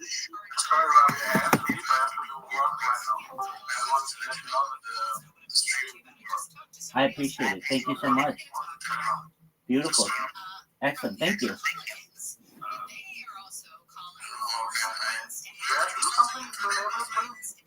To enable what for me? Oh no, I have it off. I'm just active in that. In their investigation of the president's family business, James Biden, the president's brother, invoked Dr. Kevin O'Connor because he sought some strategic advice in a business plan having to do with a hospital company back in 2018, and whether Dr. O'Connor recommended something or other, whether he was part of the business plan, I don't know, and that's what Republicans want to get at. But they also want to ask questions about the president's neurological condition. I'd be very surprised if the White House permits the president's doctor to go up to Capitol Hill to take questions from the opposing party, which is why I call it a little bit of a gambit on Republicans' part. Yeah, I mean, did they have subpoena power over the president's doctor? They can issue a subpoena. The president would likely invoke executive privilege to block the enforcement of that subpoena, and we're in the same logjam that we've been in with every other attempt by the House Republicans to try to get a senior administration official to come, and I don't see it resolving here. But we can widen out and talk about the Democrats, because I think that's really the driving force of the news this week. As the president meets with the NATO allies, has a news conference on Thursday, more House Democrats, maybe we'll see some senators too, so far none have come forward to say that the president should remove himself from the top of the ticket. Right, and we were talking with Steve Roberts a little bit ago about some of the issues that are coming up, and that includes, there was that phone call yesterday with Hakeem Jeffries and some key Democrats, and apparently one of them's from California, that are saying, you know what, it's time for Biden to go. Well, that's right. The four Democrats who are the leaders of their party on key committees include Jerry Nadler for the Judiciary Committee, Adam Smith, Armed Services, and Mark Takano, Joe Morrell, joining five other Democrats who publicly said that the president should remove himself from the top of the ticket. Now, look, that's less than 10, all told, of more than 200 Democrats in the House. And many are publicly expressing their support for the president. Yesterday, he was in Philadelphia saying that he's in it, sticking in it. He attended a church, and the pastor said that everyone should get behind Joe Biden because, people in their 90s are just as sharp. The president of the United States has all eyes on him. And this week, he'll have the NATO leaders here. He'll have a news conference on Thursday. A key opportunity for everyone to watch the president stand for questions. And we'll see how it all plays out. And so far, him being in the spotlight following the debate hasn't been that great of a showing. I watched the interview with George Stephanopoulos, as we were talking about earlier, and it wasn't great. I mean, he said he had congenital defects. And I'm one to say that I stumble all over myself, but I'm also not the leader of the free world. Right. And if you were, you'd be held to a higher standard. And I probably would be impeached immediately. Well, look, the key question for voters is, it's binary at the moment. And that's what Democrats are worried about. The answer the president gave to the final question that George Stephanopoulos asked has been ringing in Democrats' ears all weekend. Well, if you stay in the race and Trump is elected and everything you warned about democracy comes to pass, how will you feel, Mr. President? George asked. The president said, I'll feel as long as I gave it my all and did as good a job as I know how to do. That's what this is about. Well, the Democrats, that's not what this is about. It's not about how good a job the president did, whether he gave it his all. It's about beating Donald Trump and preventing all the things they worry about from coming to pass. And that disconnect there, if there is a disconnect, is what is, I think, prompting some Democrats who had been reticent to speak out to come forward, because they're hearing about it from their own constituents too. Now the White House and the campaign might say it's all a media invention. I think a lot of voters hear that and they think, no, it's not a cheap thing. It's not a cheap thing. Well, right. right. And it's the idea that it's just a whole bunch of thought leaders here in Washington D.C. trying to score some points and get us get a scalp, right? But to voters out there who are really truly weighing it, they wonder whether this man really has what it takes to be president of the United States and whether he's proven to the country that he's the right guy if there is another outcome that can be pursued. And we will be watching to see what happens. Thank you, Stephen Portnoy. I appreciate all the information. You bet. All right, take care. Let's get back to some of the stories coming out of the KFI 24-hour newsroom. The LAPD says 3 kids abducted by their mother on Saturday morning have been safely returned to a relative in South LA. The kids are 6, 12, and 14. Police say the mother, Timberly White, does not have custody of the children. The kids were dropped off yesterday morning, and White is still wanted by police. A local community activist says White is planning to surrender to police. Hurricane Beryl has made landfall in Texas. Coming off the Yucatan Peninsula, Tropical Storm Beryl began to gather power from the warm waters of the Gulf of Mexico. So that when it finally made landfall this morning near Matagorda Bay, Texas, it was a Category 1 hurricane with winds of 80 miles per hour. ABC's Jim Ryan says Beryl is moving northeast and is expected to dump rain on at least 10 states through Thursday. Israel is defending its actions in the city of Rafah in southern Gaza, which is in ruins. ABC's Matt Gutman says Israeli defense forces have been trying to root out Hamas fighters there for more than 2 months now. The scale of the destruction here in what used to be the street is absolutely breathtaking. Every single house is destroyed. All that you see is a little alleyway carved in the rubble. All that's left is twisted rebar, concrete, and household goods. He says an estimated 1.3 million Palestinians have been forced to leave southern Gaza. Closing arguments are set to begin this morning in the federal bribery trial of New Jersey Democratic Senator Bob Menendez.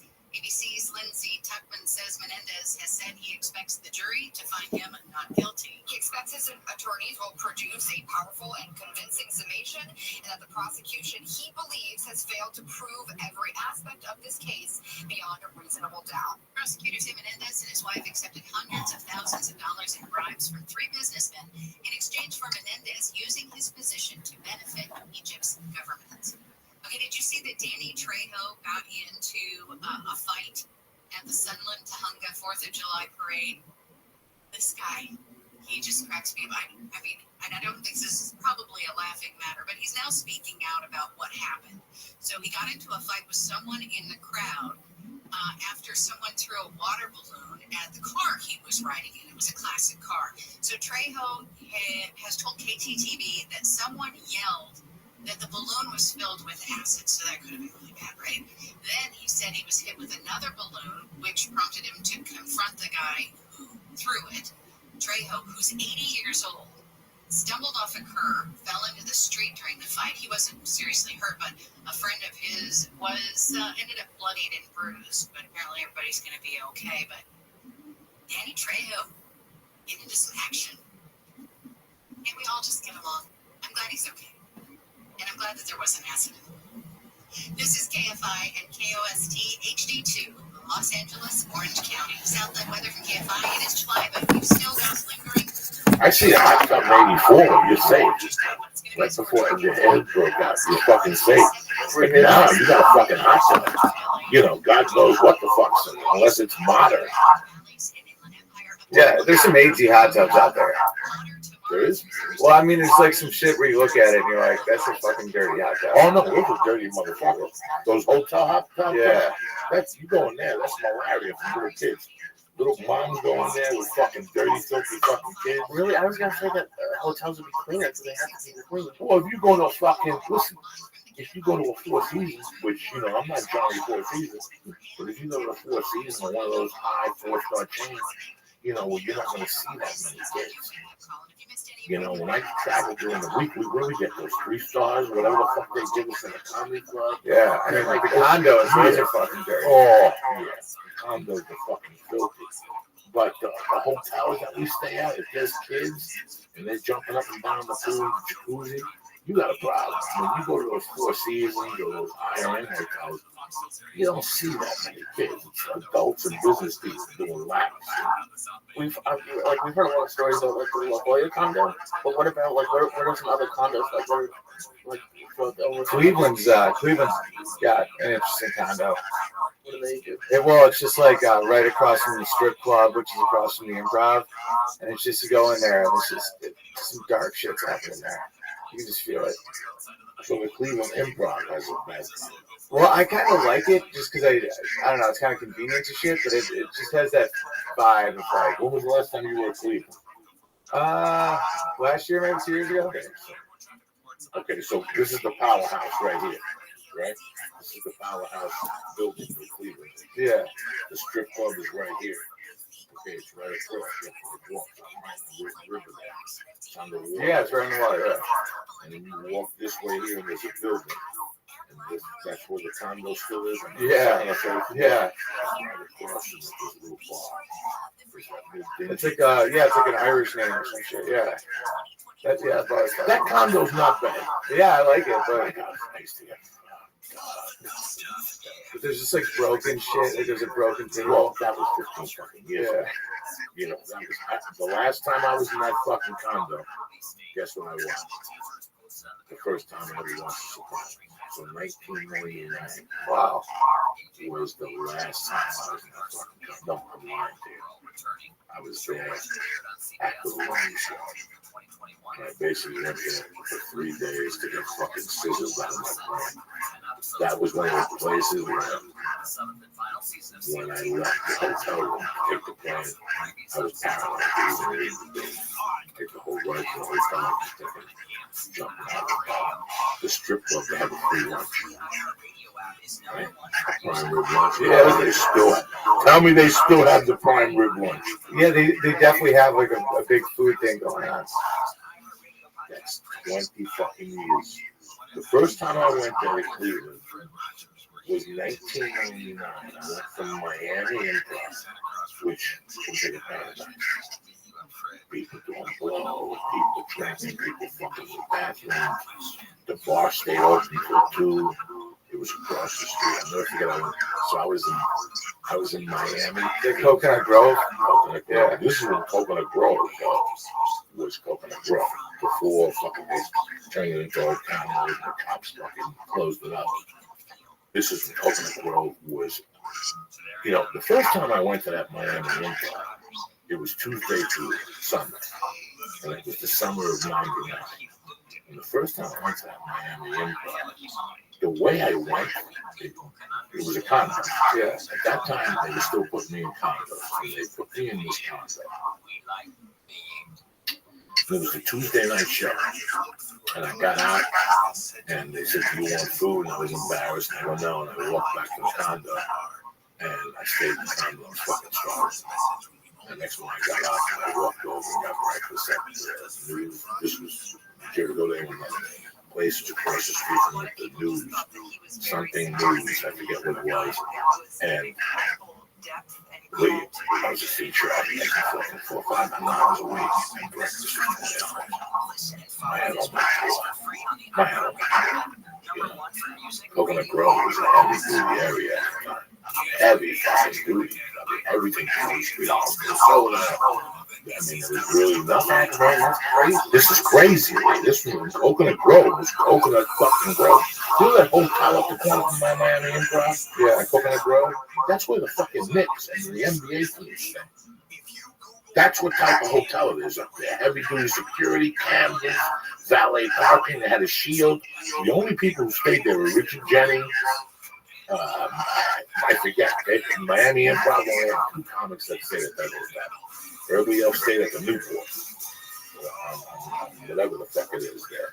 But that Wednesday I went there, and again I did the same stuff. I left there hungry and went back.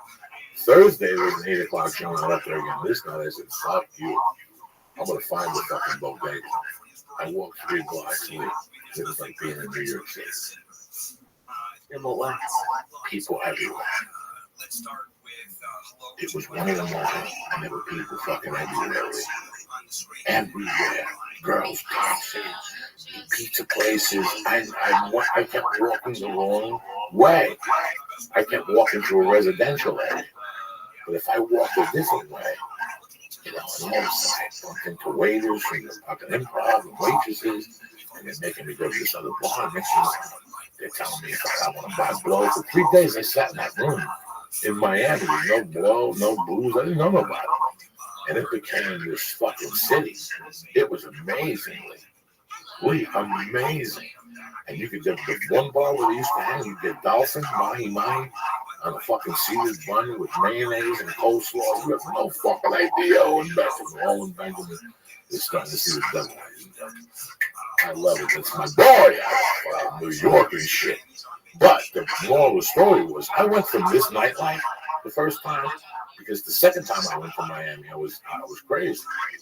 I went from there to Cleveland, to work Cleveland like January 2nd to January like 9th. It was like a 7-day Tuesday. Cleveland probably was exciting in early January. When I pulled up, it was freezing, there was snow on the ground. I ran on the goofy crew at the door, goes, man. He goes, here's some passes, you get free lunch at the strip club. Again, when you're a free track and you get $500 weekly, free lunch is a free lunch. It's going to cost you some money. It's going to cost you the first time I went in there. These fucking strippers were disgusting. And one of them was cutting the meat. She was big. They had a stripper cutting the meat? She was big, black, and fat. And she was cutting the meat herself and putting her fingers in the meat and shit. Fucking. And the fucking meat is pink. And the potatoes, people are sticking their fingers in the potatoes and just ran out there. And that was it. But I had a fucking, there's nothing around me. But if you walk up that hill, if you walk to the corner, if you walk out of that building and make a fucking left and walk up that hill and make another left and keep walking 3 blocks up, is where you find civilization, the Puerto Rican neighborhood. So I bought a couple nickel bags and I bought some fucking food up there. And I didn't know it. That's the second biggest Puerto Rican population in the country. Is Cleveland, because in the 50s they brought Puerto Ricans to work up in Ohio. So all those Puerto Ricans stayed there. Not that you give a fuck, but if you ever go to Cleveland, you got a Puerto Rican friend. That's it. That's what I'm telling you. That's the last time I was in fucking Cleveland. But the first time I went, I was in the condo with a headliner. The second time I went, I was the headliner and I was in there by myself. And I remember watching The Sopranos Sunday night. And you know how they play The Sopranos during the week in those days, the episodes? They play the episode on Sunday, but during the week they kept playing it. That's the first time I was just watching TV one night. And I'm like, what the fuck is this? Do you remember the episode? No, it was like episode 5 maybe. One of those, it was earlier. But the funny thing was, when I first moved to LA, I was doing comedy. I was at the comedy store. I signed with his manager named Ken Phillips. And between you and I, he was half retarded. He had a company in Georgia and he sold it. And he took the money and just wanted to move out and become a comedy writer. He bought a bunch of suits. He bought a fucking Range Rover. He had the wife with the fake tits. And then he fucking sent me a little gigs. I went to New York one time. He got me a showcase in Governors. He got me a showcase in Carolinas, and he called me back and was, hey, I just got off the phone with this guy, and they want to see you in the city for a show called The Sopranos. Because I don't know what it's about. Just make a tape and take it to them. This is the address. And I'm like, I'm not dropping a fucking tape off about singing. So I didn't drop it off. See what happens? For being fucking lazy. Oh, and we feeling all right? Yeah, I'm just get some air. Yeah, no, I'm fucking crazy. I know. Okay. You want me to more water? Yeah. Okay. Let's put some water. I told you, I'm going to leave too. I saved you because I like you. I'm one of the few guys in county I behave with. You and Steve Byrne. I like you both. You gentlemen. I wanted to have you on the show. Every time I see Owen Benjamin, I always behave myself as a comic. I don't say a fucking word because he's such a nice guy. Really? Thanks. You and Steve Byrne. One time I flipped out in front of Steve Byrne. Not at Steve Byrne. I went off on a guy in front of Steve Byrne. And I'll never forget turning around how Steve Byrne looked at me. I got in my car and almost cried. What did you do?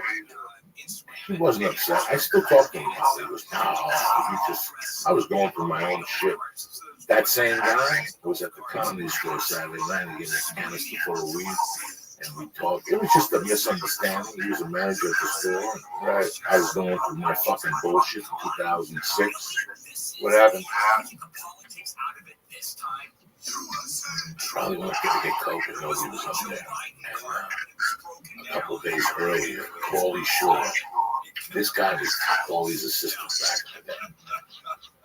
And on Friday night, remember when Paulie Shore had the show on TBS? Yeah. Paulie's store, whatever it was. On Friday night, people from TBS were there. They were sitting in the audience. So Paulie started taking people off the list. Because they didn't want on the list. I was one of them. And Joe Rogan. At the time, Joe had just paid for the stereo system for the room or some shit. I don't know the exact story. And Joe was the reason that the room was packed every Friday night. It really was. This is back in the MySpace days. This is way before podcast. You know, he had already a great internet presence at the time. I had no idea what the internet presence was. So on this night, Joe went down and the room was sold out. And somebody had a plan he wasn't going up. As a matter of fact, I was down there first and they told me. And I just waited around to see what was going to happen to Joe. I was actually going to throw salt in there and start fucking riot. But it didn't happen. I stood by the door with my back to them. And I heard them explain it to him. And then Paulie came down. And he kind of started saying some fucked up shit. What was that? Like, fuck you. You know, the reason I did it for me and I did it for you. Stuff that was just wrong. You know, it's totally inaccurate. I'm the type of guy, if you want to talk shit on me, you can back it up. You're right, I'm going to be wrong. But if you come in here going, Joe, I sell more tickets than Kevin Hart. I'm going to look at you and go, you know what I'm saying? Stop it, Owen. Stop. I like you. What are you fucking busting that door? You know I ate 6 stars. Because we're in training on Benjamin. You understand? I'll give you a bag to go and you'll be in training with your soldier. People will see it now when they see it. They will stop to your game. And the best part of it, see you listen. And I said, you're going to get in training.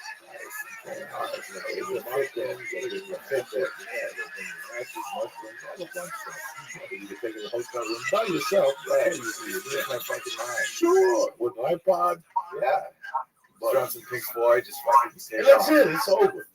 We don't do that much shit no more like that. We don't go back to the room and put the music on and sit there and meditate. But what were we talking about? No. So they were going off on Joe. I turned my back. Just so, if I had to take a lie detector test, always turn your back on him. So you could say, I really didn't see nothing. I turned around, he was on the floor. I don't know nothing. But when they say, like, did you hear him hitting somebody? I don't know. Lie detector test, look at me. They can't commit. The main thing is, you see anybody get it? No, I didn't. Why not? It was a fucking shooting star. I gotta teach you everything at least I am. So I turned my back. I thought it was gonna go down. This guy wasn't a bad guy. My head was in the wrong place. I was a little sick and tired of the comedy store. I didn't like what they had done that night. And to be honest with you, you never like to see your friends get shit on for no reason. So I kind of felt bad, but I always had it out for that guy. And I always had it out for Paul. One night I went to the store maybe a month after that, and he said something, and I took it the wrong way and started going off on him. And we grabbed each other and we yelled at each other. I said some dumb shit, and I turned around and Steve and I never got to talking about it.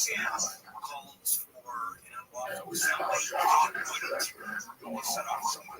But the guy was going off on me. I left the store shortly after that, didn't go back until about a year ago. And Saturday, as I walk in the check and he's sitting in the back of and I came down, I brought him the water, I came back, he was in the hole, I gave him a big hug. I asked him how the water was, he said he moved from California. And he said he brought me some goodies and he gave me a little phone cast. He ate his skills this morning. He could read it. He said his brother found the seeds of the right stuff. And it was in a gas can seeds. growing in the shit at the same time sometimes. We're going to the approach. Good ending. Yeah. Only try. Talk to me about this piano thing. What do you want to know? Yeah, I set up a piano and you looked like you wanted to play. Oh, it killed me. When I was a kid, my mother baptized a girl. And I would spend my summers with that girl's family in Miami.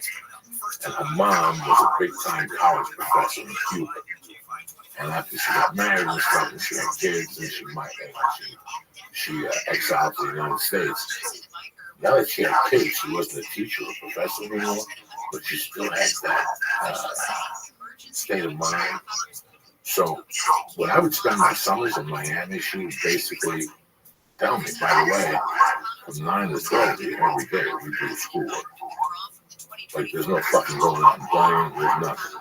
You have 2 options. Either you do schoolwork or you go mail, be a laborer for the Godfather. And you're like, wait a second, so if I be a laborer for the Godfather, I gotta be there all day when I'm picking up boards, getting bit by dogs and shoveling and shit. Or I could stay here and do 3 hours of schoolwork. Even at that age, I figured out she would help me. So I would stick around. But she had 3 kids. Me and the 2 kids would do schoolwork while the girl played the piano. And let me tell you something, my mother was fucking chastised her for no fucking reason. For perfection, because she was doing no, that's fucking other stuff. She was doing some fucking Tchaikovsky type thing at some college at the age of 12. But I'll never forget how much the mother used to torture that girl, how much they went back and forth. But the discipline that she had to have always stuck in my mind. Yeah, my upbringing wasn't like that. I just played up. Yeah, it's what I was drawn to. It's like we didn't have a TV for part of my childhood, so we just had a piano and my dad sang opera. So that's how we got along. And I just liked it. I always liked playing it. And professionally, never thought about it? No, I mean, I had my piano teacher was a woman named Lucinda. And when I was 11 for Halloween, she wanted as a dude. And then she got a sex change. So I was funny because it's like if you're gonna first have a sex change, do it on Halloween. So it was like an easier transition. But so then I got taught. It was the same person taught me as a woman and then as a man, and that's how I got fascinated by like gender because it's like I got to see a whole different brain. You know, it's like on testosterone, there's a much different person. Now, what year was this? 1991. Somewhere around that time, either 60 Minutes or 2020 had a whole thing. I had just gotten separated, I was home, I was miserable. And 2020 had a thing about a woman, the whole transition, a man. Yeah. So she was a woman first and then became a man. Yeah. What was her name? Larry. Still friends with him. Great dude. So yeah, it was How was his life now? Was he married? Yeah, he has a wife. Yeah, just chilling, just happy, plays piano. I don't know, all that shit. It's fascinating. How old were you when that happened? 11.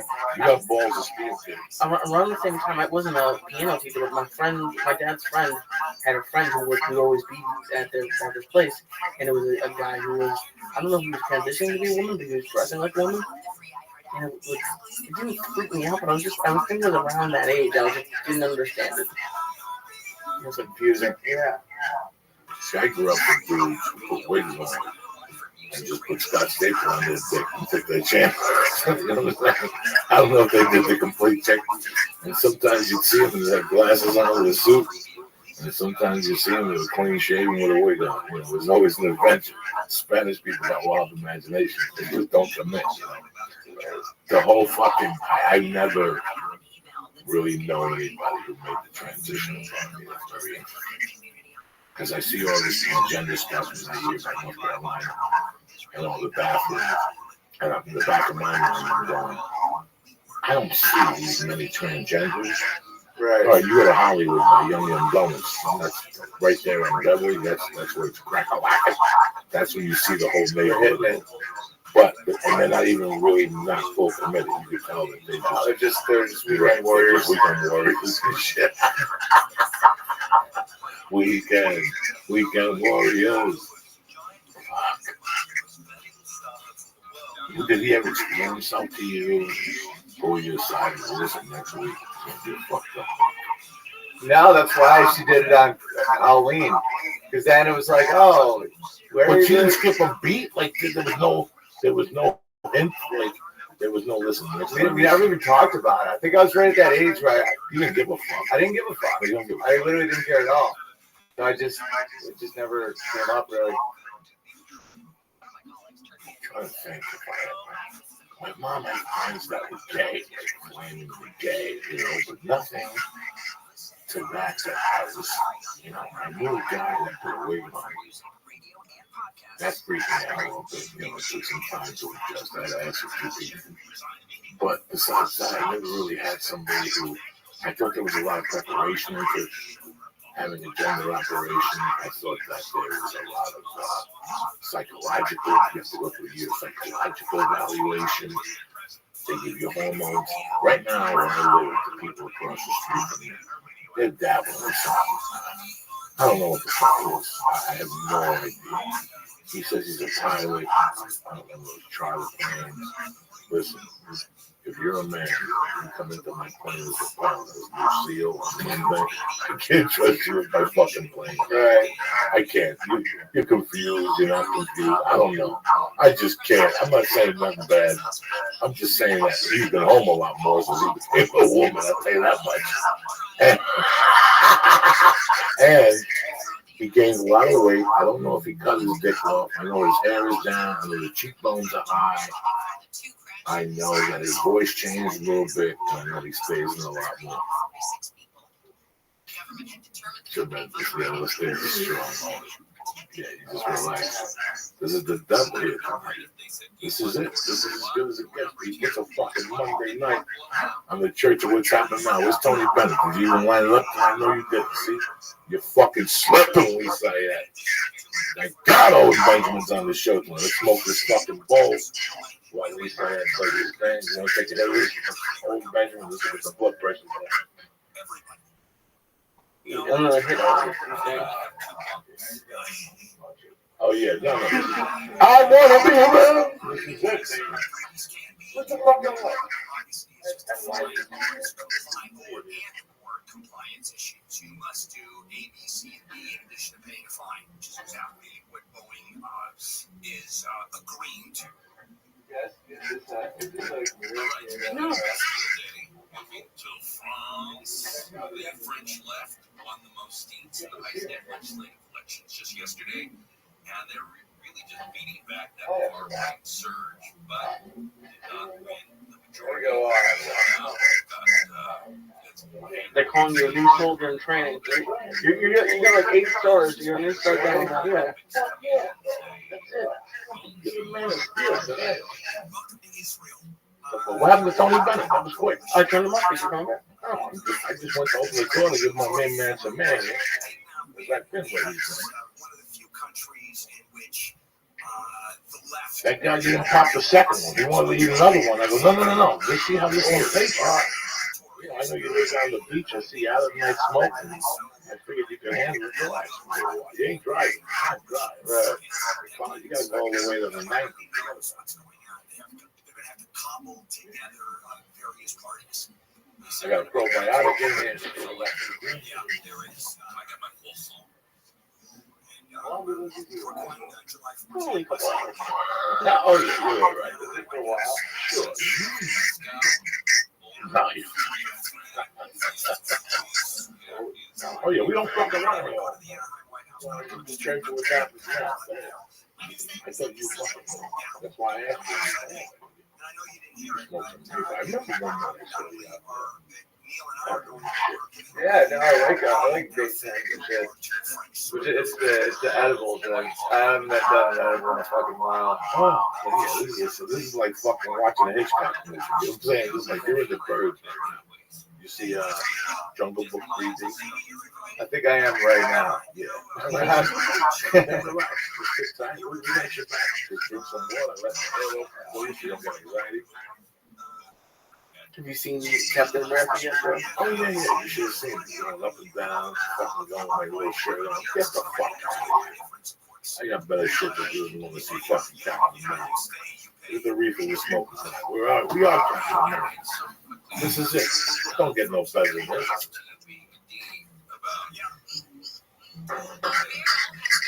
What are you gonna do? It's a Monday night. It's a Monday fucking night. Can you imagine running with Uncle Joey on a Friday? You have a heart attack. Where are you going this week?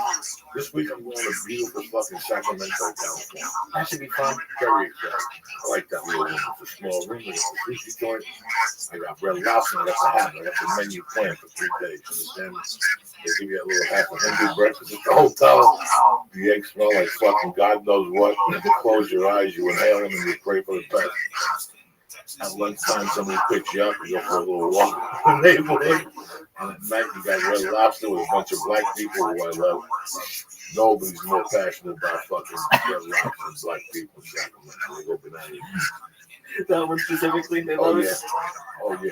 I used to, right when Paula and I first got together, she lived in Inglewood, and I would drop her off on Sundays to go eat sometimes, and they had Applebee's and Red Lobster, and black people would come out in their church clothes.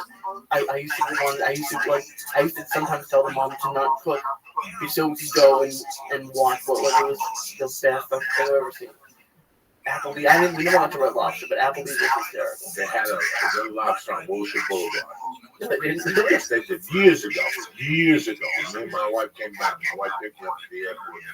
This was me and my wife living in one bedroom for fucking 19 cats. I made like a bonus somewhere. We take you out to lunch. I took it to that Red Lobster. It was filled with black people. I love that. That was fair. Yeah. They were dancing. They had the whole fucking thing. Owen Benjamin coming back. He's coming back. He's taking a comeback like Jerry Lewis. This is good shit. These stars and the stars are back. Trust me, I'm fucked up right now myself. I took that 6. Sure. This is dope. This is it. We've been in training right now for about almost 4 years, 5 years. We started at 30 edibles and smoking hash out of the camp. Look where he is today. He's a successful podcast tour, and he's eating fucking 700 milligrams a week. He's better than a week, a night. Whatever the fuck. You're having a good time. You're training. You're breathing. You're throwing up kettlebells. Yeah, I'm really bummed out, but I'm like, this is the first time in a sport that I've actually kind of liked it. And we've been doing snatches, and I suck at it. So like today I was watching videos. It's weird. I get competitive with myself with that stuff. And I don't like that I'm not good at it. Well, here's the good thing about where you're going. The good thing about where you're going, he's got a great philosophy. Oh, he's amazing. He's an amazing guy. He's an ex-New York firefighter. And he's committed his life to this thing. You see this guy. I'm his age, and he's 4 years older. Tell him what he was doing there again. Hanging from, like he does pull-up hangs for like 3 minutes. He just hangs. You know, this guy's an amazing shit. Oh, yeah. Sweetheart of a guy. Dave is a sweetheart of a guy. But he's got a different philosophy to train, especially the guys like myself and Lee. We're not looking to go to the Olympics. He's like, look, whatever you can't do, you can't do today. But in a week or two, you'll be able to do it. He gets mad if you say can't. Yeah, he'll make other people do push-ups. So it's just really weird. That's the philosophy. Also, Lee and I trained before. You want to take a walk here, right? Get some air right there. Get some air in the body. And take your water with you just in case you fucking, you want to dehydrate a little bit. You'll be all right. It's the best. It's better than the people who like don't take it. Yeah, people love you. You're a hero. So the problem is here that his philosophy was, A, it's not going to work today. Let's modify the movement so you can get it. Right? That's what he would say. He modifies the movement so at least you could work on that muscle. And B, he had a different philosophy when it came to kettlebells. He has a philosophy of you never want to overtrain you. You know, class today was like 35 minutes. I stayed after the practice. He never really wanted to overtrain you. He always wanted you leaving going, really, that's it? Yeah, get the fuck out of here. Stretch your back and get the fuck out of here. And it makes it's gone with me now. Today. Like today I was supposed to tell those I got busy at the nap. I had to go get my hair fucking done for this thing on Wednesday. I had to do 1,000 things, little stupid. Yeah, baby. This is the real deal with church, you know. I don't think he does the code. I think it's okay. This is everything. Those fucking stars, as a matter of fact, give me the back. I'm going to do another one of this. Okay. Wait a minute, I'm not leaving it alone. No, Yo, what up? I'm coming. Welcome, welcome. How you living? Yes, please. What's good? I hope you're well. I'm glad you're here. Your attitude should be like my attitude. It's over. We're taking over this bitch. Right or wrong, we're drinking water. Keep coming back every single day. We want to see you. It's wonderful to see you. This Discord keeps getting more and more stuff. It's really cool. Take a look below. You were just saying like you just have to start somewhere, and but it's like this is the first time in this that I've struggled. Like I've struggled with certain aspects of it, but this is the first move that I'm just sucking at. I can't believe the dynamic that working out as hard as I stand up in the last 7 years. Like if you look at my career really started rocking and rolling as a person for me when I started working out. It gives you an extra form of confidence. You feel like you're standing high. After 90 days, if you stick with a routine or something, you do feel fucking different. They don't tell you that just for their health. I'm not telling you this because I'm telling you this because you don't live in the person. Right. You know, a year ago, I couldn't go to 2 jiu-jitsus in a week. Just couldn't do it. Now you're going to 2 in a day. Now I'm going to 2 classes a day. Sometimes, you know, tomorrow I'm going to go to 1, and Wednesday I'm going to go to 2. You know, it's always something. I'm doing something. But it's amazing, you know, what little strides become. You know, little commitments become big fucking commitments. I've always fucking said that. But I can't believe the dynamic working out has added to my life in general. It gets me perked up. It makes me stick to all my other goals. Like if I could go somewhere and wrestle for an hour, I could, for 4 hours, I could do so many fucking things. I write so much in the afternoon now. It's fucking pathetic. Is it because you overcome a fear? Like that's what we were talking about today. Like he thinks my main problem with it is I'm just scared of it getting close to my head, so I'm trying to catch it. So, and I know you talked about the YouTube to get over your Balinar. So is that like What up, bad boy? How you living, big dog? Welcome, welcome. Enjoy yourself with that Crunker Strike. I keep making this Discord cooler and cooler.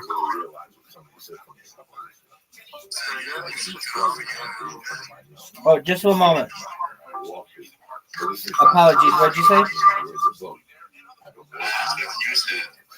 Oh, I keep building out the Discord so you can look below and see like every day I'm doing something else. Like I just built 10 VCs in there, and we're like created a bunch of Reddit threads.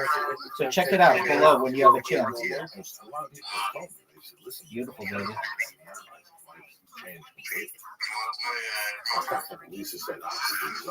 I would love to. I gotta take care of a couple things. I got some messages to reply to, and then I've been up all night, so I'm gonna get some sleep. Actually, I would love to play. I love playing with you, but I do have to sleep.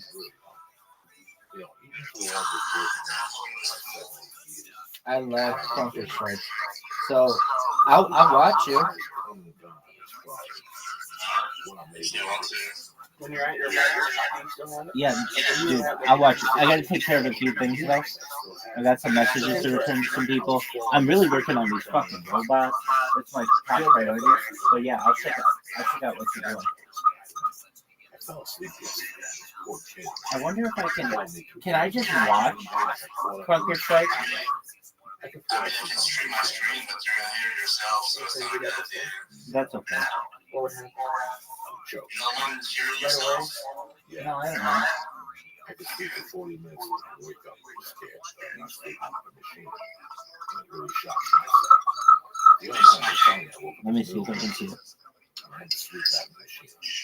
And I ate those onions. Oh, dog, this is baller as fuck. Yeah, dog. I'll watch this all fucking day. Hey, I'm gonna comment on all your kills. Let's see.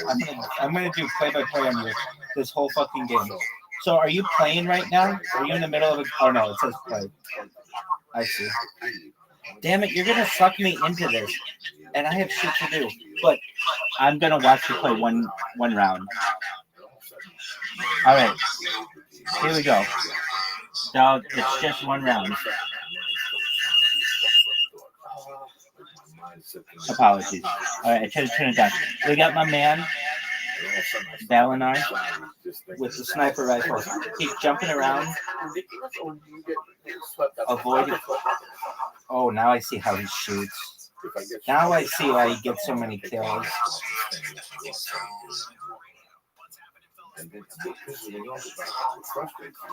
Let's see it. Man, what level is this? He's busting up. Ooh, that was a deep snipe. And it's a never-ending circle of kills. Ooh, good shot, dude. That was a perfect headshot. And very fortunate because you were about to die. Damn. Dude, I could do commentary on your fucking game all goddamn day. Here we go. You're jumping around. Oh, dude, got him. Ooh, almost. Yeah, it's tough. It's tough when they're fucking moving around and you got a sniper rifle. Damn, it was 3 on like 3 on 6. I fucking drink some water. I do not have last week. Yes, I do. And then I sit down. 2 on 6? Totally unfair. Yet you still won. And eventually one of the fucking cats will come over because that's that peak now. So they're gonna get petted, and I get frustrated at first and they jump on my You lap. still won, even though it was 2 on 6. All right, here we go. We're gonna see you shoot a bunch of motherfuckers. This is your map. You're sucking cock right now. That KT double D though ratio, KT double D is kicking ass. Damn, that was really good. Damn. Dude, it's so much easier to kill people with a sniper rifle.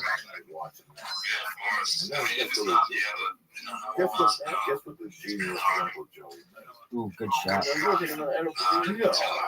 The other guy did? I get up and go outside and I smoke 2 bowls of weed. This what happens.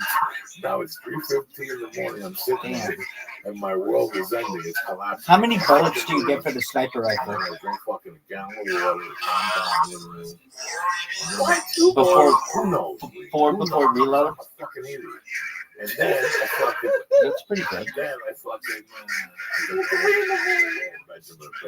All right, I'll watch one more game. And I'll watch more, and I'll keep it streaming. But I gotta do some shit. I'll fix everything. I'll fix everything.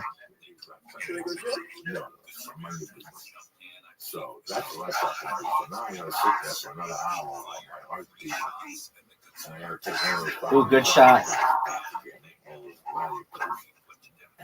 Ooh.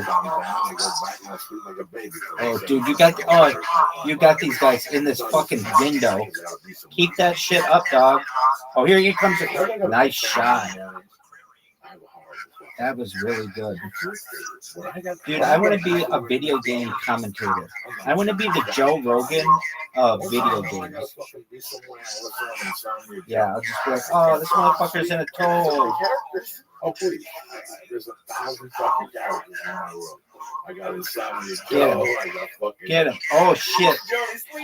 Johnny Sleepy. Yeah. I got like 10 That's all right. Get up in that fucking tower. It's actually a terrible place to go. Everybody goes there, and everybody gets shot there.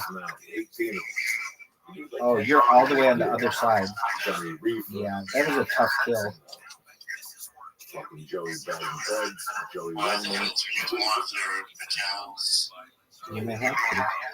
I like it. What's up with you, buddy? Just trying to put the pieces together. Like I said, I've been trying to write around more. In a moment, I'm going to be shutting off my microphone, one of them, so that should help. Oh, good shot. Oh. I have bad days, I have good days. The most important thing is I'm consistent. Oh, fuck. That's the ultimate goal. That's okay. Get him. First of all, I know you listen to your yard. You're going to be a radio. Oh, there you go. I know you, so. Good shot. I'm impressed by your shooting ability with the fact that it's not auto aim like it is on a phone.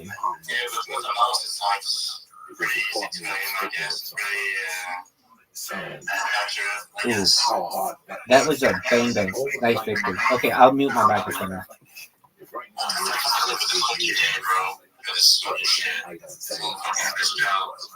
Dude, that's fucked up. There were way more than that.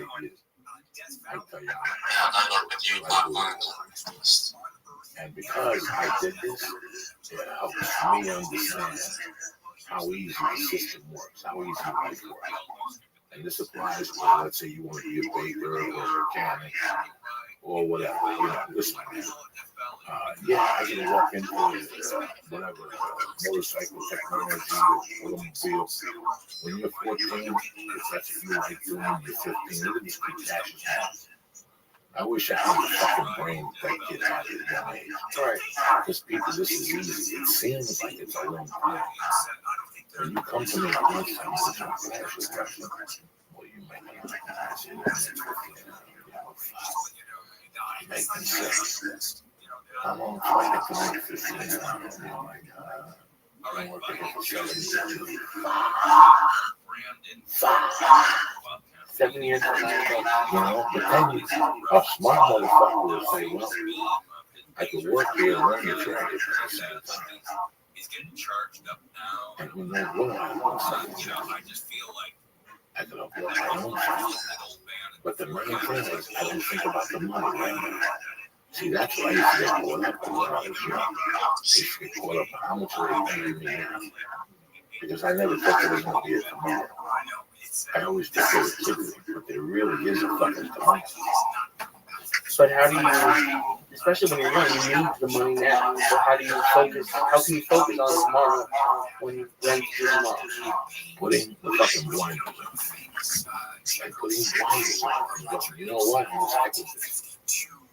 There's something good going to happen. Wow, that job you're doing 5 days a week, one of the guys from that shop recommended you so you could do weekend work somewhere else, and you can make $10 an hour now at that place. And you look at me and you go, Joey, but I'm working 7 days a week. Listen, anything that you want to be good at, you got to do 7 days a week. I wish I could jiu-jitsu 7 days a week. My body just can't handle it. I went to jiu-jitsu Sunday. It was basically an easy fucking class. I rode one time and then I had to get out of it for Mother's Day. I fucking had a hard time walking around. I took the leave and shit for that. So if you were 25, you'd just 7 days a week? Yeah. Not even to compete, just as an exercise. Just to take my mind off my everyday grind. If I had to fix something right now at this age, if somebody came to me at 25 and said, listen, I want to take my mind off the everyday grind.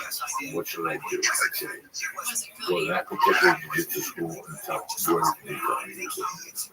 Watch the strongest guy in there and do what he does. It's just like life. If you're an engineer and you want to be a good engineer, you're going to hang out with the dude that calls in sick. The dude that does gloves. No, you're going to hang out with that Chinese dude over there that comes in and out the door and stays till 10 o'clock at night. That's why he does what he does. Because eventually all that time will come in. You're clocking in. You're not clocking in for your job.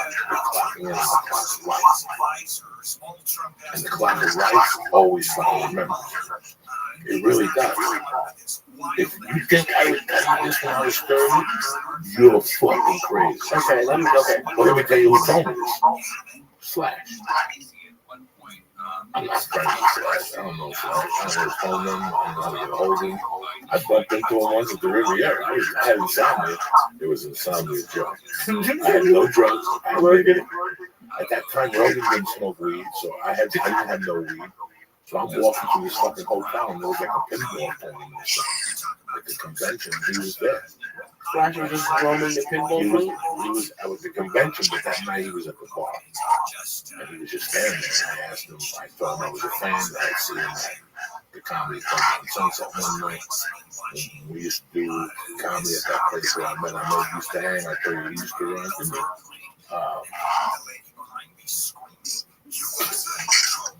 I saw him there one night. I said hello. He was very nice. And I asked him why Guns N' Roses broke up. He said, what you're going through right now is how long you've been doing comedy. He goes, are you making money? I told him the truth, because I'm in Vegas. I'm like, I'm doing 2 shows. I get $200 on my plane ticket. And I got a fucking pass to the employee hotel. Not even in the buffet. Listen to me. Not even in the buffet. And you were explain what the employee food is. That's what all the food that don't get eaten in the buffet goes to. Like pieces of chicken with a bite taken out of it that they put back. I'm joking. It's a joke, people. But the point of this was that he told me that what you're doing right now has a payoff. And some people, that's why you have to do this hard work. So when the payoff comes, you don't analyze it. That's what gets people in trouble. You ever see a character you like in a movie, right? And you don't see him like this again. And one day you ask around and Google his name and says that, you know, he just got hooked on drugs or something. He disappeared. Somewhere there was something. Something couldn't be handled. I know this because I went to it. Something couldn't be handled. You know, a lot of people can't handle success. Not at any level. Not at any level. What happened to him? Justin Bieber. Michael Jackson. God rest his soul. Prince was good. Prince was good. I shouldn't say his name like that. But your world changes from your perception. So you think that's what that is? Is people who are going like the Wendy's on hands and whoever you want to say, they just can't handle their success? At first, it's just perception, man. It's just perception. And in the back of your mind, I can't imagine. You think that you're doing something nobody else has ever done. And in the meantime, you're blowing smoke up your ass. I think about the time Ronda Rousey got kicked in the head. And she just sat on that mat. And people are saying she was dizzy. She wasn't dizzy. She was thinking. She was thinking about all the shit she bought in. And all the lies and all the fucking bullshit people told her. And the smoke they blew up her ass. How in all her training, she didn't get prepared for this. Or maybe that, for all the media things she had to do. And all the time that was invested in talking to people, meeting with people, talking about movies, your mind got taken away from the fucking main focus. It's like getting arrested. And they put the handcuffs on. What's the old adage? A cop knows if you're guilty or innocent.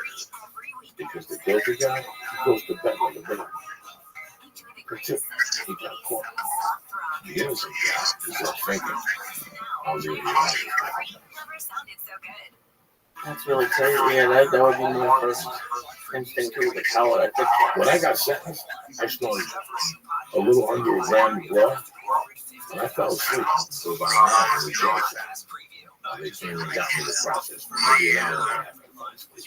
And I mean, the sleep was drool out of my fucking mouth.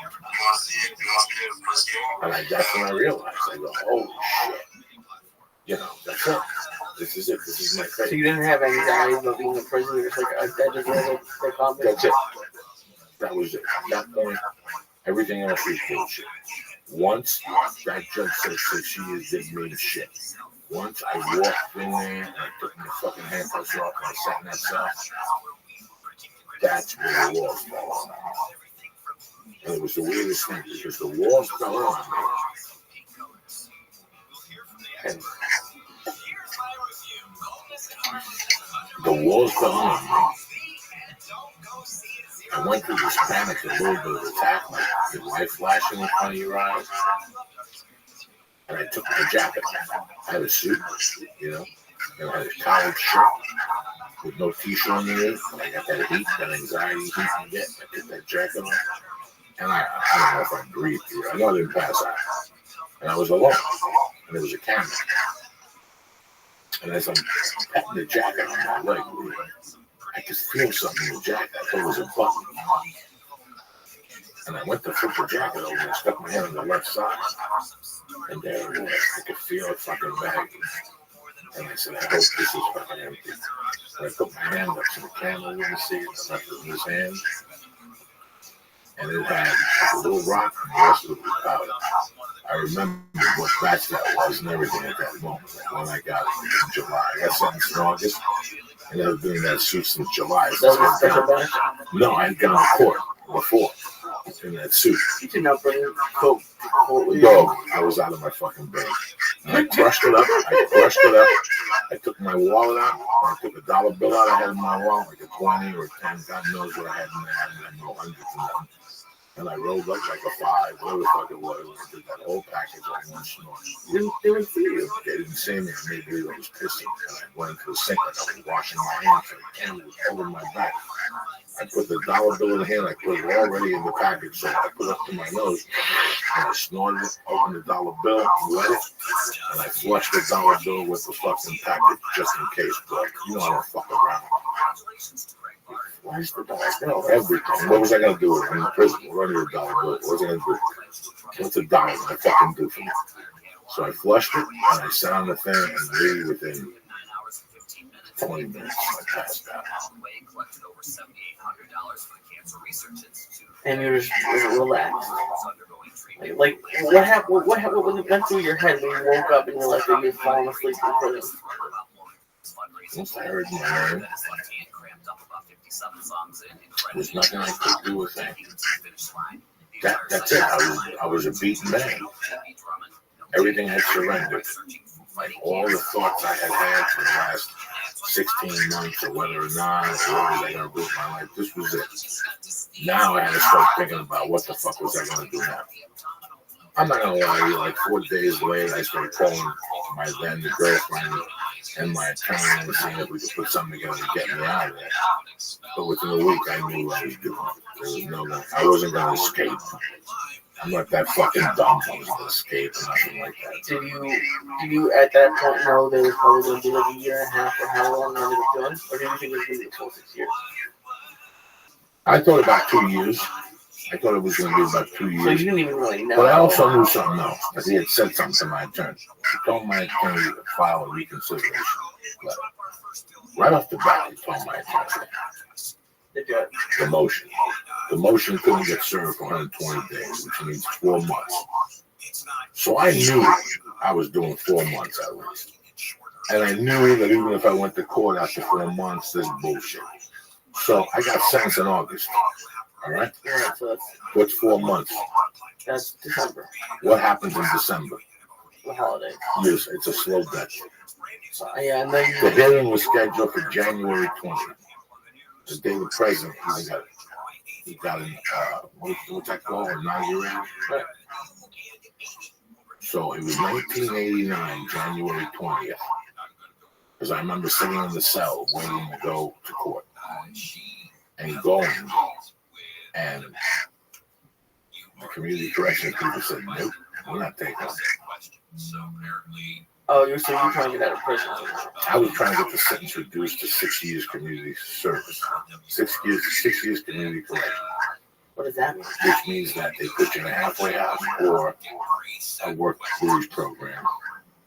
You have to stay clean, have a job, go to school, and then you have to petition the court again, and then they let you go home. But you still have those 6 years hanging over your head. And if you do something fucked up, they put you back in jail for the remaining of that time.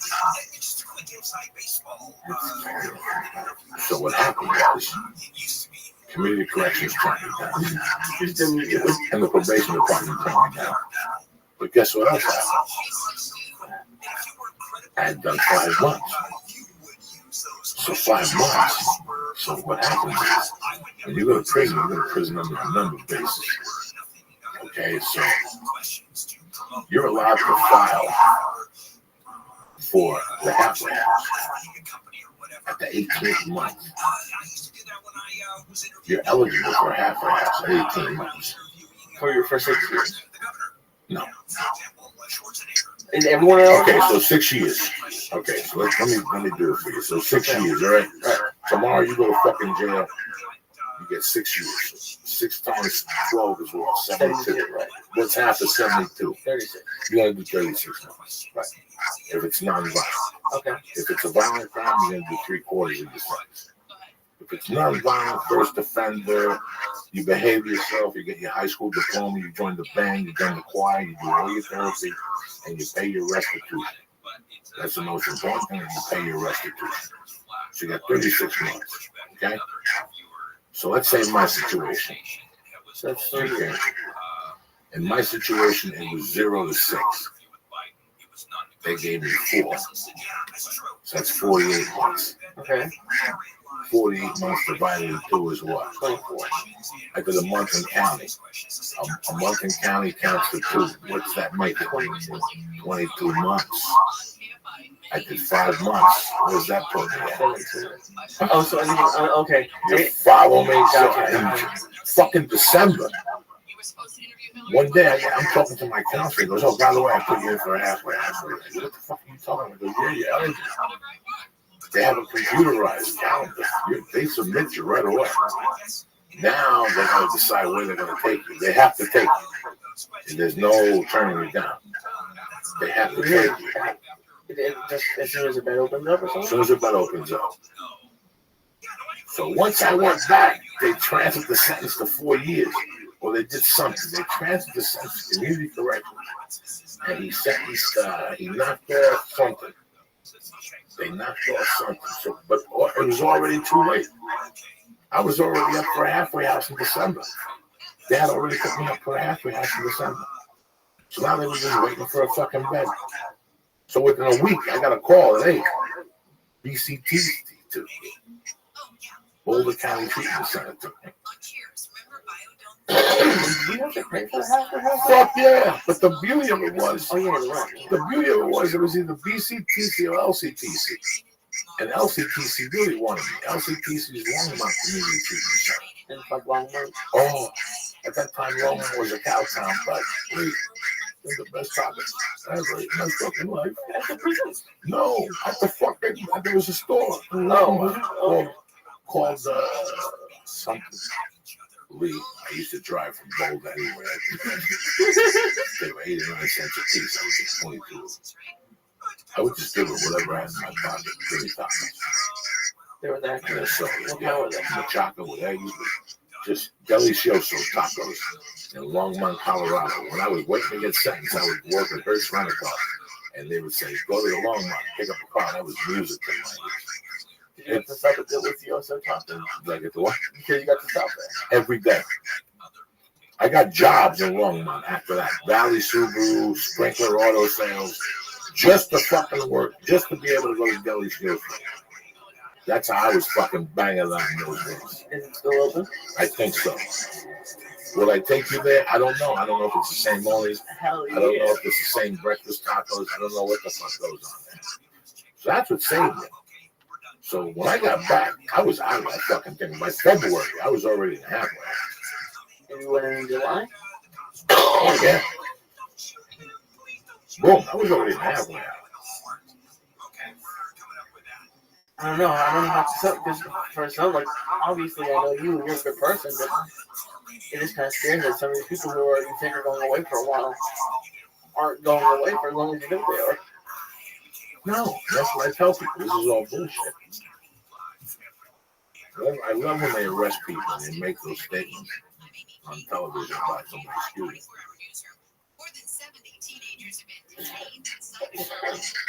Sorry about that. I love when you're watching the news and somebody says, "Oh my God, major drug bust in the south side of West Hollywood." Police I asked got arrested with 3 kilos and $42,000 in cash. And they say he has estimated value of street cocaine at $3 million. And you sit there and go, let's figure this out.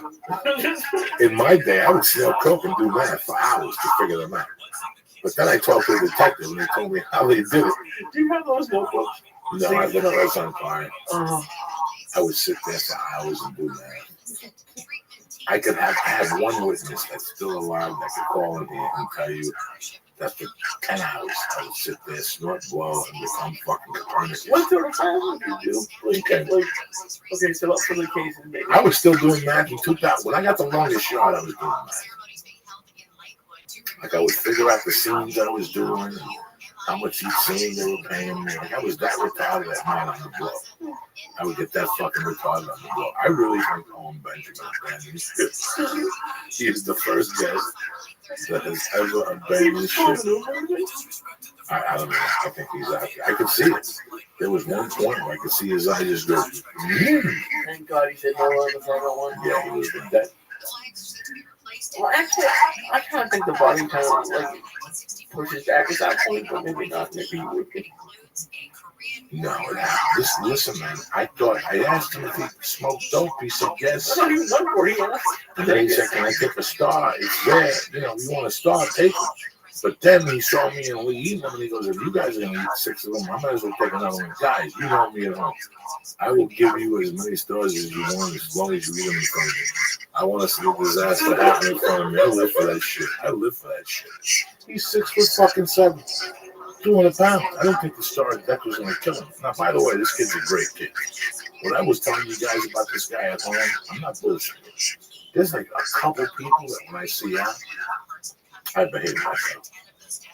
And he's one of them because he's such a fucking sweetheart. Everyone likes him for whatever. Everybody. Nobody has a bad word to say about his own Benjamin. Listen, I was leaving the store 3 weeks ago. I was about to get in my car, and when I'm going in the car, I don't hear nothing. Hey, hello. There's no retreating. There's no retreating. It's over. I saw him, and I gotta tell you something. It brightened my day. There's few people that brighten my day like this. This kid never says a bad word. He's a funny guy. He works fucking hard. He's out every fucking night. You know, he's done some big fucking movies. So if you get a chance to go see him, go down there, bring him and let him tell him the church section. That's it. He'll fucking love it. And we'll get him back here. We'll get him to talk some shit. Maybe give some shout outs to this guy. First off, my main people, Greg and Lynn Powers. My main man is SF. John Cutler. I couldn't see him this last weekend. My main man in Bakersfield, Matt Baker. Over there at Bakersfield, BJJ. Teaching motherfuckers the jiu-jitsu to the next level. Tammy Burbank, Thomas Easter. I'll see Thomas tomorrow night at the Laugh Factory. Hope he don't stab somebody and they don't get banned from there.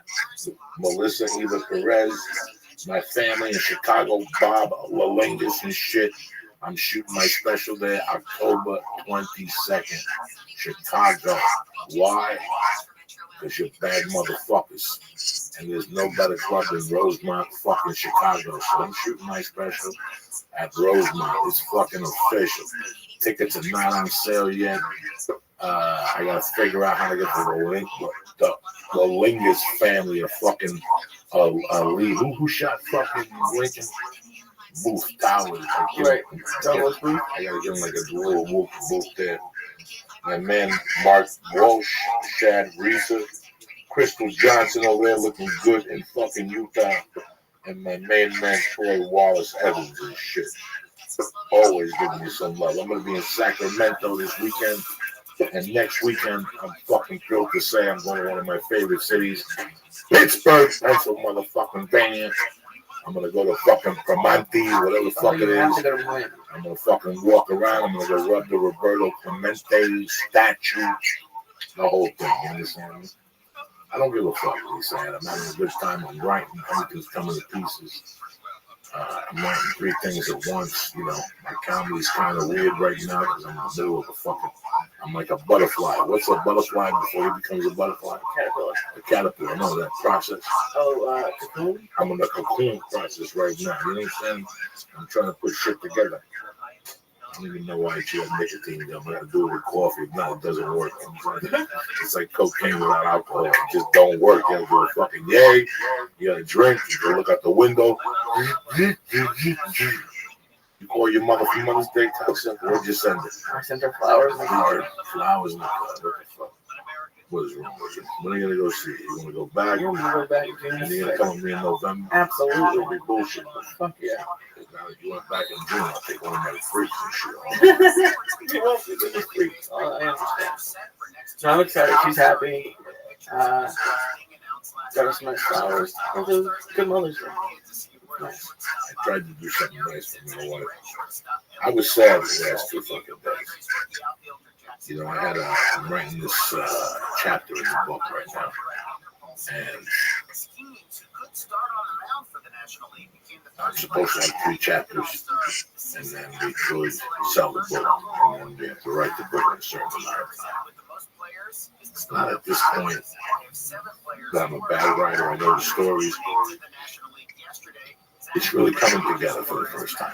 That's awesome. And some days it's I put 8 sentences in, but I take 2 out. You know what I'm saying? Like it's always something like that.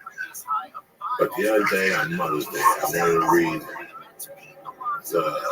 I didn't read the whole chapter. I just read the part where I go out, I come home, and I'm on acid. I go to bed, and I get up in the middle of the night, and I hear her, and I get up to pee, and I go down to find my mother, dad, her arm is purple, and, you know, I kind of sit there, and I wrote that out in there. And in my mind, I felt like I was supposed to be upset. You know what I'm saying? I was supposed to be upset. You ever feel like that? Like you might be upset. But I really wasn't upset. I was really proud that I got to write it how I finally got to fucking write it. So you didn't get emotional anymore? Not at all. You know, I'm trying to write the aftermath now, which really takes away from that chapter. That chapter is such a strong little piece of writing. Then after that, you just close the book and put it down for now. I don't even know what happens now. At what point do you think you got were able to not get emotional? Would it be like last year? Is it just this? Like how many years ago did it take? Because that's a little about Mother's Day. I'm away from my mom. I start to think about when she's not going to be there, and I get sad. In life, when you lose a friend, a relative, a loved one, the pain's always there. Always there, always there. Especially my mother. The pain's always there. It's like being poor and having a toothache. You learn to live. You learn to live. You ever see somebody drinking and they have like a fucked up missing tooth? That tooth was fucked up for 2 years. But he had to decide between booze or a dentist. And he picked booze. I did the same thing with blow. You know, I had to pick between a $50 piece of coke or paying the dentist. What would you do? I picked a fucking $50 piece of blow, and I took an aspirin and shoved it in the fucking cavity. You know, that's how fucked up my teeth were in the back. I would just get an aspirin and put it in my tooth. There was a hole in your tooth? Yeah, bare aspirin, put it in my tooth. And then once it really started hurting, I got a bottle of Jack, one of those little pints, and I drink it, half of it straight, and then I just drink the fucking tooth or whiskey. I'm lying to you, I didn't drink Jack. I take my Chivas, one of those whiskeys that has like a sour taste to it, and I would just pull the fucking tooth out. This whole side was fake in the back. And I had the abscess one time. I got really sick and bold, and I went over to the fucking place, the hospital, and the rest of it out. But wait until people feel like it's the same thing when you lose a relative or a mom or something. More and more, I'm getting more. I get calls at least every 6 months from somebody that says, "Hey man, can I talk to you about something?" I had a kid help me out. The kid who I stayed with 30 years ago hunted me in to tell me his father died. And that one night he was thinking now that he understood me and how could I live with that at an early age. That he really got a whole new respect for me for even living with that man. I have a teacher that is Mr. Barrett. His mother died. I heard he's in a horrible place right now. Grown fucking man. Grown fucking man. Grown fucking man. You're never prepared for none of this shit. That's the part of life you're never prepared for. Listen, I like things. I like the music. Was I a big fucking no? Somewhere along the line I stopped listening to a lot of music and I listened to whatever Prince put on the radio. But I didn't know his albums like I know other bands' albums. I know Purple Rain and I know the one after that. But that was it after that. I think like a 90 attack from Prince. Do I feel? Yes, I can't imagine Prince's family, his friends feel. People who really know. Not those bullshit people that go on extra and tell you lies. That's the worst part of death. That's the part of death that destroys you. The fucking bullshit you got to put up with and fucking people talking. Who the fuck are you? How does he know you? What the fuck are you talking about? But, it's accepted. You know what I'm saying? It's like putting RIP on your Twitter. Stop. Don't make me go and get you canceled. Canceled from what? I don't know. I'm just talking shit here, fucking Lisa. I'm 9 stars in. You're not 9 stars in. Maybe 7. Who's counting? Okay. What do you think? I don't have no edibles in my system from last night or the day before or the day before. I'm a fucking horse of death. I ain't got time for this shit. What the fuck? I'm sorry. I'm sorry. What do you apologize for? You never apologize. I have no idea. You're my fucking family. You never fucking apologize. And that's it. I can't really believe that. I love it. Listen, this is just another feather in the fan. I'll never forget it. Was 1984. It was 1984. And North Bergen people. I got a bad reputation with a bar called Corky's. At the time, that switch government was called Gregory 7-Day Weekend. And I gotta tell you something, looking back at that bar, it just became a cocaine store. At 1:30 in the morning, on Friday, Saturday, Thursday, Tuesday, if you just went in that bar, if you went in that bar with a and you put it on, and you could have sold that shit today. If there was 40 people in there, 40 with jaw would go from side to side, smoking cigarettes. You couldn't hear from the fucking bar. You couldn't, What's the point of my story? I have no fucking idea. It's Gregory 7-Day Weekend. It's a good TV show. Maybe he's back on. Maybe he just went for a walk in the neighborhood.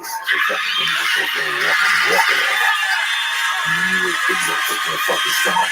The people would say, walk it off and accept it.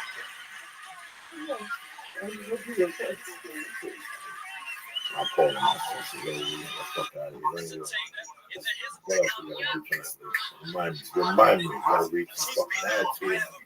As usual, my main people over at Nature Box, listen, what the fuck, you know what I'm saying?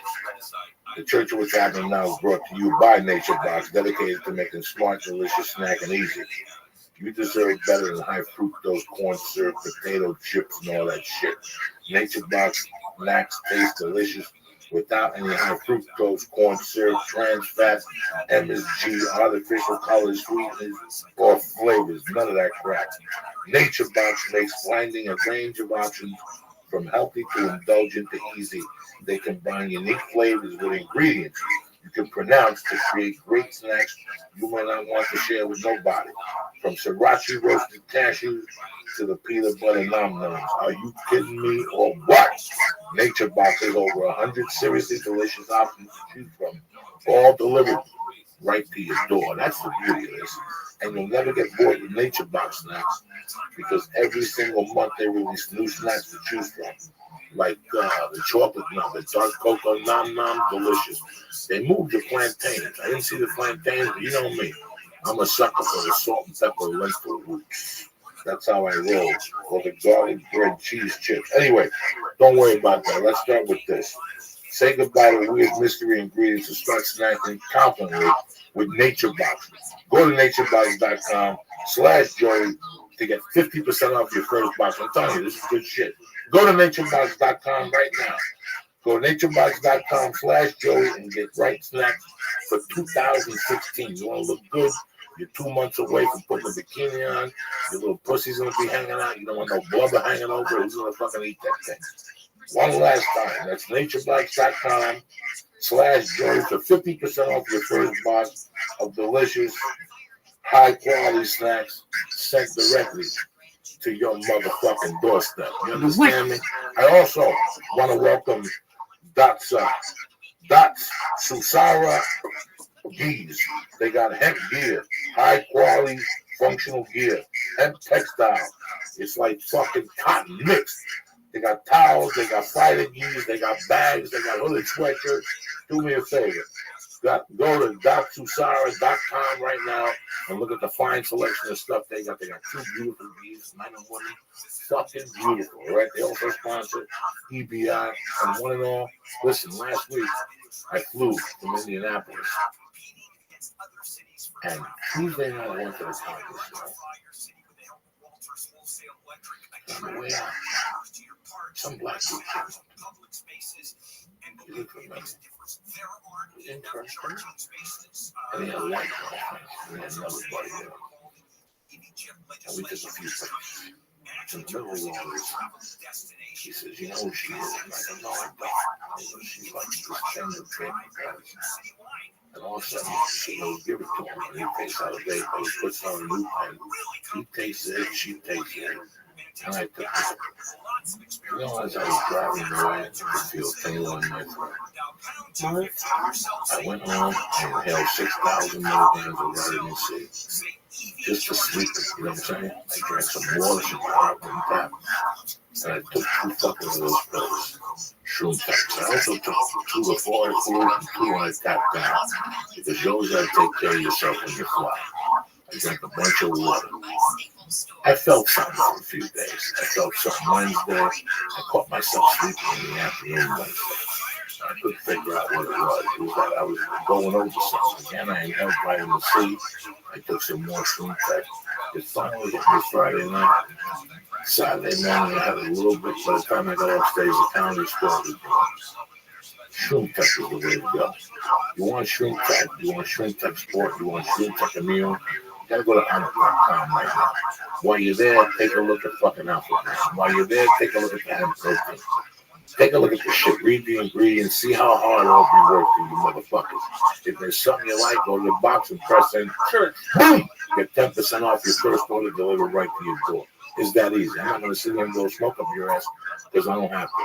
Alpha Brain, you don't like it, it don't work for you. You get 100% money back guarantee and they don't want the product back. That's the type of confidence they got in their shit. Go to alphabrain.com, go to Honor.com, go to the box and press in church and get 10% off. I want to thank NatureBox. I want to thank Honor. And I want to thank dotsusara.com, the best geese in the business. I mean, there's some great geese out there, but this is a spectacular ghee, lightweight, it feels great. Go to Dr. Sara right now and look at the fine selection of geese they got, all right? That's it. I want to thank my man, Owen Benjamin. We fucking tried. We tried. He came in here and dabbled with the fucking King of Swing and his main boomba, Lisa. Yeah, this is what goes down. Hooky Spooky's watching. You know, you can't, when Hooky Spooky's watching, you can't come in here if you haven't taken your vitamins. You can't do it. Who's that? Yeah.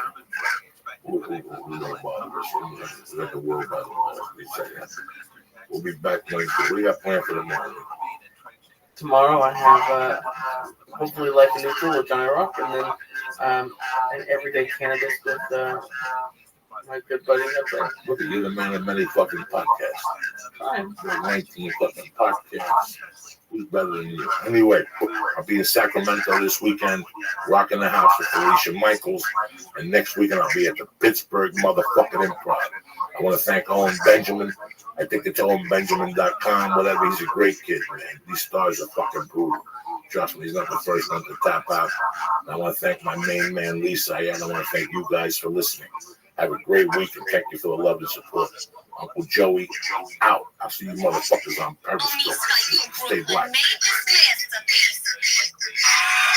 This show is brought to you by Tracker. Never lose anything again with Tracker. Go to thetracker.com, THEtracker.com, and enter promo code CHURCH, and you're going to get 30% off of your entire order. That's thetracker.com, promo code CHURCH, and save 30% off of your entire order. This show is also brought to you by Datsusara. That's DATSUSARA. Extremely high quality, functional gear made with hemp textiles. They have bags, keys, and rash guards. Go to datsusara.com and enter promo code Joey to get 5% off. And go to Onnit.com and use promo code CHURCH to get 10% off all the great optimization products like Alpha Brain, New Move, Shroom Immune, and Shroom Tech Support.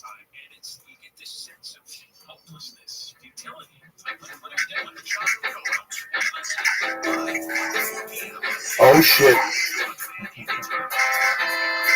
I hope the afternoon's going well because it's about to get better. The Church of What's Happening Now, Lee Sayat, Professor Alberto Crane, and your Uncle Joey here dropping it for Bob Marley today. Somebody hit me on Twitter. He's been dead like 36 years today or something. Wow. Kick it, Lee. Kick this meal, Lee. Dun, dun, dun, dun, dun, dun. Oh, shit. Lee's about to get a little shirt, night shirt on tonight. Look at him. He's ready.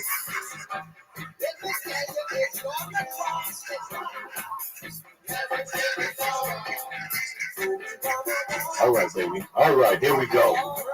It's a beautiful day to be alive here. Professor Crane's in the studio. What's happening, little brother? How's it going? Thanks for having me. Oh, it's a pleasure. It's an honor to have you in the studio. You're one of the men of the great BJJ world. Lisa, what's going on with you?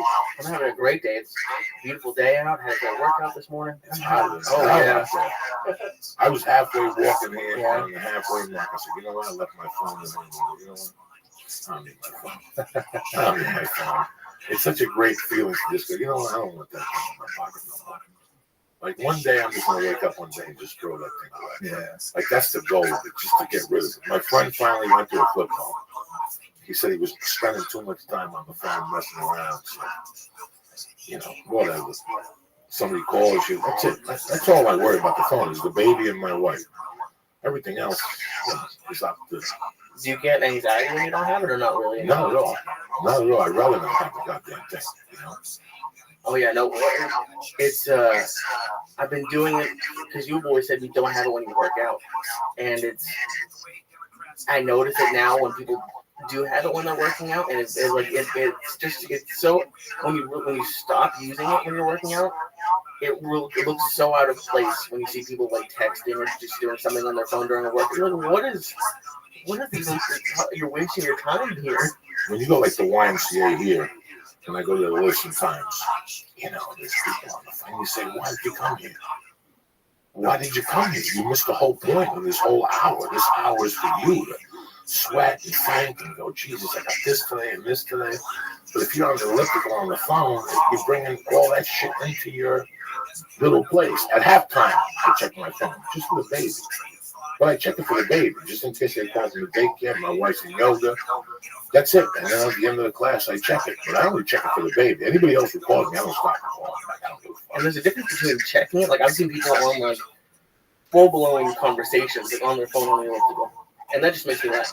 It just gets me sad because you're missing the whole point. You're bringing your shit into where you tried to get away from everything for 1 hour. For 1 hour. You know how better you feel for 1 hour. That's it. And I really like how like it's different with a class, because even if like you go and you're working on, I used to do the elliptical all the time and just have like music or watching something, you're kind of you're I was still too focused on it because it's just you're working out, but in the class I don't focus on it at all. You focus on your breathing, what the hell's going on. Yes. Yeah. What's going on, Professor? You fought this weekend. You never ended. Always something. Always something.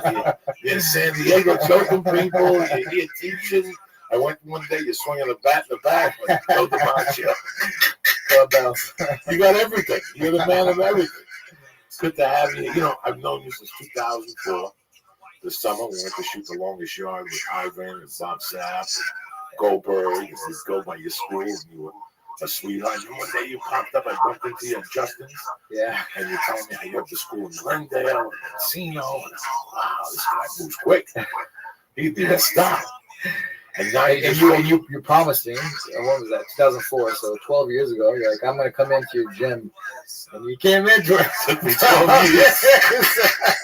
to come in. I'm telling him to come in. And then one day, I had joined over here in VMAC. But they had an afternoon class, and I was telling Lee about it. So Lee's like, Joey, I can't do nothing in the afternoons because I sleep all day. He's an editor. He gets off work at 5. So I said, Lee, why don't you go right to the jiu-jitsu? Somebody's got Welcome. What up? How are you, baby? I'm so glad you're here. Just for a moment, I'll be there. Here I come. Dun, dun, dun, dun, dun, dun, dun, dun, dun. Cord, you're amazing. And I saw the school grow. Like I said, How are you? Oh, Dog, you're 2 for 2. I'm so glad you're here. There's 2 Cuban places on this. There's the one at the end of Victory. Hey, you should know that every day I do a little bit more in this Discord. So take a look below. Check out all the stuff. I'm so glad that you're here. And I want you to know that I look forward to speaking with you tomorrow as well, Cord. That's the plan, baby. Every single day we're going to become best friends that way. Peace. I hope you have a wonderful day. And one day I went with my wife to the Cuban place. Thank you. Shout out to Cord, everybody. Yay for Cord. Cord's amazing.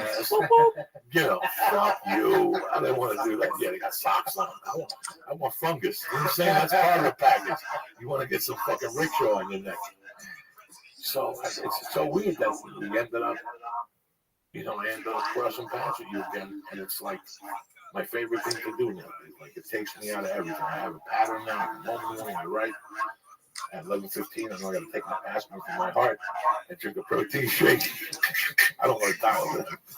So I got an aspirin from my heart.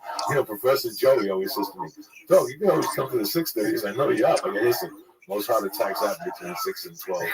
I ain't that fucking stupid. You wouldn't catch me sitting at a kettlebell at 5:30 in the morning. I got to get up at 2. Because swinging a kettlebell, I would have to get up at 2, drink a protein shake, take a shower, have like a half a grown morning. And then go pick up 45 pounds and 60 pounds to swing. Yeah, it is different, especially like 6 in the morning. Oh, do you do that class? I don't do that early when it's dark still. I don't do well. It's got to be light. It's got to be at least like 8 o'clock. Yeah, that's good. 8 in the morning is good. It's good for me. Yeah. They do an 8:30 on Sundays, don't they? Over there? We do 8:30 on Sunday mornings. 9 a.m. Over 40 or something. Oh yeah, 8 a.m. 8 a.m. Yeah, told you about it. He's like a principal, isn't he? He's a principal. High school principal. Badass black belt. He's there. He's really good. Competes, smashes, wins. He was one of the guys that said, come by. But I bumped into an Armenian guy one day that his daughter went to school with my daughter. You know where I go to school? There's 4 black belts. Like my daughter with my parents, they have a 10th planet guy that trains with who's the UFC fighter, the kickboxer. Good looking dude. Alan Jovan. Okay, he goes over there. One of the guys is a black belt over there. He doesn't go to 10th planet. He's somewhere else. One of the guys from Gracie Bar in Northbridge is a brown belt there. Okay, one of his kids goes in there. He torments me constantly because he's a big guy. And he goes, we got 4 big guys, 1 year with you, you'll be a U.S. champion. I'm like, I want to be a champion. I just want to be in shape. 1 year, Northridge, you'll be a champion. And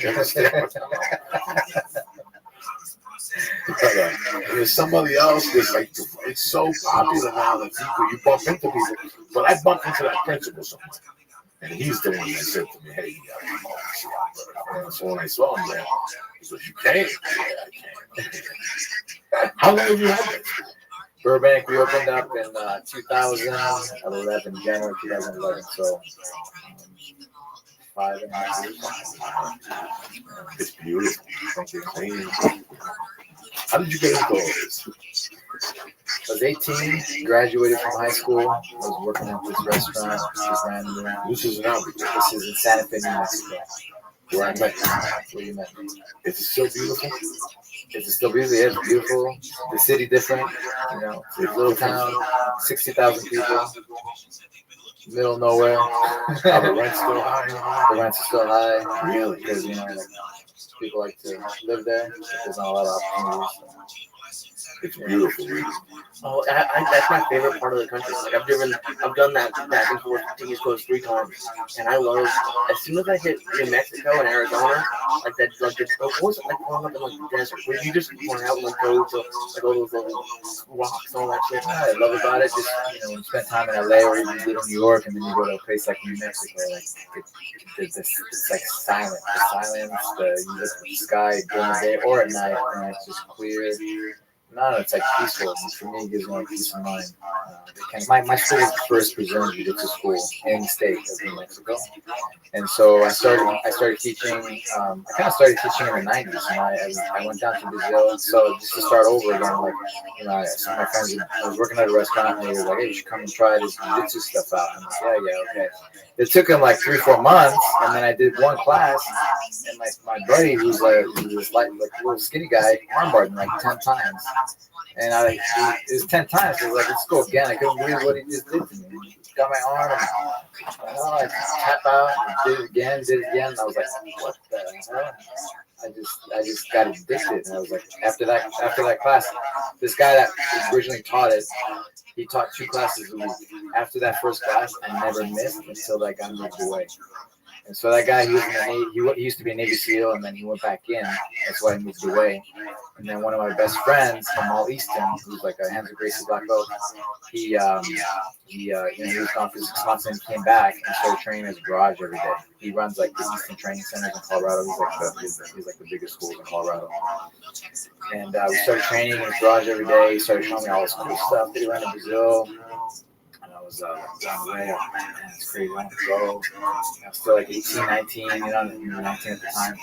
And then he took me to a couple tournaments out here in LA. You know, this guy named Joe Moreira. He put these tournaments on. And then the first Pan Ams was like in '96. I met Eddie Bravo. We're hanging out with him. He was a blue belt. Because there was only blue belts then. There was no like white belt tournaments. You know? And then after that year, I went down to Brazil for 6 months, saved my money up, went out to Brazil, and actually came back, and I was like, I want to go again for the Worlds. Went down for a month again. I had a good job at that restaurant, actually. Still working at that restaurant, the Cali Cafe, downtown Santa Fe. And I was able to save up money, and you know, I work hard and save up a little money. And then Mom was like, listen, if you're gonna keep going back and forth, you might as well just go and stay. And so I was like, all right, sounds good to me. And so I went for a year. It was like, let's go down there for a year, because when she was younger, she did an exchange program from like Spain. She was a teacher. And so I went down and I stayed for a year, and I wasn't done yet. So I ended up staying like 2.5 years. So I went to Gracie Bar. I walked in there at a mall. That's where he went, you know. So Gracie Bar in Rio de Janeiro. And then after that, I met Jacqueline. Well, I went there and I met Jacqueline. So I went to a school in Belo Horizonte that he was just starting. It was all like whites, maybe a couple of blue belts. And when I went there, I just felt so at home. And I was like, man, when I move back to Brazil, when I actually stay and move here, this is where I want to go. Like, you know, Gracie Bar had all the black belts, had all the world champions, had the best of the best, you know, the best school at the time. And then I was like, but I felt at home at Jacqueline School. And so, you know, I ended up being one of the best schools in the world. Just one school, because, you know, Gracie Bar and these big teams, they join forces with all the schools, and they get all the best guys from all the different schools, and they join them up. But like Jacqueline School as a whole, he has like the most world champions, you know, like the guy in Northridge or Humble Bahal, you know, it's one of his guys from Belo Horizonte. That's the city I lived in. So there's 3 big cities, and the 3 biggest cities, you know, there's Rio, São Paulo, and Belo Horizonte. That's the largest cities. So at first I saved up money, and then my mom was like, and she told me to go down there for a year. She's like, let me help you for the year. And then I was like, I'm not done yet. And so I tried to get a job, but then I was like, this is getting away in my training, so I quit. And so I ended up like racking up a $20,000 credit card bill. But when I came back, so I kind of laughed. Actually, I taught English for a second, for a little bit, like I got in the way of my training, so I stopped. And I taught jiu-jitsu as a purple belt. I got big enough to have a name enough for myself. So back then, I actually took me a couple places, and I got hooked up with like a teaching belt. It was part of my training, which I figured when I was teaching, I actually like learn. Wait, did that make you nervous racking up that bill, or were you just knew like, okay, I'm putting this in. I'm going to be able to pay this. Like, just to me, that freaks me out just thinking about it. You know, I was so committed. I was so committed that it didn't matter. It didn't matter. Like, this is what I wanted to do. And it didn't matter if it was 20,000 or 100,000. I'm going to do this, and I'm going to invest my ability. That's it. I just had the core. I wanted to do that. That's why I was going to do it. That's all that matters. So Draculina gave you your first back. Yeah, I got my black belt That's in right. 2001. I don't know. And he's in New York, Sean. He's in Houston, Texas. So the school I tried by in New York, that's a different Draculina. That's No, in New York, there's Hansel Gracie. Hansel, there's Marcelo Garcia, there's nothing that weird. Shaolin. Shaolin. Okay. Yeah, I got to compete against him when I was a brown belt. He was already a three-time black belt champion. He was a legend now. And the match was 0-0. Dracula told my brother, man, if you won, I was going to use black belt right then and there. But I almost, my judge said it was a good match. So he's in Houston, Texas. He has a school in Houston, Texas. In the heart of Texas or outside? Go down there to visit? I went last year. 713? Yeah. 83. No, I think it's 731. Yeah, 713. That's what the city was. Out there, Luke. It's like Webster next to the NASA. Okay, exactly. That's great. I didn't know he was there. I thought he was in New York. Yeah, he moved. Were you scared of the messages? So my buddy Amal Houston, he's kind of a hippie. Or he actually grew up as a hippie. And so we lived on this Baja, so I had to paddle a boat. And so I took the fight back to the house and Brazil, like the one that we went out in Thailand, like the Stewart kind of very and now this town was there for that. It was like the first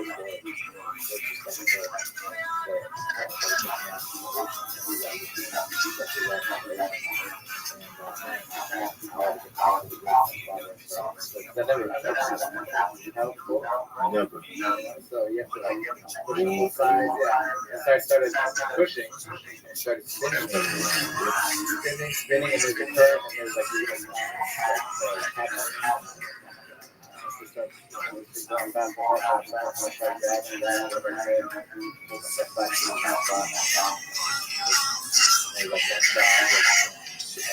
it was like the first year that I was there. I never been like scared, not really like trying to do stuff.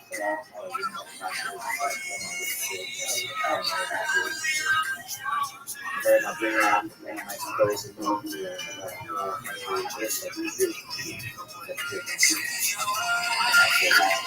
Just when you told me the story, when I went home, I thought about it. How it's a great thing that you do. It's like moving to Japan. You surround yourself. It's a different living. You go away from your family and stuff. So basically, all you have to do is train. You know, you told me that story. I was like, that's, you know, I have to shoot a special on my toe. I know that I'm July. That's the only way to really improve and really get the focus of what you're doing. Yeah. Is to just immerse yourself, you know, to live and, you know, with nothing, with TV, nothing. So when you do go home, you're like, fuck, there ain't nothing to do here. It's like, I was listening to Nate talk about how he used to train just because he knew the guys would buy him a burrito. You know what I'm saying? Like, he had nothing to eat at home, but if he went to the gym, they'd buy him a burrito from the fucking Mexican food truck or something. That's when you just go. And eventually, you become, you know, you go there, and you're shit. You're at the end of the line. And pretty much you just keep going, and one day you're in the middle of the line, and you keep going again, and and it's really hard for you to explain that to somebody in the beginning when they walk into your school as a white belt, and when somebody gets into comedy. It's really hard for you to communicate with them. It is what you need to do, but I was blown away how you just went to Brazil. Yeah. I'd be scared shit. You know Scotty? Yes. Yeah, so he moved down to Brazil, house now. But me and my buddy Amal, he always says like, Amal Easton.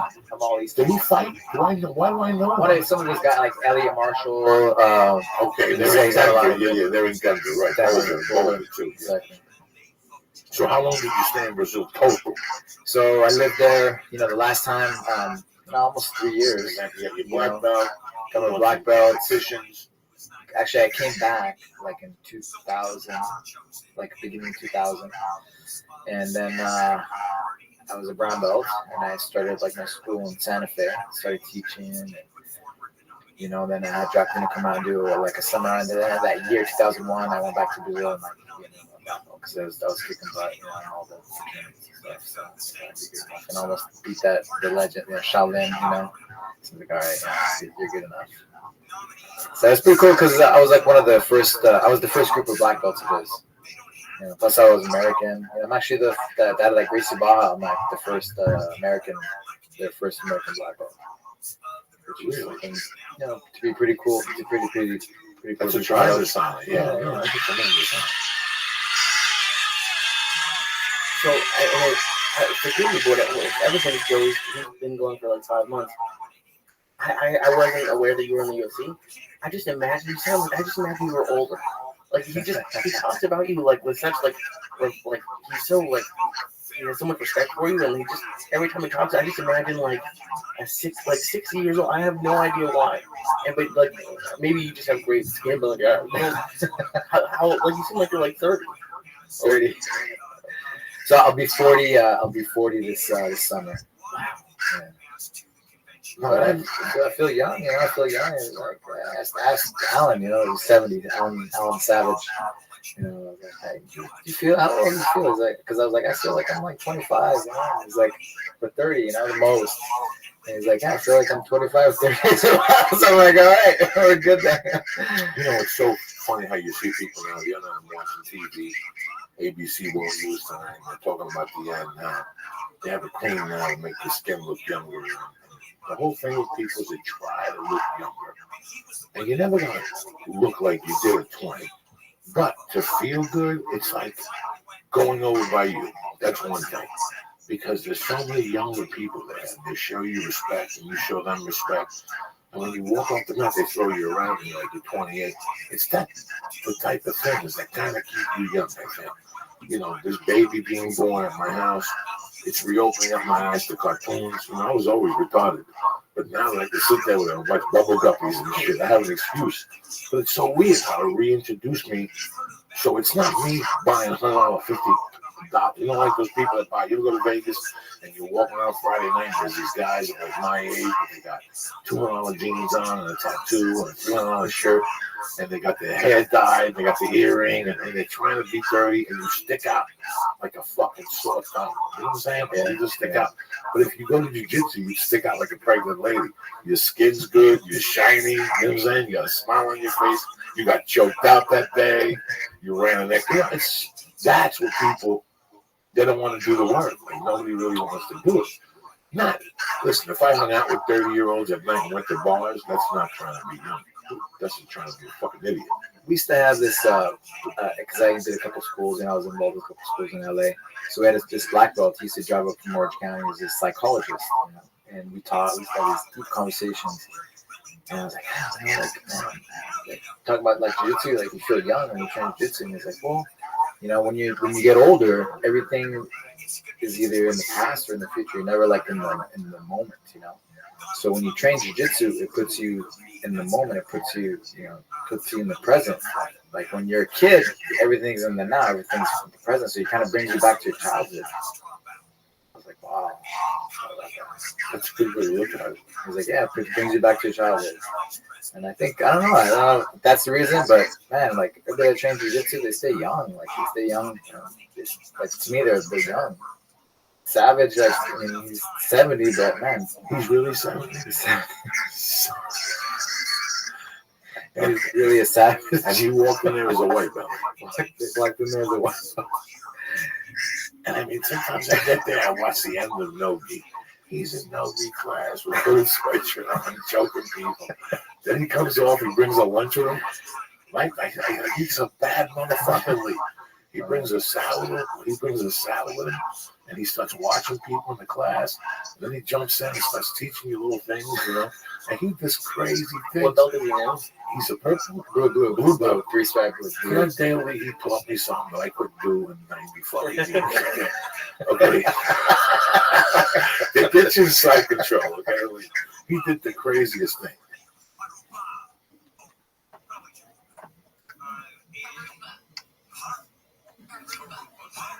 But wait a second, it's J. It's not an H. Welcome to the Bill Jandal Show. Yes. If this were Portuguese, it'd be Jaruba. It's a pretty language. Okay, what is the Jaruba oak? Well, it's among the oldest living things on the planet. I'll tell you what's going on with that. Let's check in with Amy live from KFI 24-hour newsroom. A heat wave continues to grip the western United States. Temps hit 119 in Redding yesterday in Northern California. Phoenix had a record high low of 92 degrees at night. It was 118 yesterday in Vegas, Portland, San Diego, Boise, Idaho, and other cities are still under excessive heat warnings. 2 deputies have been hurt in a crash during a police chase. Deputies were chasing suspected street racers in Long Beach early yesterday morning when their patrol car crashed into a tree. Both were taken to the hospital. One of the deputies had to be cut out of the wreckage. At least 6 people have been injured in the first day of the running of the bulls in Pamplona. One of the people hurt is a 54-year-old from New York, a man from Spain who was gored by a bull. We'll check some problems on the 15 with the KFI in the Sky next. Okay, the weather is going to cool down. Well, it actually from cold, which we get during the winter now, to warmer. And, of course, that's coming. And that means the termites are going to come out and really do their damage. They may have already infested your walls, and you don't even know about it. Termites, they start doing damage virtually immediately, so what do? Well, let me suggest Pacific Coast Termite. They're going to come out to your home or business and give you a free inspection. Certain conditions apply.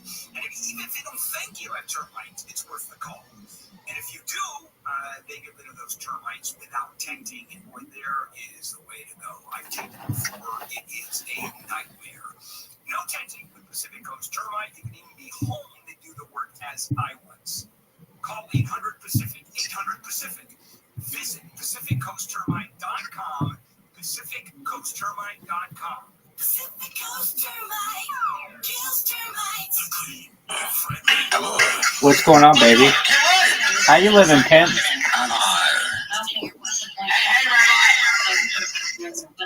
Hello. Hey, how are you? I love you too. Hey, will you guys join my Discord when you have time?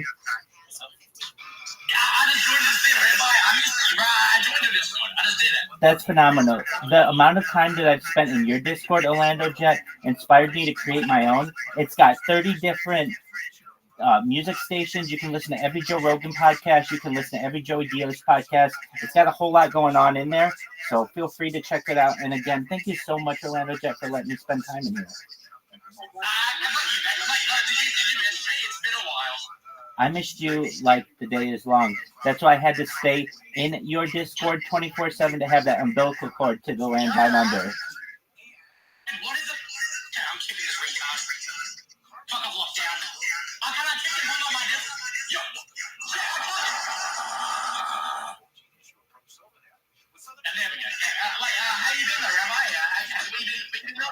Kicking ass, taking names. I've been on some podcasts since we last spoke. I started that Discord. I pissed off every single moderator on Kick to the nth degree. Things are well, thank God.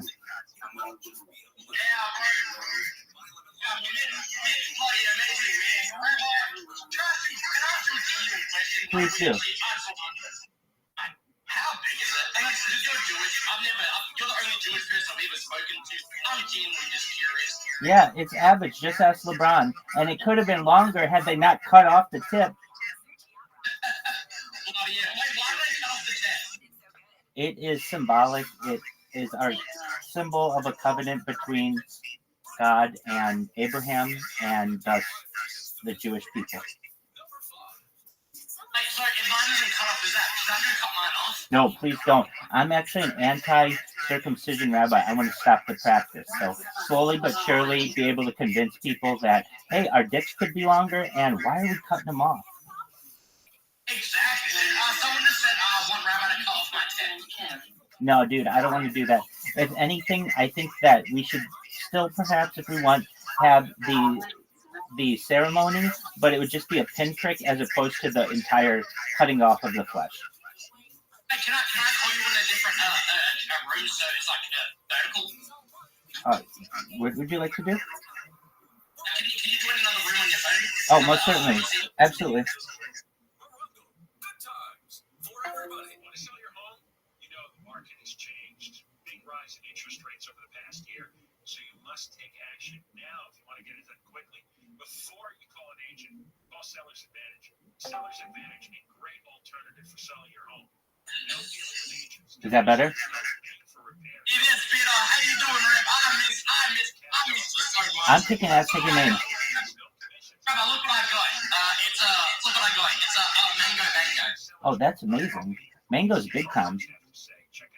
Mango. God, has anyone told you today how amazing your hair looks? It looks fizzy? Oh, no, I said it looks amazing. Oh, really? Like a lion's mane. It's beautiful. I respect it majorly. It's like the king of mullets. It's beautiful. The bitches be calling me the lion master. I like it. I like it. Someone asked if you're actually a rabbi. I am actually a rabbi. In fact, about 10 minutes ago, I just finished davening, which means praying, with my tefillin right here. Like, can you teach me how to pray with you? Oh, we're not doing that right now, but perhaps in the future. Really? Wait, is it hard to do? Yes, definitely. You'll have to learn some different languages. Oh, what language is it? It is Hebrew, but there's also some ancient Aramaic that you may have to learn. Oh, I don't know if you speak Arabic. No, not Arabic, Aramaic, which is an archaic language. It was a language of the first century Near East, basically, and so it was the tongue of the general populace, while Hebrew was reserved for the temple, and essentially Aramaic was the spoken language of the people in the Middle East 2,000 years ago. Oh, yeah, see, in Australia, we speak Australian and shit. We don't get Hebrew. Word, I understand that. This is the real go. Absolutely. So let me tell you what we've done since we've last spoken. And I want you to know, yes, I absolutely have missed you. I love you so much, Orlando Jet. I've sent you a friend request on Discord like 100 times, so I'm glad that we're connecting. And I want you to know that we have done some things to enhance our impact on Kick, starting with the modification of my bots to not only be a follow bot and a spam bot, but now the major thing that they do is they create clips and they inundate people. And it's like there's no defense of that. Like, how do you stop it? There aren't moderators or there aren't bots that can prevent that. So it's just like Rabbi Rothschild, Rabbi Rothschild, Rabbi Rothschild, Rabbi Rothschild. And I changed it just recently. So before it was just going to my link tree, which is cool. But then the link tree just, goes to all kinds of different things. Now I've got it going straight with the Discord, right into a Discord link straight to my Discord so that people can speak to me immediately. I launched my Discord about 100 hours ago, and we have 138 people in it, which is great. So that's about, one person an hour or so. And they just come in because they see this link randomly on Kick, and they're like, what is this? And they come in, and then we become friends. I've got people who come in here once a day to just check in and see how things are going. We play video games in here. I got some friends in Australia, actually. Believe it or not. Oh yeah, definitely. I was gonna say, aside from you, and I'd like to hook you guys up. Essentially, I have someone who's been watching me on my stream for more than 2 years now, and just recently has come out of anonymity and started to talk to me and such. So that's really cool. They've been watching for a long time. Additionally, with with the addition, I should say, of the clip bots, that's caused a lot more uproar of people. When before you could create a bot that will basically block anything rabbi related, you can't do that with the clips. And so, and also moderators can't do it. To my knowledge, it has to be done by the creator. So to be able to delete it. So now when you look at people's pages, they're just being populated with this. Additionally, I have really enhanced this Discord. So what do we have going on in the Discord? I have 30 radio channels right now. So at any time, you can, again, listen to every Joe Rogan, every Joey Diaz. You can listen to history lectures. I have radio going all the time. You can listen to oldies radio, jazz, classical music, anything you want. Then from there, what I've done is I've created aggregators on Discord. I'm sorry, from Reddit. So basically, if there's any topic that's of interest to you, such as art, such as technology, such as gaming, news, you just go to the little section, and every 10 minutes it updates with all of the newest things that they have on Reddit about that. Additionally, I have begun populating my Discord with music videos. Music videos are amazing, and they're not something that we really, I would say, appreciate that much in society anymore, simply because generally it's all on YouTube, and that's how it's done. So back in the day, music videos were very important. So I've taken all the great hits of music, downloaded them, and then re-uploaded them into my Discord. We just got some really great things going on there, and little by little, as I said, one person an hour on average is joining us. And this is going to be really big, especially when I've got 4 of these computers spitting out his Discord link 24/7. Something's going to happen, and when it does, we are going to make. It was me. Absolutely, absolutely. And I mean this, Orlando Jet. You are the next generation of major streamers. There's the KCIP program, which you are fortunate enough to be a member of, and little by little, you are gaining ground, and you're just going to have some breakout days. There are just going to be some days where you're going to be like, wow, I gained 300 followers because of that interaction or this collaboration or whatever it is. We're going to make sure that you blow up, that all your friends blow up, your friends and family blow up, that we make them rich and they never have to have any worries anymore. That's the plan. Content is king, and I have more content on the internet than any person in global history, and I'm going to help every single person who helped me along the way, and you are included in that, as is your audience. Absolutely, both of those. So here's how we're going to do it. I mentioned this person one other time, I believe, when you asked me, and it was it's Shakti G. He did and the reason why is because he did that thing where he counted to 1 million, saying the word kick for charity, and I thought that was really nice that he took time out of his day and everything to do that, to give money to hungry people. So I would say that he's my favorite because he pulled at my heartstrings. However, I have a ton of other favorites. I'm actually meeting Shakti soon. Really? Well, he's in Singapore, right? Yeah, he's moving to Hawaii. Phenomenal. So he doesn't know how much of we've interacted and such. He does not know how big of a fan of his I am. Additionally, people who I really enjoy are the people who create things. I think that they're really interesting. Actually, do you know who W Vagabond is? He's the guy. Yeah, you do. He's the guy on the boat. There's a W Vagabond, WVAGABOND. Not fishing. He's on a boat in like the Caribbean, and he goes like from island to island. Maybe you haven't seen him, but I'm sure you have. If you saw him, you would know him. He's really my favorite streamer, just because he risks his entire life to stream in the middle of the ocean. I mean, like, how much cooler does it get? He's got satellite uploading his streams, and all you see is the ocean behind him and all of the things that you have to deal with while you're sailing a boat. It's super cool. It's super chill. I love that one. You don't believe it or not, there are some girls who I really like, but not necessarily because of, I mean, they're attractive, sure, but they do things, they create things. I don't know all their names off the top of my head, but like there's like a mom who gardens, she's super cool. Wood Baby does all kinds of like carpentry and stuff. That's really cool. Even like, I don't know, I've got to say, actually, like Amaranth streams are pretty boring to me, but she does have dogs. She go for it. Somebody smells like shit. Is it Amaranth? No. Sorry. But continue what we were saying. Sure. If you want to see some funny shit, go to Amaranth's recent clips. Like 75% of them are all Rabbi Rothschild. I don't know. Am I allowed to talk shit? Can I talk shit? Yeah. Okay.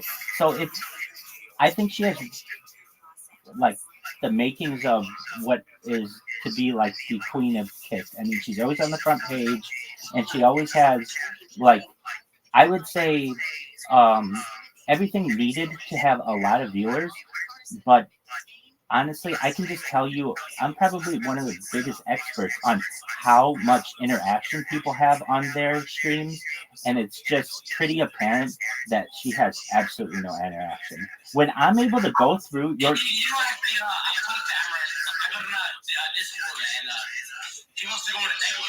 Hell yeah, she does. I've been in her Discord as well, and she's a nice person. I want to say to her, I would say to her, girl, I have nothing against you. It's just when you have 4,000 people in your chat, or I'm sorry, 4,000 people who are supposedly watching you, but 0 people in your chat, it just looks like you're gaming the system.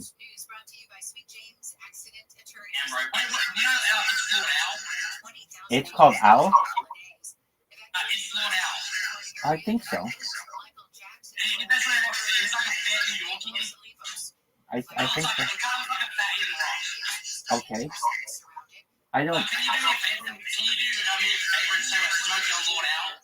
Smoking on Low Al? This show is brought to you by me.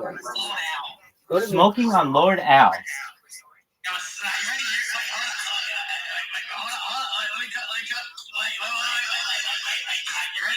Yes, sir. Smoking on Lord Al.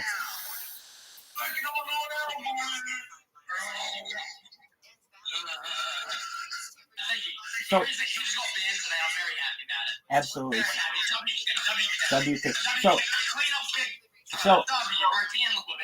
So as I see, I mean, look, Kick has kind of two kinds of, it's like a platform of two types of streamers. You've got people who just flat out buy their viewers, and they don't have a lot of interaction. And then you have people who are in the grind who have like 7 people watching them at once, but those 7 people are really active in the chat, and I honestly love those streamers more than anybody. It's really the difference between someone with 5 viewers right now and someone with 500 viewers right now on Kick is the fact that the person with 500 viewers will buy them. That's the only difference. I'm telling you, I'm on Kick 24 hours a day, and I see how it works. It's basically who wants to pay the most amount for viewers, and it's this exchange that you do. If you want to be a full-time streamer, you have to buy some viewers. Nobody's just going to want to basically promote you if you have no one watching you.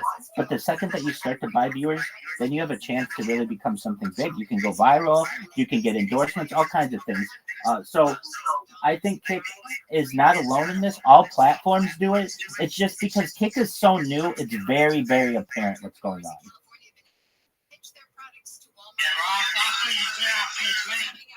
And, you know, as someone who sees the hard work that smaller streamers put in, it's unfortunate. I mean, they'll get there. It's just going to take longer. You see some people who come in and they've been on Kick for I heard someone 9 days and they got in the KCIP program. And then you have other people who've been doing it for a year and a half. And it's just the very simply how many people you have watching you at a given time. That's all that matters. Are you in agreement? There's someone trying to press you right now. So basically, do you know how we said smoking on Lord Al? Yeah.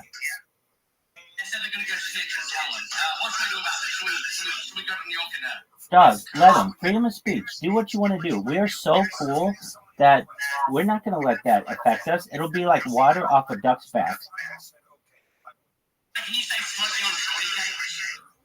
Smoking on shorty cakes. Woo, woo, woo. So let me give you the plan for the next week or so. All right, it's continuing to push out this Discord as much as possible. So remember now, we had 138 people. We'll see in like a week how many we have.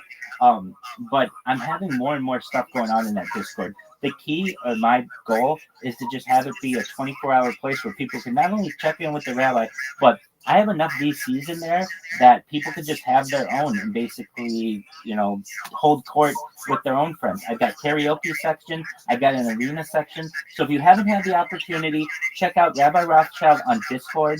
If you're like, okay, well, what's the Discord link? I'm not going to yell it to you. Just go to literally any streamer and look at their chat, and it will be spammed there within the next 20 minutes probably.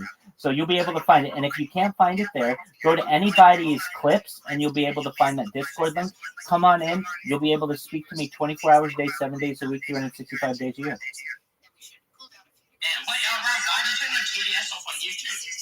Oh, I didn't necessarily do it purposefully.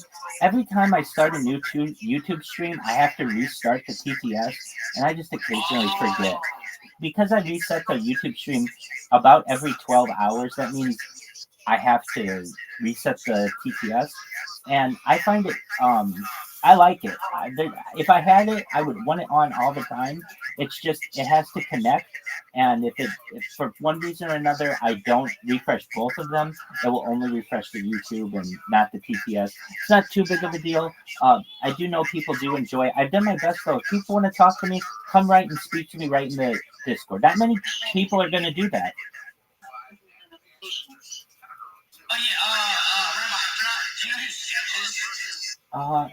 Remind me or refresh my memory, please. Perhaps not. I might know if I saw their face.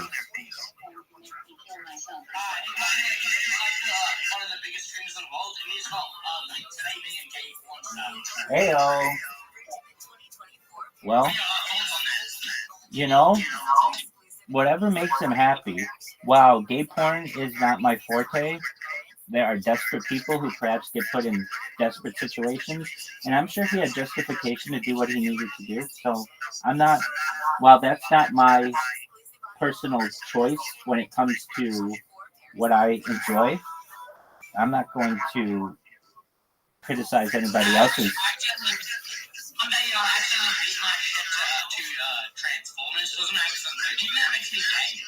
No, I think it makes you perhaps a really big fan of toys. You mean Transformers like the toys? Wait, you said Transformers, not transsexuals?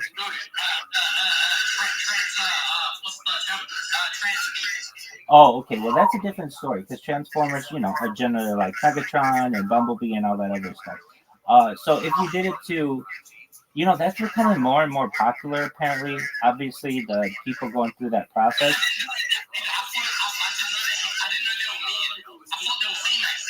Hey, I mean, I can't turn back time, but I'll tell you what, if we have a time machine in the future, you and I are going to go back in time to the moment right before you got on that website, and we're going to take you to MILFs, and we know that most MILFs in today's day and age are chicks, so you can enjoy yourself in MILFland. Absolutely. I want you to know your hair is amazing. You could be a hair model, and I really think that it's going to take off. That is a look. You look like a prideful lion. It's a beautiful look for you. So you should know. I definitely endorse it. Absolutely. Well, these are all like alpha male characteristics, so you should know. These are really good things. With Rabbi Rothschild as your friend, you certainly are. Excellent. Well, I want you to know and let your audience know it's been a pleasure to be here. It's been a pleasure to be able to stream in your Discord. I'm going to continue to do it. And if I'm ever not there, I may have transitioned to my own Discord for one reason or another. Or like I'm on a really old device that like right now it tells me the camera's on, but it's not. So I can't always tell what's going on, but know that my heart is in it. And if anything, if you ever want to find me, I'm live on YouTube 24/7. I'm live on Twitter. I'm live on TikTok. I'm live on Instagram. If you want to find me on Discord, I'm also live. I'm always live, baby. The only platform on which I'm not live generally is Kick because I've been banned there. But don't worry, I've got 4 robots that are doing their best to publicize everything about Rabbi Rothschild.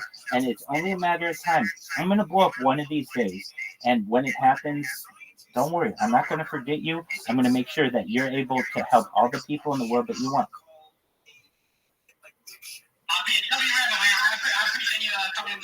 Absolutely. I miss you too. I want you to know, let all your audience know, check out my Discord every single day. We're going to be building it out. There's going to be new and more stuff. And if anything, Orlando Jet, come pop in once a day and say hi to me. Let's make it a thing.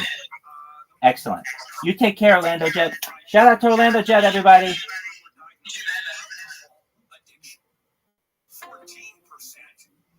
with a sugar addiction. And it gets worse. You grab it early on when the parents give you all kinds of sugary crap and processed foods, and it goes into adolescence. Where's your fucking high and dumb shit? I'm just sitting here minding my own fucking business. What was it like when you, because you said you came back and forth to the U.S. a couple times, after being a 14-year-old in a bar and doing that, and then coming back and 14-year-olds are going on play dates in the back of the van? Was it weird? Man, it's different. It's culture shock because I lived from 14 years old to like 9 years old in Germany and Belgium. So everything is like culture shock. So for 8 years I was over there, and then I went right back to South Carolina, which is like the Bible Belt, you know. So it was different, man. You know, it's different. And I had just barely turned. I was 20 years old when I moved back to South Carolina. So then I couldn't even drink at that time. And I remember my brother-in-law took me to a strip club when I turned 21. Yeah, so it's different, man. You know, like I've walked around Amsterdam since the time I was 14. The strip club was really exciting. It's really weird when you change cultures. Like I always felt like we grew up in a big place. Like we grew up in Boston. I grew up in Jersey. You know, I was in that fucking big city every goddamn day. So it's really weird. When I left New York, I stopped doing a lot of the shit I stopped doing because I wouldn't get the satisfaction. Boulder and Colorado had other things to offer other than New York. So you have to whether Rome. You know what I'm saying? Yeah. You know, when I went to Boulder at first, and I went to Aspen at first, I'm like, I'm not going to ski. And I'm like, what am I, an asshole? What am I, a fucking asshole? I'm coming back here with this mentality, you know? Yeah. Like when I went to Sarasota that time, I got in trouble as a kid when I was 19, and I was on the lam for a few months. And I went to Sarasota. I was in shock. Like the kid I was staying with was my age, and we had gone to high school together. Now he's living in Sarasota, and he had gone to high school in Sarasota for like 3 years. And I went to visit him, and it was like, this is what you fucking do. He's like, yeah, we go to the beach, sing songs. Are you fucking crazy? Are you fucking retarded? You know, it was so weird, the culture shock. Like when I went from even New York City to Snowman Village, and I would go to those bars at night, and I go, this is not going to work. This is not going to work. I know you don't remember, but did your mom ever talk about going from Cuba to New York City? Because I can't imagine you were, what, 6? 3? 3 from Havana to fucking Manhattan. Wow. Do you remember? I wish you had a journal or something. I don't remember shit. I don't remember nothing. Like nothing. Like this. I remember looking at a beach. That's it. That's all I remember about Cuba, a beach. When I was a kid, I had more memories, and I would tell my mom. I remember my dad and Cuba driving. Now that shit's gone. Cuba, definitely want to go to Cuba. It's supposed to be one of the top places to go for single men. Yeah, because you could fuck cookies. Is that why? I thought it was just easy to find a girlfriend over there. No, there's no girlfriends over there. The girlfriends you need to stay over there. Unless you want to bring back some chick that Lamar Odom ate 2 years ago on the ranch, and now they shipped it back to Cuba. Yeah, man. You know what? I think I had the most culture shock whenever I moved from South Carolina to LA. I was like, wow. People could sense that I was so wet behind the ears. But when I met you, I banged you for East LA right off the fucking bat. No question. Did you really? Right off the bat. And then I was Like a talking to the chameleon. guy, and the guy said you had a school somewhere. I'm like, The guy. You know, the guy that's hurt right now. The big guy. Oh, Anthony. Yeah. And he said he trained with you before. Yeah. And I said, damn, he's a Mexican-looking dude. You're a Mexican-looking dude. I put together You East LA. think I look Mexican, really? Yeah, I sometimes. never get that, man. I never get In that. your voice? People ask me, you know, What do they fucking ask you? I'm like a chameleon. I've had people think I'm white, Armenian. When I tell people I'm half Mexican and half Spanish. So they're like, really? I wouldn't have guessed that. I've had a guy tell me thought I was Filipino. Because my dad actually looks like he's Filipino. You could pass for a Filipino. He's like shorter and darker than me. But yeah, I had the most culture shock when I moved from South Carolina to LA. Which way? I'm sorry, man. I just, I never been around gangs. I never been around crime or anything, man. And like when I moved into my first little car, my dad was robbed, and I just remember like coming home and I had this big DVD player, and every time I would drive home, man, they'd be like these two little phones just like sitting there like looking at me like this. And I'm just like, what are you people doing? They're casing out my pad, man. They're casing out my pad, so when I came home one day, man, all my stuff was gone. Well, it's scary when you're moving. They know, man. They're smart, dude. They're smart. But then, like, I got lucky when I moved here. I moved to West LA. Like, no, because you look for apartments and you like Baldwin Hills, or like I know Compton's good, but there's some areas that like aren't good, and there's no like there was a guy apparently in Palmdale looking at my girlfriend was Rainbow. He said as white like me, and moved in there to go to college in the woods. Yeah. But I've never out anything a little bit. Yeah, do you like yourself? Because I was up and down like a week or so in the summer. I drove through it. I loved it. Everyone's so nice and laid back. It's probably because you're white. That's also probably true. That's probably like I lived there as a kid too. Like I forgot about like I was born here. We moved to Germany. We moved to South Carolina. So we lived in South Carolina for like 7 years. So that's when I was like that's when I started getting like I really felt like a lot of racial tension over there. People would always ask me like, what else? They didn't know because it was either white or black. It was I had my it was a trip. I got bullied a lot too. And that's what that's too. So, but I mean, it's pretty boring, man. I mean, it's just a different whole different lifestyle. I like LA. As soon as I came out to LA, I was like, this is where I was supposed to be the whole time. Because I mean, this is where my roots are anyway. Despite the weather. Yeah. Well, I was born here. All my family's from here. My mother and my father was from here. My sisters were born out here as well. When did you get into martial arts? How old were you?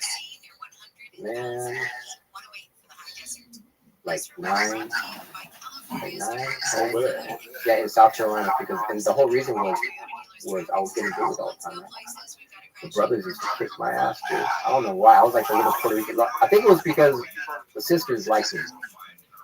They like I was like the little cute Puerto Rican boy. I was a little curly hair. I had hair, by the way. Everybody was like, when they see me with hair, they're like, "Oh, Professor, you had hair before." I had hair. I had a lot of curly hair, man. So black folks used to dig me, man. And I don't know why, but man, I used to get my ass kicked. I used to come home crying all the time. And my parents, my dad, my stepfather, he was like from the Avenues. And he was like a fighter. He was a fighter guy. He boxed a little bit, so he's not from out. So he was like, he knew how to fight. And he was a tough guy. And my mom too. She was crazy. She was from Dogtown. And they used to get really pissed off. Down. She used to be like, "Oh, I can fight back. You gotta fight back." And I'm like, "No, I'm scared. I'm crying." And then they know, like, I think I was scared because they were black too. Intimidating. It was very intimidating for me, man. They're like, what? Everybody bleeds red. My mom would say, And then finally, I came home one day, man, crying again, and they're like, "That's it, man. You got to stick up for me. So we got to do something." So they took me. At that time, Taekwondo was blowing up. Taekwondo was like on the verge of blowing up. So they took me to Moreland's Taekwondo Academy.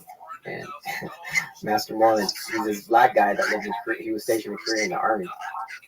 And He spoke fluent Korean, man, and he was like a master of Taekwondo, man. So he used to come pick us up in his little Taekwondo van on base and pick all the kids up in the neighborhood.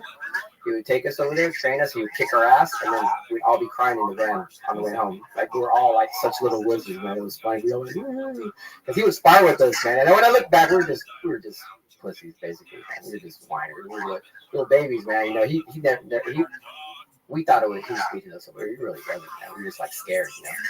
But man, he toughened me up, man. It took me a couple of years because even after taking Taekwondo for a couple of years, I still hadn't really grown up and got that confidence yet, you know. So I was like a late bloomer, man. But yeah, I did Taekwondo with Master One for like the whole time I was in South Carolina and Hapkido.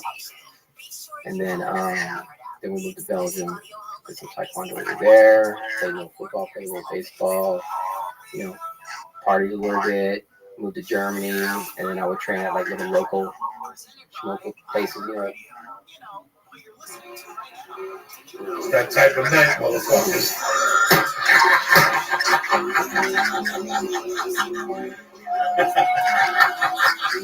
It's that type of night, motherfuckers. Oh, shit. Let me get that light, though.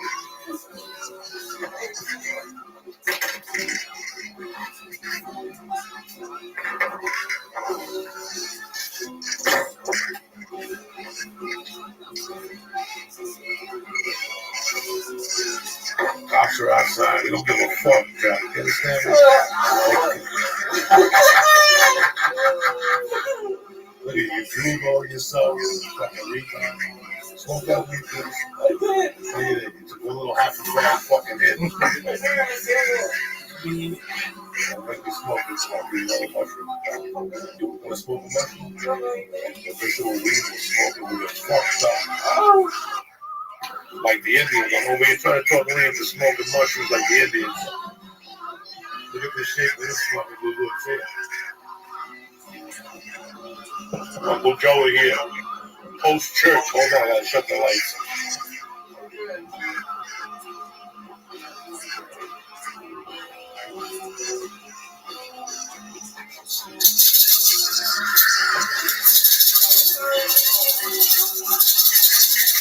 Oh shit. Oh shit. These mushrooms are kicking in. I can't hear them. Hearing sirens. Who gives a fuck? I got the Prince of Darkness. Who the fuck is it? What the fuck are you doing with your life, cocksucker? What'd you do all day today? Nothing. We'll be eating mushrooms, gorilla biscuits, doing podcasts, drinking water, eating nicotine gum. You have no fucking idea where my mind is at right now. The Prince of Darkness. I love you, motherfuckers. Oh shit. We're smoking up. We got tons of reefer, mushrooms, and nothing but heart and balls. If you're in the neighborhood, drop in, but we ain't telling you where we are. That's how we do it. We ain't telling you dick. Oh shit. I'm about to turn the lights off completely in this motherfucker. Want some more mushrooms? One more little step. One more little step. Let's get that circulation.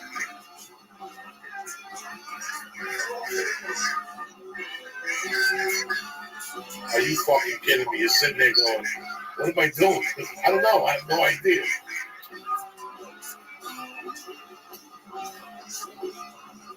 Start with that, motherfuckers. We sold your soul for rock and roll, bitch. Roberto Clemente on my shirt. Who's gonna fucking stop me? Wait, little mushroom. What the fuck at this point? We'll just eat mushrooms. Sit here all night and giggle. That's what you should be doing.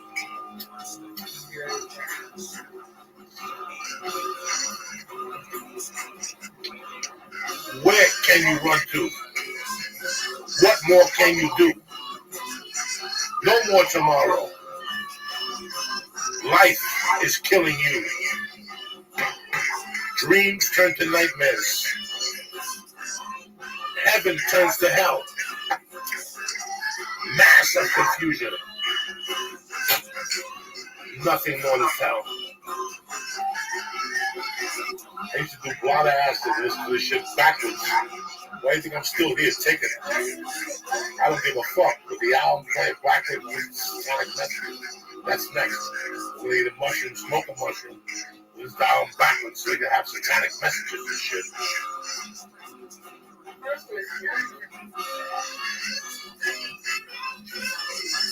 What's it coming to? What's it coming to, Lisa? You eat mushrooms, you eat edibles, chocolate. Sabbath, buddy, Sabbath. That's what's fucking happening, you understand? You toughen it up, you suck it up, and you fucking live another day. What are you gonna do? Be like these women's groups complaining and shit all the time? Every time I say a fat joke, I have some fucking chick eating milkshakes saying I can't say that. So I don't give a fuck no more. My stomach gets itchy. That's good luck. That means something. My stomach gets itchy from time to time. That means pizza's coming. Pizza's coming, cocksuckers. I don't know from where. It's coming from somewhere, you know what I'm saying? But you eat, what are you gonna do? You're gonna stuck up a bowl? You're gonna sit there and stare at me and give me the fucking balloon card. Let's fucking both together. It's what? 11 o'clock? 1 o'clock where you're at? Maybe you're in Australia. Where's the phone to help you? Shredding that fucking guitar. You understand me? I love Black Sabbath. If it wasn't for Black Sabbath, I wouldn't be it. I'd probably listen to the Go-Go's, get fucked in the ass somewhere in an alley. What do you want? You'll be allergic trying to bite my neck.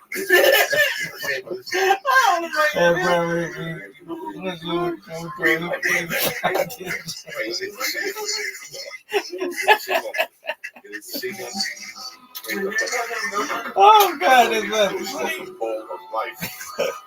That's what I suggest you do too. Smoke a bowl, loosen up. You're worried about Trump. Who gives a fucking thing a week? You still gotta go to work every fucking day. Slink groceries. Bernie Sanders is 100, but I like those old Jews. You know, that with black people. You gotta watch those Jews that hang out with black people. Those little fucking kumquats. Trying to fucking sneak up on Farrakhan and shit.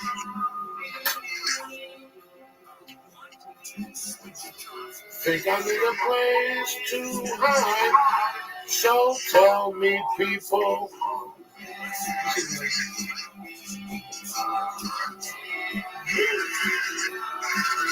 Insane.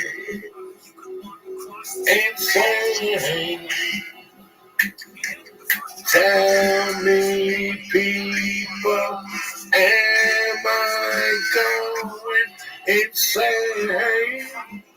The fuck? Spark them if you got them. Don't just sit there staring at me like I owe you $10. It's time to smoke one of these fucking mushrooms. I'll show you how it's done and shit at home.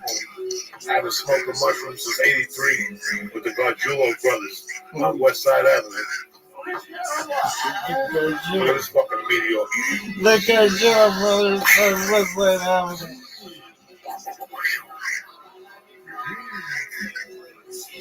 This shit's killing motherfuckers. I let it dry in the car today, like the savage that I am. Am I going insane? Oh, it was a nicotine gum. I don't give a fuck. It's got a cat hair on it. If you eat pussy, you don't find the fucking hair from here and there. You know what I'm saying? Every once in a while, you find the hair in your suit. Eat that fucking thing. It's nourishment. Stop crying, you fucking pussy. No wonder your throat hurts when you suck some lady's fucking vagina. I got a sore throat from eating pussy. Who does that shit? I eat pussy, I don't give a fuck. What's up there, fucking Luke left over here, lingering over here? He's gonna bite me in the neck or something. What's up, you bad motherfuckers? Monday night late. We're here doing our thing. Just trying to fucking get it together. Get a notebook, do some writing. Think about your religion. I don't know what the fuck to tell you.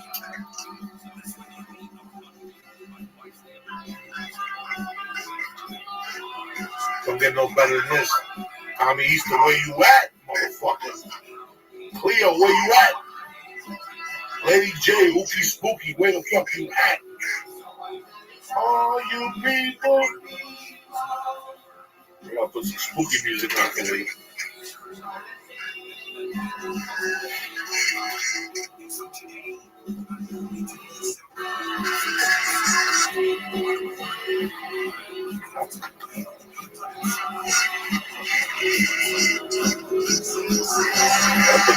voices. People laughing for me.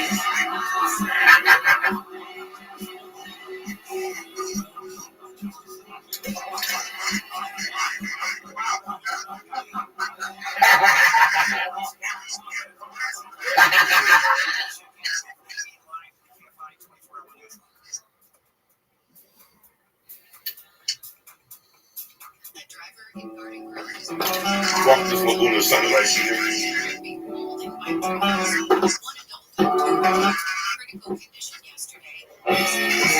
Oh shit!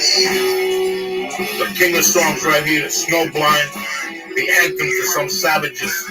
Even if I don't do blow, I still listen to Snowblind and salute that motherfucker. Because the lyrics are phenomenal. Do it, Lee. Get up, Lee. I'll shut up.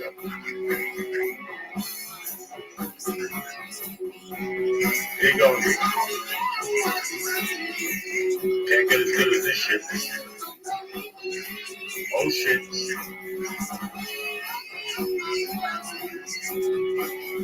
I think it was within my brain. Okay.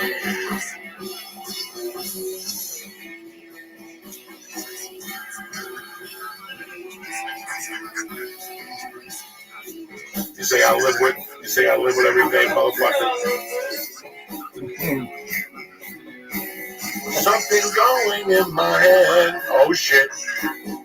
With the vices soon will spread. Something in my very soul.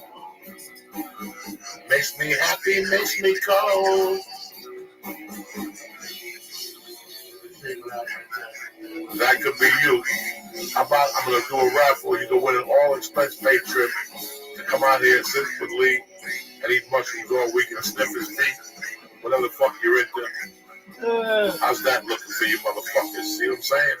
I'm tripping, you're tripping. We're family here. Strap a pair on, cocksuckers. I know you got some mushrooms in grandma's fucking medicine cabinet.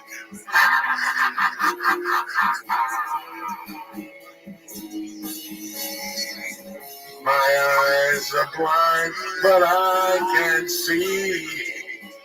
Oh shit. The snowflakes on the tree. Go, Lee.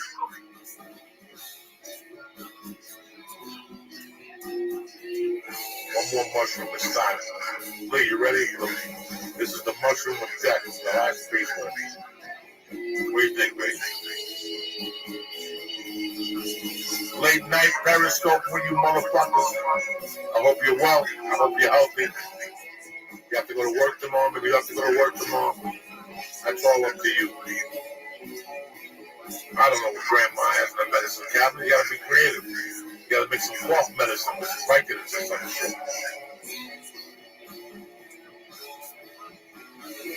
We gotta check on it from time to time. Look at him. He's going deep right here. Oh shit. Here we go, Lisa. What's going on? We're taking this motherfucker home right now.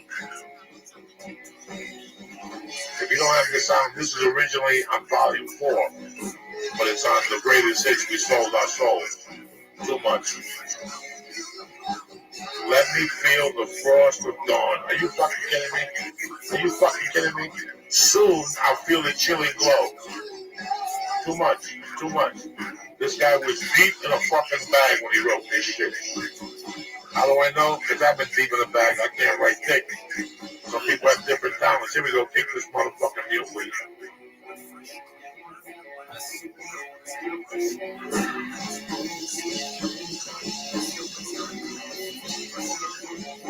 Oh shit, just sit there. Don't you think I know what I'm doing? You're telling me I'm doing it wrong. Who the fuck are you? Really the loser. This is where I feel I belong.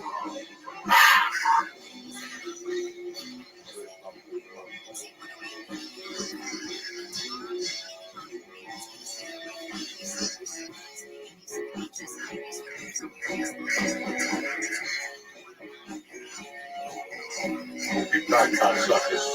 You want to smoke some mushrooms? We'll get back to you, cocksuckers.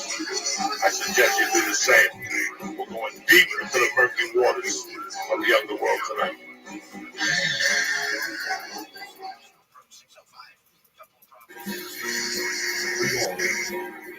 Where you going, Lee? Come sucker.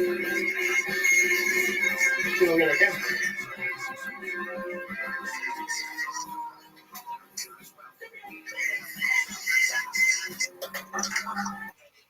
Running away. What are you nuts or what? Roberto Clemente, out of respect. Jay Bashera up in Pittsburgh gave me this shit. One of the greatest fucking humans, baseball players, humanitarians. You know how we do.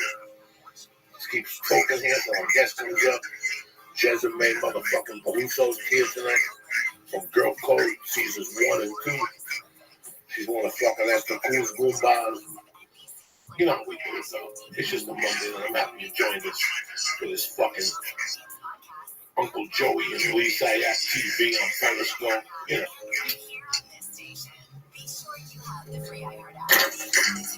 This is it. You with family. You're smoking a bowl. Listen to Pink Floyd. What do you expect? Oh, baby. What are you gonna do? You know I love you, motherfuckers. If not, I wouldn't be here sitting here getting high. I don't like getting high with fucking people. I don't know. But look, how about you? I could be fucking smoking dope with the DEA right now. I could be smoking dope. Just like Peluso's in the house. Look what I brought you. Oh, shit. It's my merch. The weed keychain. Thank you. Like that that shit? I love it. We'll give it to my little baby girl. What's up? What's up, Diaz motherfucker? What's up, you bad motherfuckers? Gentlemen, I'm in the house. I took a shower for you motherfuckers. Yeah, that's right. Braids and everything. Desmond.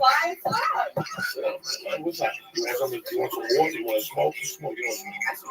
Why didn't you? Ooh, but you want some mushrooms? So much. God. I've never done mushrooms. The murky waters of the underworld. You know how we do it. This is really cute. That's some kid made it for us in Austin. Yeah, that's like El Dios Muerte. Yeah, that's what it is. Diaz de los Muertes. She knows her shit. Oh.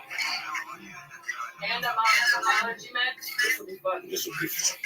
This will be a lot of fun. Flonase and shit. Just be I'm fucking. on Zycam and shit. Oh, some Zycam, some reefer, maybe a piece of nicotine gun. You got nicotine And gun? you put on some reading glasses. You're on fire. You know what I'm Wait a minute. You know, we ain't got time for fooling around. I ain't got time for it. Look at this opium den of love that we got put together. Smoke everywhere, people passing out. Fuck it. Wait, you ready for another mushroom? You enjoyed it, didn't you? Sure. I got you in the reflection. Man, that's a big ass TV, Joey. Fuck yeah. Fuck yeah. You're looking good though. We're trying. Jiu-jitsu straight up since January. You been doing jiu-jitsu? You know, I've been doing it for 3 years, but never was consistent. I always had shit, and now I joined this fucking school. I'm inconsistent. The youth is different. You know what? Everything feels better. I'm doing that CBD oil. Is that minus THC? Yeah, no THC. So you get like No the body. muscle aches. 7 drops in my mouth every morning. Yeah, I'm gonna have to get on the show. I'm gonna try it for a month and see what's going on. That's right, cocksucker. Get yourself together over there. Jessica Peluso from the Cliffside Park Pelusos in the fucking house.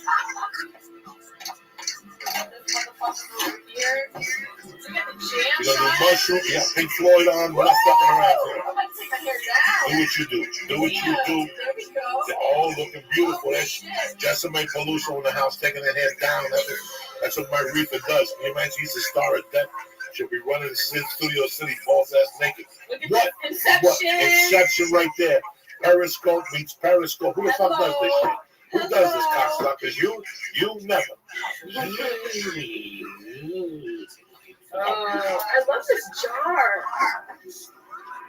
That's perennial appearing in Studio City. That's a beautiful jar right there. I'll tell you, it falls on the floor, and then you can't smoke your weed with your glass. It's a motherfucker, you know what I'm saying? Never, but I always tell them, so somebody's gonna get sued. A lot of times, this is hard, and and I got to pull it off, and it's a fucking nightmare. So I told him already that someday somebody, what? You tapped in, you're in right here with the flavors. Jessime Peluso, Uncle Joey will be coming into you in about fucking 10 minutes on YouTube, hardcore, gin and juice. We ain't fucking around.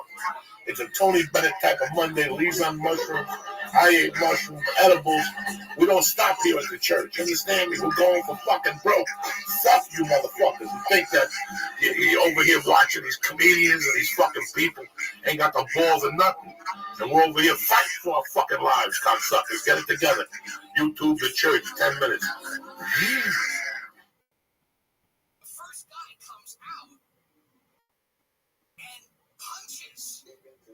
Six in the morning. So what you want to do? What you want to do? I got a pocket full of rubbers and my homeboys do too. So turn out the lights and close the door. But for what? We don't know those. Does that feel good? This show is brought to you by Club W. That's right. Go to clubw.com/Joey right now to get $20 off of your first order. That's clubw.com/Joey to get $20 off of your first order. And it gets even better. If you hate paying for shipping, Club W understands and will pay for your shipping on orders of 4 bottles or more. If you pay, that's right. If you get 4 bottles or more at clubw.com/Joey, you're going to get $20 off of your first order, and Club W is going to pay for your shipping. Go to onnit.com and use code word church to save 10% on all the great optimization products like Alpha Brain, New Mood, TuneTech Immune, and TuneTech Support.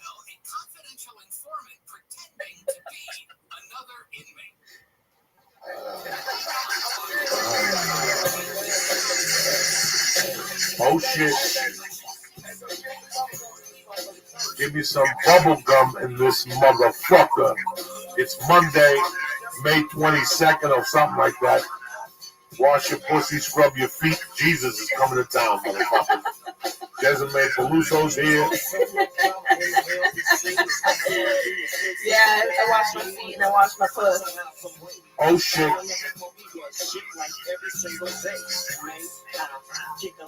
What? Oh shit. Break it down, bitches. What? Oh shit.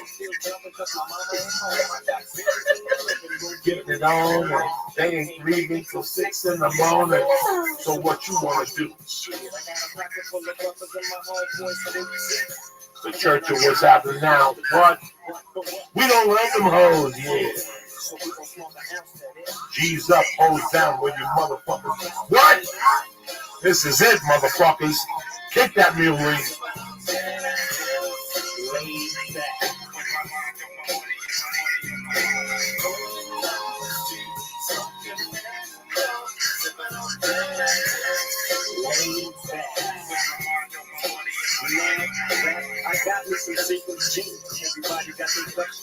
Take that pipe out, bitches.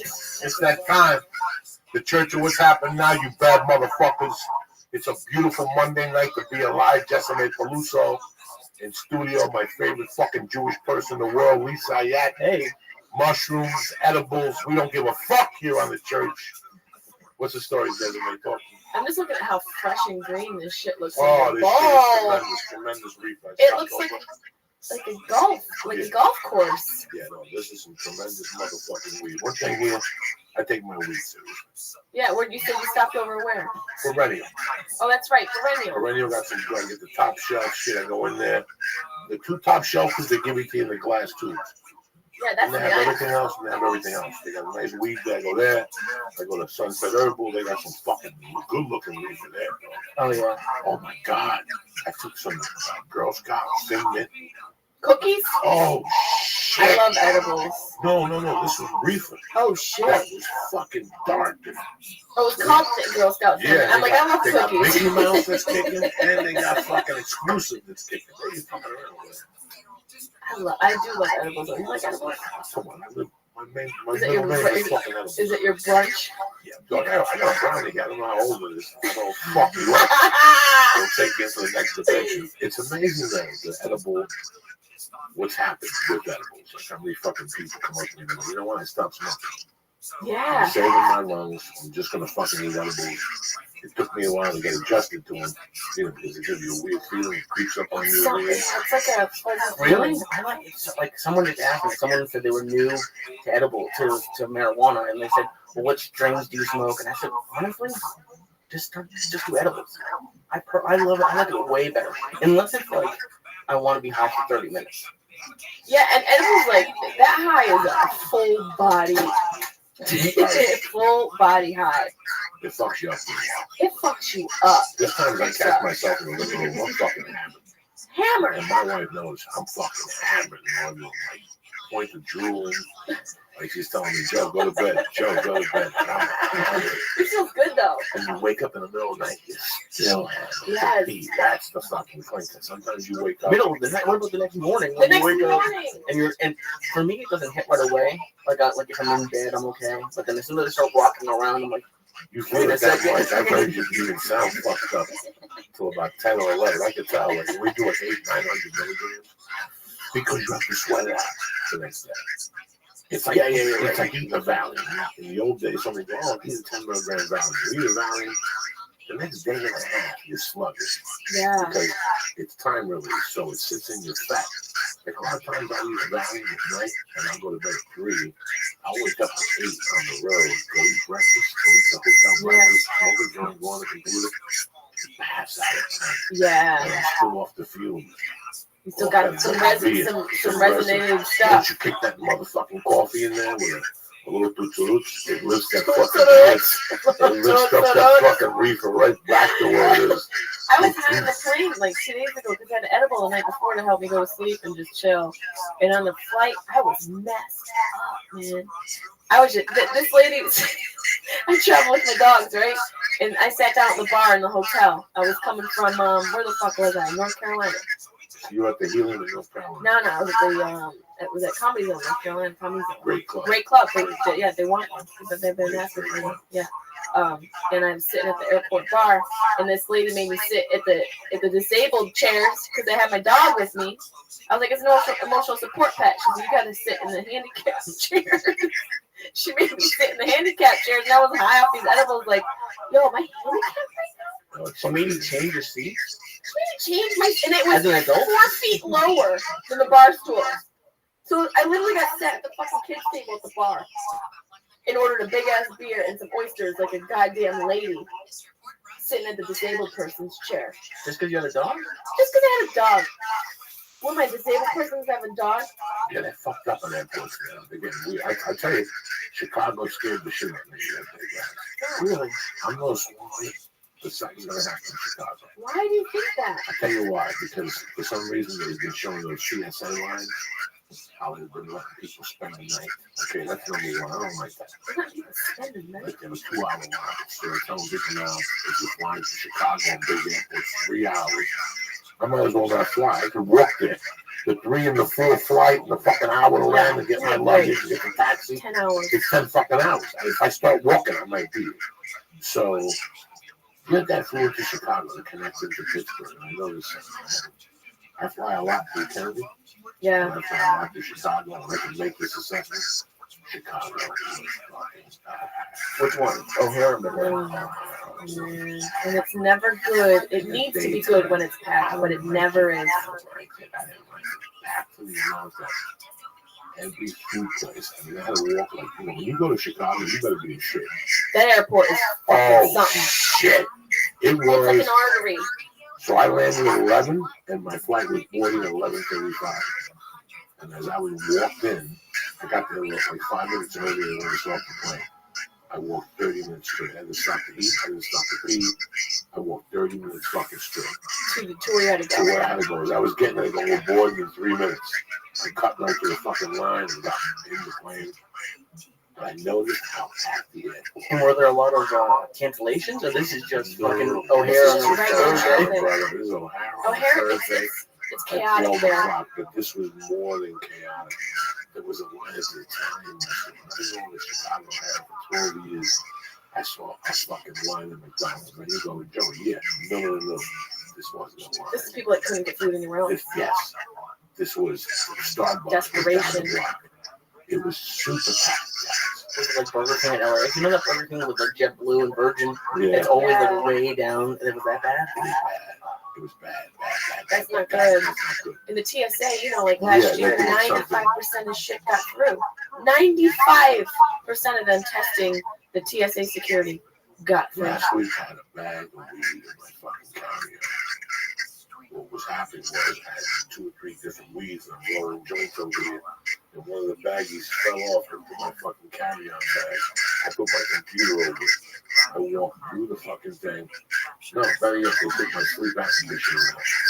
Checked it for fucking illegal fuels. But they left the weed in there, the vapor pen, the lighter. Yes, they did. Because they tell you no lighters, no vapor pens. They went through You can't bring a lighter on? No, and the vapor pens, they look like regular pens. So they're so stupid.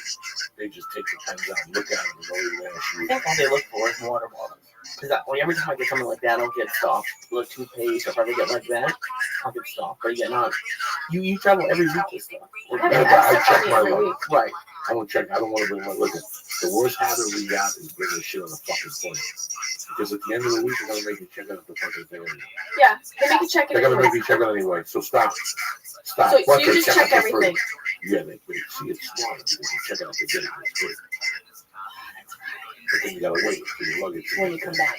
So who gives a fuck? You sit in the coach. By the time you get in there, your fucking luggage is ready. Yeah. So at least you can check it. But these people that bring their luggage in for what? For what? I know. For what? To take up fucking space? Yeah, what do you Unless you're gonna see, I'm dog.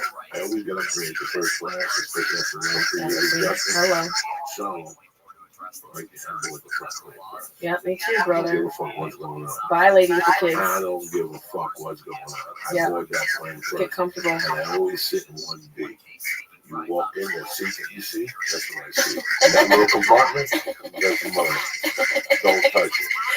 You don't need to touch it. You don't need to put your luggage in there. Listen to me. Yeah. It's a $3,000 sleep apnea machine. If you touch that motherfucking embrace, I will break your fucking head. Don't even touch that fucking thing. And then look at me. Well, yeah, I don't give a fuck what it is. You like people? Yeah, I tell them all the time. There's no reason for you to touch that luggage. That's a little luggage for a little compartment. Yeah. And they look at me all week. You know what? I did my homework and I got on the plane first. Yeah. So now I don't get like that. And somebody came on yesterday. I got no compartment. She looked at me. I'm like, deaf. I don't know nothing. I just kept looking straight at her. You ain't put your shit in there. I put a fucking blanket over it. So it looked like there was more shit in there. Yeah. That bitch had to put her shit in the back. Fuck it. This is what happens. You know, your first class. Jam it in there. Get the fuck to the plane first. I checked that boarding time. That boarding time is my fucking Bible. Yeah. And everything around that boarding time is fucking it. Last week I went to LAX. My plane leaves at 5. My boarding time is at 4:30. Lee, how much do I love the hamburgers with the egg and the fucking fries? You're a big fan of them. The guy told me to put the order in at 4:20. He'd get it at 4:30. I sacrificed. I didn't eat that fucking burger with the egg on it because I wanted my seat first. So there's no BS. Understanding. Yeah, I love traveling with you because like I don't get upgraded because I don't travel that often. But like he just takes me into the lines. He's like, just what are they gonna say? It's the attitude. You have that attitude. Yeah, the attitude, and then he starts sweet talking the like the TSA the pre ones, like the ones who were checking your ID before. He just that's it. You do? What do you do? What's happening? You look good today. What's going on? You just bullshit. You do a little charm. Yeah, fuck yeah. You gotta talk to them because everybody's teaching like straight. Yeah. You talk to them a little bit and they loosen up and talk to you. Yeah. Listen, not everybody's gonna talk. Not everybody's gonna appreciate your sense of humor. But at that time of the morning, I do the shit. I talk no like shit. Black chick. The chicks like the compliments, right? I work with all the time. I call them Beyonce, you bad motherfucker, you look at you, I should take you with me that way. All right. I never did that. Right? Come on, let's go. And meanwhile, you got fucking 10 bombs in a big suitcase. And you do this so you can get in the preferred line? You got some kid yelling in school in your suitcase and they don't get nothing because you just talking. You got some kids in your carry-on. Yeah, who gives a fuck? They're talking to you. You know, when you fly, you have to fly as is. You have to assume as you have $1 million in your pocket. If you see a dog, when I see dogs and I have weed, I walk up to the dog. You do? Yeah, because even if the dog barks at me, you're not going to believe it. A drug offender will walk away from the dog. I walk towards the fucking door. Yeah, last night I smoked 15 joints. So it's like, meanwhile, you got 10 joints in your fucking carry-on bag. You know what I'm saying? I always have a joint in my check luggage. Right in the top with his fucking lighter. So when I get to parking, when the car is warming up, I'm good to listen to the joint. Chinese people pull up. Are you leaving? Not really. Chinese people always pull up in fucking LAX. Are you leaving? That boy look like I'm fucking leaving. I'm here smoking in the sun like Ozzy Osbourne in 69. And you want to know if I'm fucking leaving. Do I look like I'm fucking leaving? Has anyone ever stolen? Like any TSA people? Never. I put it in the top compartment with Band-Aids and a bunch of shit in there. And I flip the joint underneath. You gotta tuck it in. Tuck that motherfucker in. You can't find it unless you fucking watch The Taste of Peace, 1969 with Robert Wagner. You can't find it. You can't find it. You gotta have that smooth placement. And then I have the lighter in the thing. So if they find the lighter, I say, you told me that to fly with lighters. So when I get off the thing, the first thing I do when I'm on the elevator going up the stairs to route floor number 3 is I unzip it. Boom, and there's my little pin joint. I take the lighter out. When I get off the airplane, when I get off the fucking elevator, I click the alarm in the car. I walk to it. I start the car. I put my luggage in. Right when I'm out there, 9 out of 10, I take my dick out and I pee. I leave the door open. I'm believe I'm gonna put my luggage in. Oh, get in here. But meanwhile, the whole time I'm peeing on the guy's car next to me. I close the door. I light that fucking tutu. And Chinese people start telling them, "Are you leaving?" I look like I'm leaving. I'm waiting. Chinese people always look, and they'll wait too. Oh, I can make them wait for an pull out hour. with the Sudoku and wait. Pull over there, and I'm going to leave here in about 18 minutes. And they'll wait like the entire time you smoke the my parking is classic because I park at 4 in the morning on Thursday. So you get front. I'm 10 feet from the fucking elevator. Like the doctor. You leave your car there the whole time in the road? Right there. Right there in terminal number 4. Does it matter? No, it doesn't matter. Does it matter? It doesn't matter. At the end of the week, It's the the same tax is shit. 80 fucking You're right. dollars. You're right. So 80 and 80 is 160. The parking is 109. Oh my god. Right in the fucking terminal cross. Are you Not serious? the fucking one with the bus with the spots on it. And I gotta wait with a bunch of immigrants and get on the thing. Yeah. The guy's got a turban. I don't know if he's gonna blow up the fucking That's bus. the one I wait for. Yeah, this fucking gamoche. And then you gotta go all the way to Sepulveda. Yeah. And they do what? You want to do it? Listen, I want my car with pigs and shit. Okay, give me a fucking car. I just want to get home. We're gonna play for 8 hours. My hemorrhoid blew up. And you want to know if I want to wash my car? I park right in Terminal 4 is American, Terminal 6 is Delta. Yeah. Terminal 3 is Virgin American. Terminal 1 is Southwest. Yeah. That's it. That's all you need to know. That's all you need to know. I do Delta. If you fly out, if you land at that airport after 6, you'll be driving around like a fucking idiot looking for parking. So if your flight's at fucking 5, you gotta be there at 4. I'm working at 20 to 4. No one's there. Nobody's there. You're gonna change the way I travel. You pull right in. Does that sound happen? No. And then, listen to me. You piss again, and you cross the street under that tunnel. There's nobody there. You can run across the street with the light green. I'm gonna do that. Nobody there. You get on the escalator. It takes you right to No bullshit. No bullshit. Boom. You go in. First class. Boom. You No take lines. it. You turn around. There's a black lady who looks like Barry White. That's me. You go up to her. You go, "What's happening, you sexy motherfucker? What's up, darling?" Boom. Right upstairs. Pre-TSA. They know I'm a fucking fiend. They know I'm a felon. When I fly to LA airports, I don't get pre-TSA. But at LAX, pre-TSA, don't open up the I got that. Don't open up the 20 after 4. Fucking bullshit. But if you have a 5 a.m. flight, you got 10 minutes. But you still got a yellow line, and you still get to your terminal by 4:15. Now they got a place on LAX. It's not open for fucking burgers. That's the only place I use for the burger here. 5 a.m. with the egg. The burger with the egg. I think I know what you're talking It's about. all over the back. It's all the terminal number 42, Oh my 43, God, 46. yes. That's the only place. But when you fly to Southwest, I got good food. margaritas the whole fucking thing. You got a margarita? No, I sit my sleep and get some margaritas. I look important. I'm not an asshole. Delta's got a spot where I always see Mars again. And that's the place that you go through the oatmeal. They get the whole thing. They got the juices, Yeah. the watermelon, apple, watermelon, water. That's a good one. That's a good one. Like the Healthy rocks, bagels, yeah. I love Healthy. rocks and bagels. Yeah, healthy. And you drop the small 20, but you don't have to eat that shit on the plane. You don't have to touch a peanut. Oh god, the Nothing. plain food, man. You drop the small coin like a gentleman. You don't have to do nothing after that. You get the bowl of oatmeal. Oatmeal always holds you longer than anything else. And you get a lox of bacon. Yeah. Right there with a watermelon juice. But it was better than you. Have you guys ever gotten caught with a weed? Or no? Never. Don't jinx us. Right. Allegedly. Allegedly. What would you do if you got caught with a weed?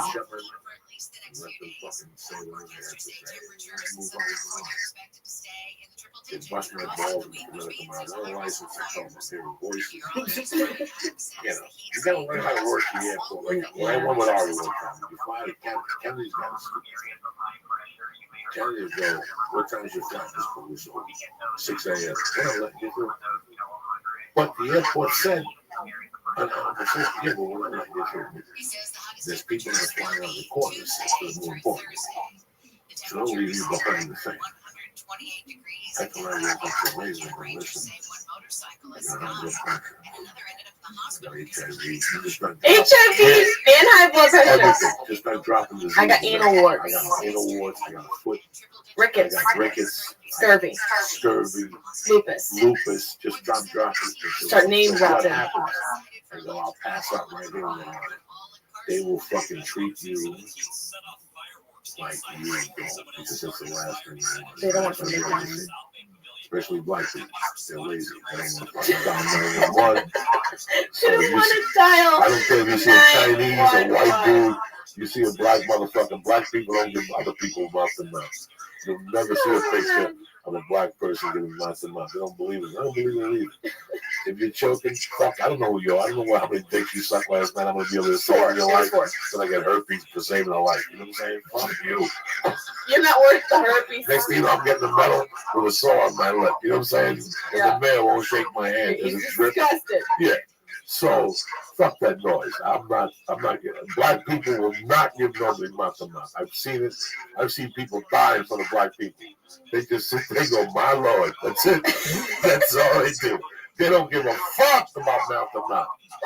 Take a survey among the black people behind closed doors with no face and see what they say. Fuck that noise. I ain't sticking my tongue in some motherfucker's mouth to save his damn life. Especially if you're just eating some like busted sandwich before. And Yeah. There you go. I choked this time in Vegas with Lisa Ann. I got high and ate a whole prawn because of fucking shrimp farm. A whole prawn? Oh, like a salad. You choked on a prawn? Oh my God. It got stuck. I started getting anxiety from seeing straws. Really? Did you cough it up? I had to do the Heimlich. You did? Yeah. You knew how to do the Heimlich? No. Came back. Who don't know how to do the Heimlich? You gotta be retarded. I feel like I'd break a rib. Give me some credit. My little ass knee alarm just crack a rib on accident. You saved his life? Yes. How have you repaid him? I love them. All these edibles. You're in love with this? All these, you repaid your Give them animals. mushrooms and shit. They get tired. I feel, what if you put the prawn there on purpose so you could be the hero? I'm Jewish, I'm gonna find it. That's actually interesting that you brought it up, because I was thinking today, like, someone was complaining about this boring job. And I was thinking about it, I have been bored at work in, what, 3 years now? 4 years? However long I've been doing this full time? You've never been bored. Fuck no. Why would I be bored here? No. And it's like, it's crazy how, like, it's almost like depression. When you're bored, like, for 8, 9, 10 hours a day, it got me so fucking depressed. And I was like, you guys get to go, you were not complaining, but there's always shitty parts about every job, but I don't think I don't think Joey's ever bored on stage. I never get bored. Here's the problem. Stressed. Okay, if the IRS comes to you tomorrow and says you owe me $200,000, then you call your agent and go, you know what? I'm on the road. Yeah. Two things are going to happen. You're going to improve, but you're going to get sick.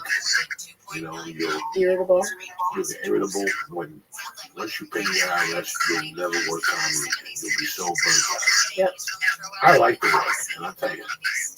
You have no idea how fortunate we are to do what we do. You really break it down. Really, if you get up at 6 in the morning and just go to a 7-Eleven, just sit there and coffee and sit in the car and smoke a joint, you'll see how lucky we are that we're doing what we do. Okay, whether it's your dream or not, because there's people that really are busting their ass for no money, for fucking no money. and it breaks your heart. But you made a decision, and you suffered also. I lived in a car, you know, I had warrants. I couldn't pick up the phone because I heard everybody. I go to comedy clubs, I go, somebody called me. I knew it was a collector.